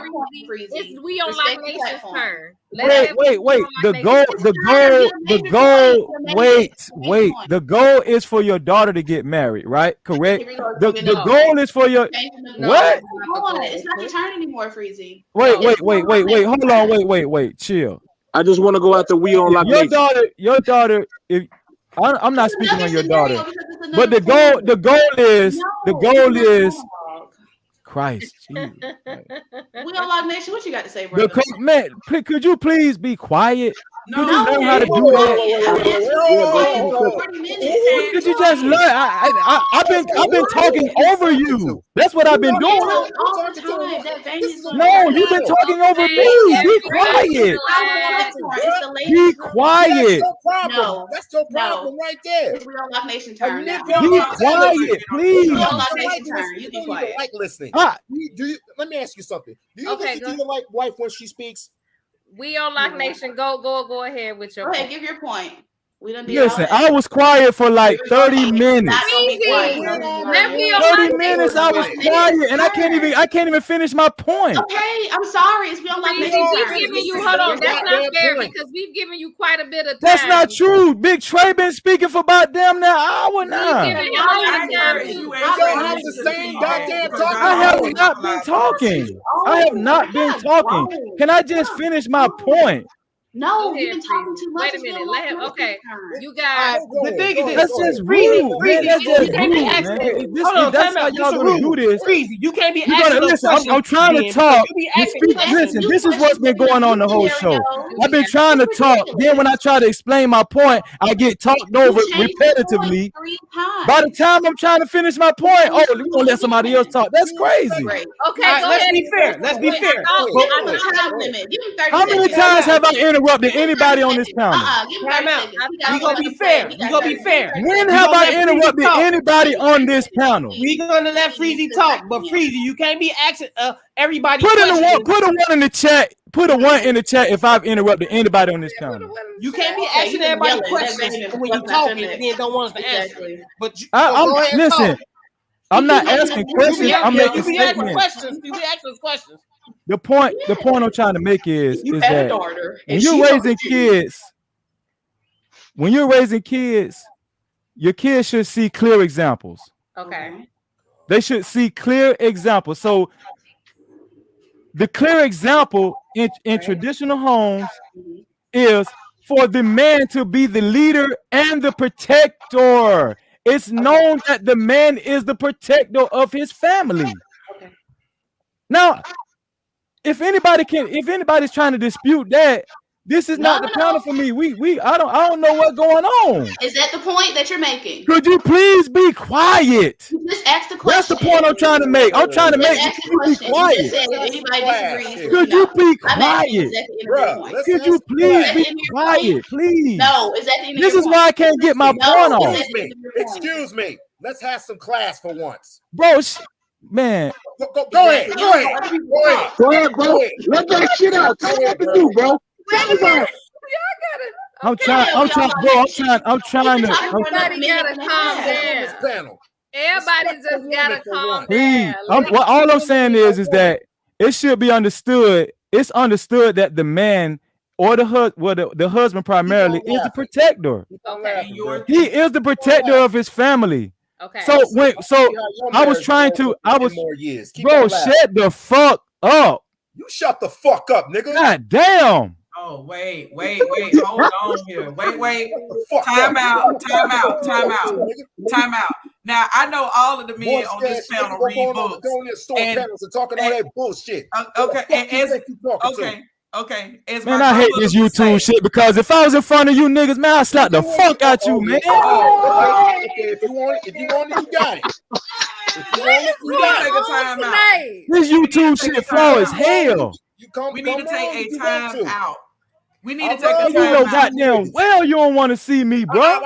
We need to take a time out because now we're reacting. Puss ass niggas on the goddamn panel. Yeah, like what is going on? Relax. We just having a conversation. What no one says is law on this panel. People are sharing thoughts.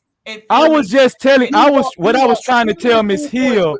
I was trying to tell Miss Hill that Listen. Let's listen. take a moment. We on Lock Nation. Let's just take a moment. Bro, go grab your dildo. Wait, no, Freezy. Go grab your mama's dildo, nigga. Can you mute some people? Yeah, can you just mute folks? We just need to keep it down, everybody. Just keep it down. Just have respect for each other.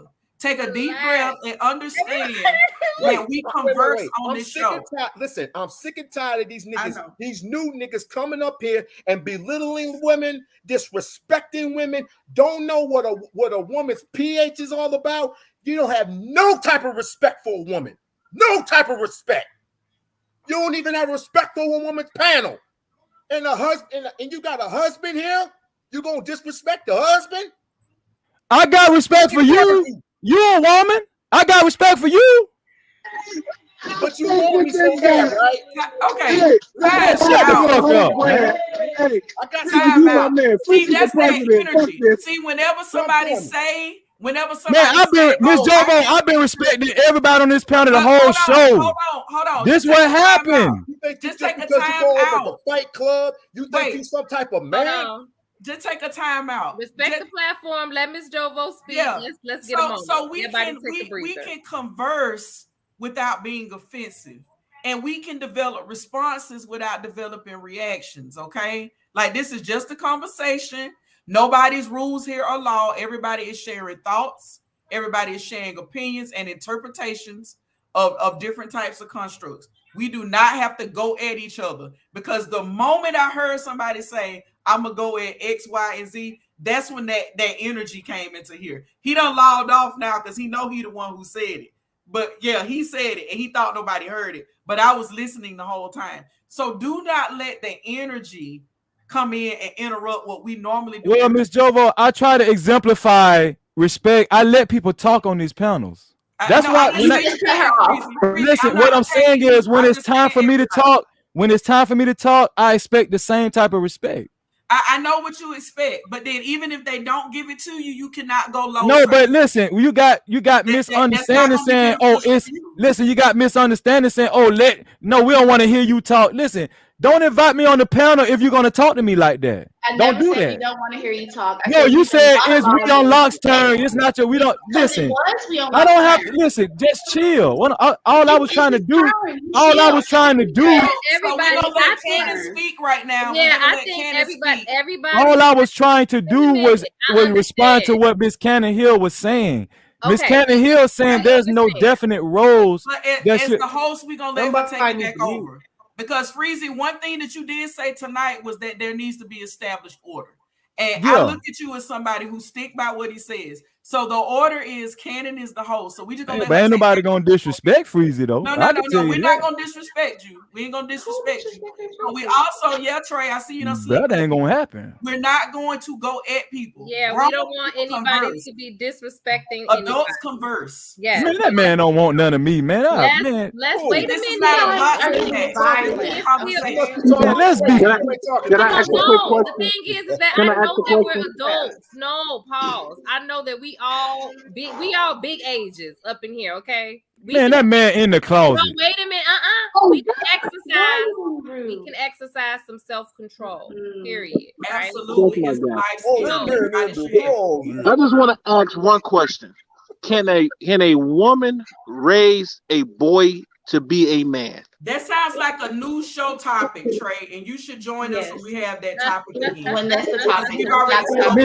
Miss Hill, what I was saying was it's expected for the man to be the protector. That's what I was saying. So there are certain roles that's expected for men, and there are certain roles that should be expected of women universally. Now, I do understand that there are nuances of expertise that women might know that might be expected of men, but she just better at it. I get it. But in general, raising kids should see a certain example being given from parents as far as certain roles. Like that's why I brought up men being a protector. You don't want your daughter growing up thinking if she is married or in a relationship with a dude, she should be expected to protect him at all times in this relationship. No, it should be the other way around.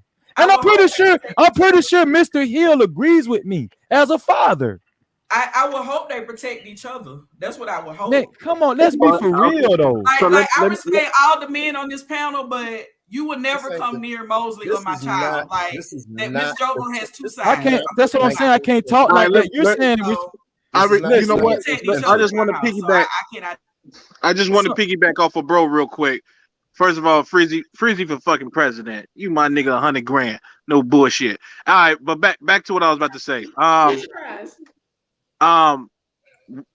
The ladies like to say this all the time. Which Freezy, I'm agreeing with you. They say, "Oh, the man expect women to cook because I have a vagina," so to speak. You know, they use that as an example, right? And what you're saying is, if a protector comes, if an intruder comes into the house, I need to go and secure the house because I'm a man and because I have a penis. That's what the brother is basically saying. There is particular roles in every relationship that everybody is, so to speak, expected to do. Not saying that women cannot shoot. My wife is a better shot than me. I'm not gonna lie to you. She shoots better than me. She does shoot better than me, but it's still expected of me to go and check on that noise, go and check on that house, go and check on whatever sound happened. It is still my job as a man, not only because I have a penis, but because that is one of the duties and one of the roles that I signed up for. Trey, whatever works. Okay, cool. Whatever works for you, works for you. Okay, let me go now. Let me speak. Okay. That I agree with Trey. I agree with Frizzy that I do expect myself, and I think my wife expects me to go and check on an intruder if a intruder comes in the house or whatever the case may be. But although in some cases that might not be the best decision for the whole family, if you want to be clear. In the situation that she just described about the woman being a law enforcement, a security specialist, she has done security detail for mayors and stuff like this, right? So this is what she does. And in that situation, you all still said that her husband should still go down and check on the situation. Cool. Absolutely, my brother. Whatever. If you want the whole family to die, then just go right on ahead and send No, more than likely the man gonna die. She's gonna survive because she got the training. Why would you even want your? Why would you put your wife in a position to die? Because he's a man. Why would any man put his wife in a position to die? Period. I have a question. I'm gonna jump in front of a moving car way before my wife. Y'all are proving the point of women. What does this with this submissive shit? What does all this y'all are proving the point of women with the submissive shit. Since y'all have the dinglings, y'all think that y'all supposed to come through and just y'all word is finite because y'all have a dick. Right. No matter what the conclusion is. I ain't letting my wife die. The outcome. Say it again, bro. I'm not letting my wife die. One more time for the motherfuckers. I'm gonna die. I'm gonna die before my wife is. That's what I'm trying to tell you. How about your wife could potentially save the whole family? How about your wife could potentially save the whole family? No one has to die. We ain't gonna never know that because I'm gonna die trying. I will never in life hear a noise and tell my wife go check out that noise. Y'all men are cool with not letting a woman shine because y'all ego won't let them do what they have to do. I'm gonna die trying to save my family. What's wrong with that? You're saving your ego. If you qualify to save no, I'm the man. I'm the man of the house. I'm the protector. Listen, I got a job. I am the protector. What's wrong with that? You're not the protector. No, hold on. Time out. Let people talk. You're not. Listen. Just because you say you're the protector doesn't mean you're the protector. Let's get this straight. Yes, it does. No, it does not. Yes, it does. I can say I'm a giant.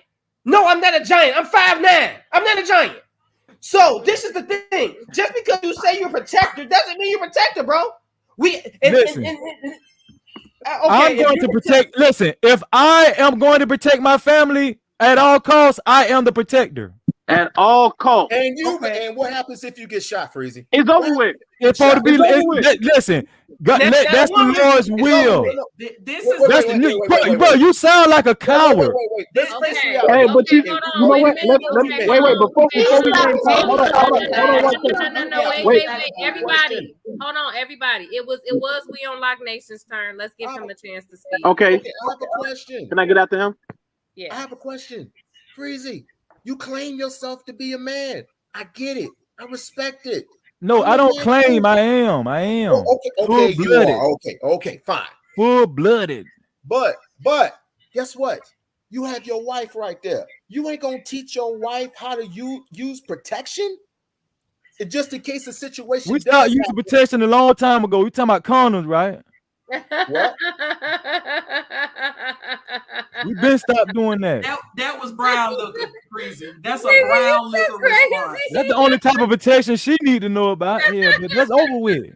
Okay. She gonna need to know about it in a few minutes because you got some cognac in that glass. I can Ashley is whiskey. So, okay. To be fair, we've been on this stream after four good long hours. So we're gonna go ahead and wrap this up and close this out because we all got stuff to do. It's been a great conversation, though. Like we definitely gonna have to continue this, Freezy. You always welcome to come back. We love debating with you. Trey, you be coming in here throwing monkey wrenches. We gonna have to use you sparingly. We don't like. I just come to try to set the record straight, and I try to come and speak on behalf. I just try to come and speak on a man's behalf. That's it. It wasn't an engagement, sir. Rules of engagement. Okay, let me go ahead and close it out. So let's go ahead. We're gonna go around. I'm gonna let everybody give their closing statements, and then we're gonna call it a night to do it again. Is it 1 minute? We still got the 1 minute rule in effect. I just want to clarify that. I feel like we need like 30 seconds. Yeah, 30 seconds, please. Thank you. I don't want to hear another story. It's just 30 seconds. Let's give a 30-second real quick. What takeaways? What's the last word that we want to have for today? 30 seconds. Please try to stay within that. I know we could all be a little long-winded, but let's try to keep it short and sweet. Who wants to go first? I'll go first. Okay. All right. So I just want to shout out to everybody that was in the chat tonight. Shout out to the panelists and our guests on the panel. I just want everybody to remember that anything that you're seeking to change about your life, including the state of your relationships, your marriage, your friendships, and all these other ships we maintain, start with yourself first. Awesome.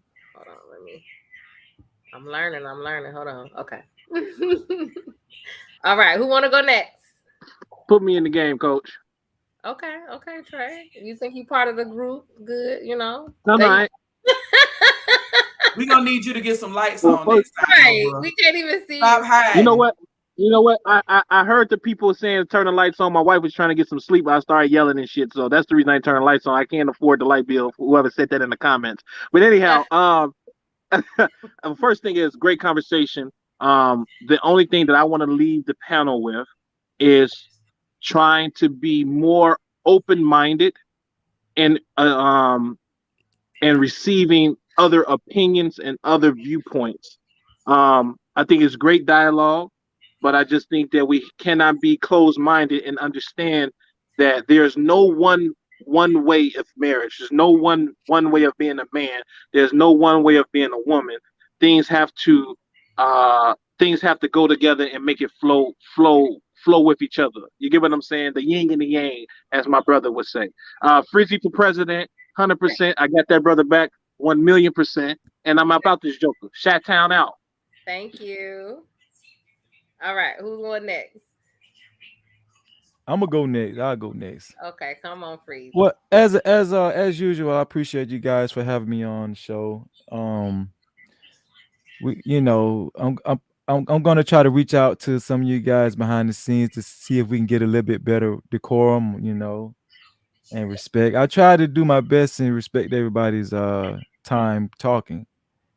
But I just want to say that as far as what TD Jake said,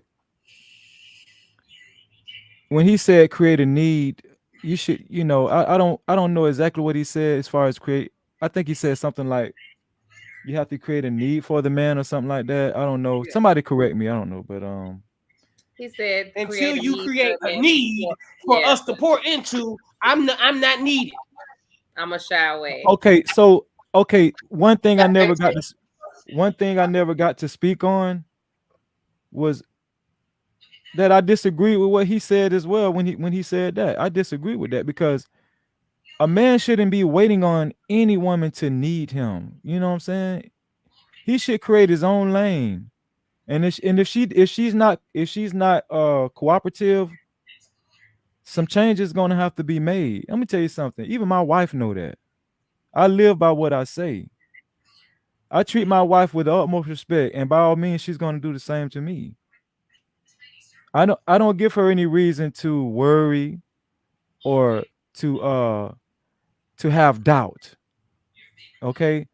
My role in our marriage is to be the protector and the provider. Even if my wife made more money than me, I'm still going to pay all the bills. Primarily, the responsibility is going to be on me. Now, it's a plus that my wife makes it's a minute and a half now. It's a damn, you just can't let me talk while I got the single screen, huh? Everybody did 30 seconds for easy, be fair.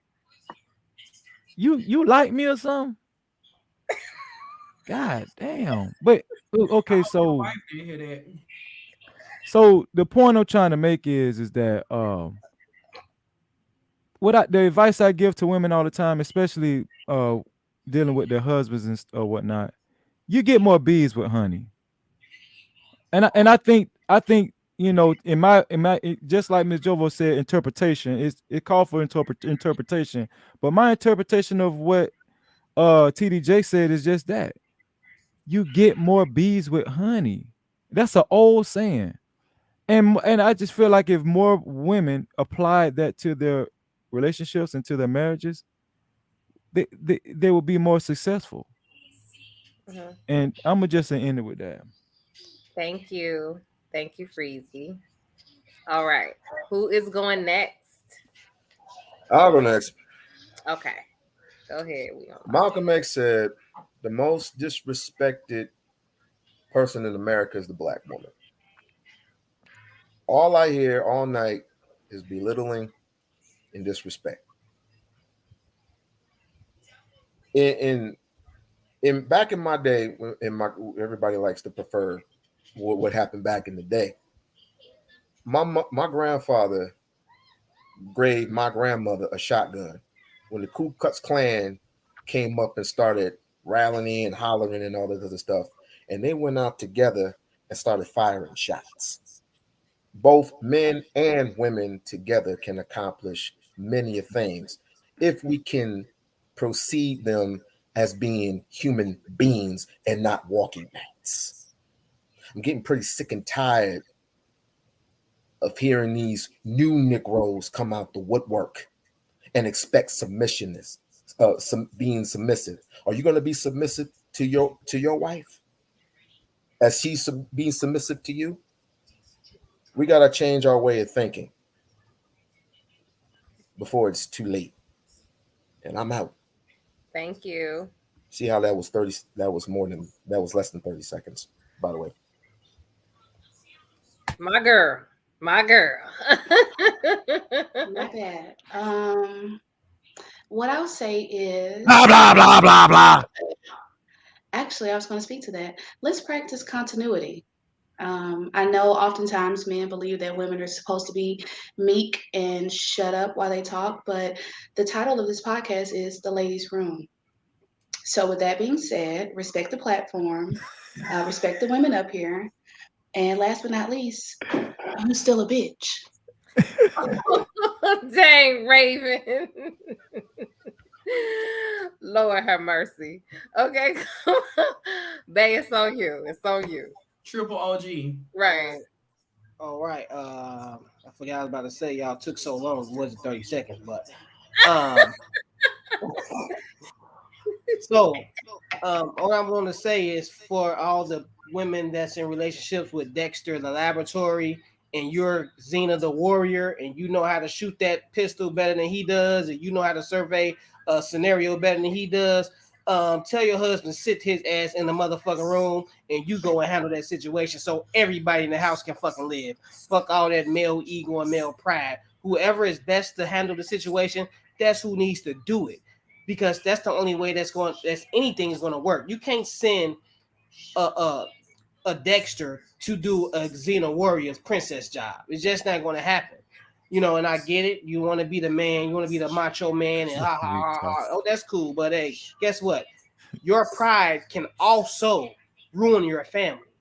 And I'm just not saying this on an intruder coming in the house, but I'm saying that in a lot of situations where men think that just because that they're the man, that they should have the final say in this and that or whatever situation is.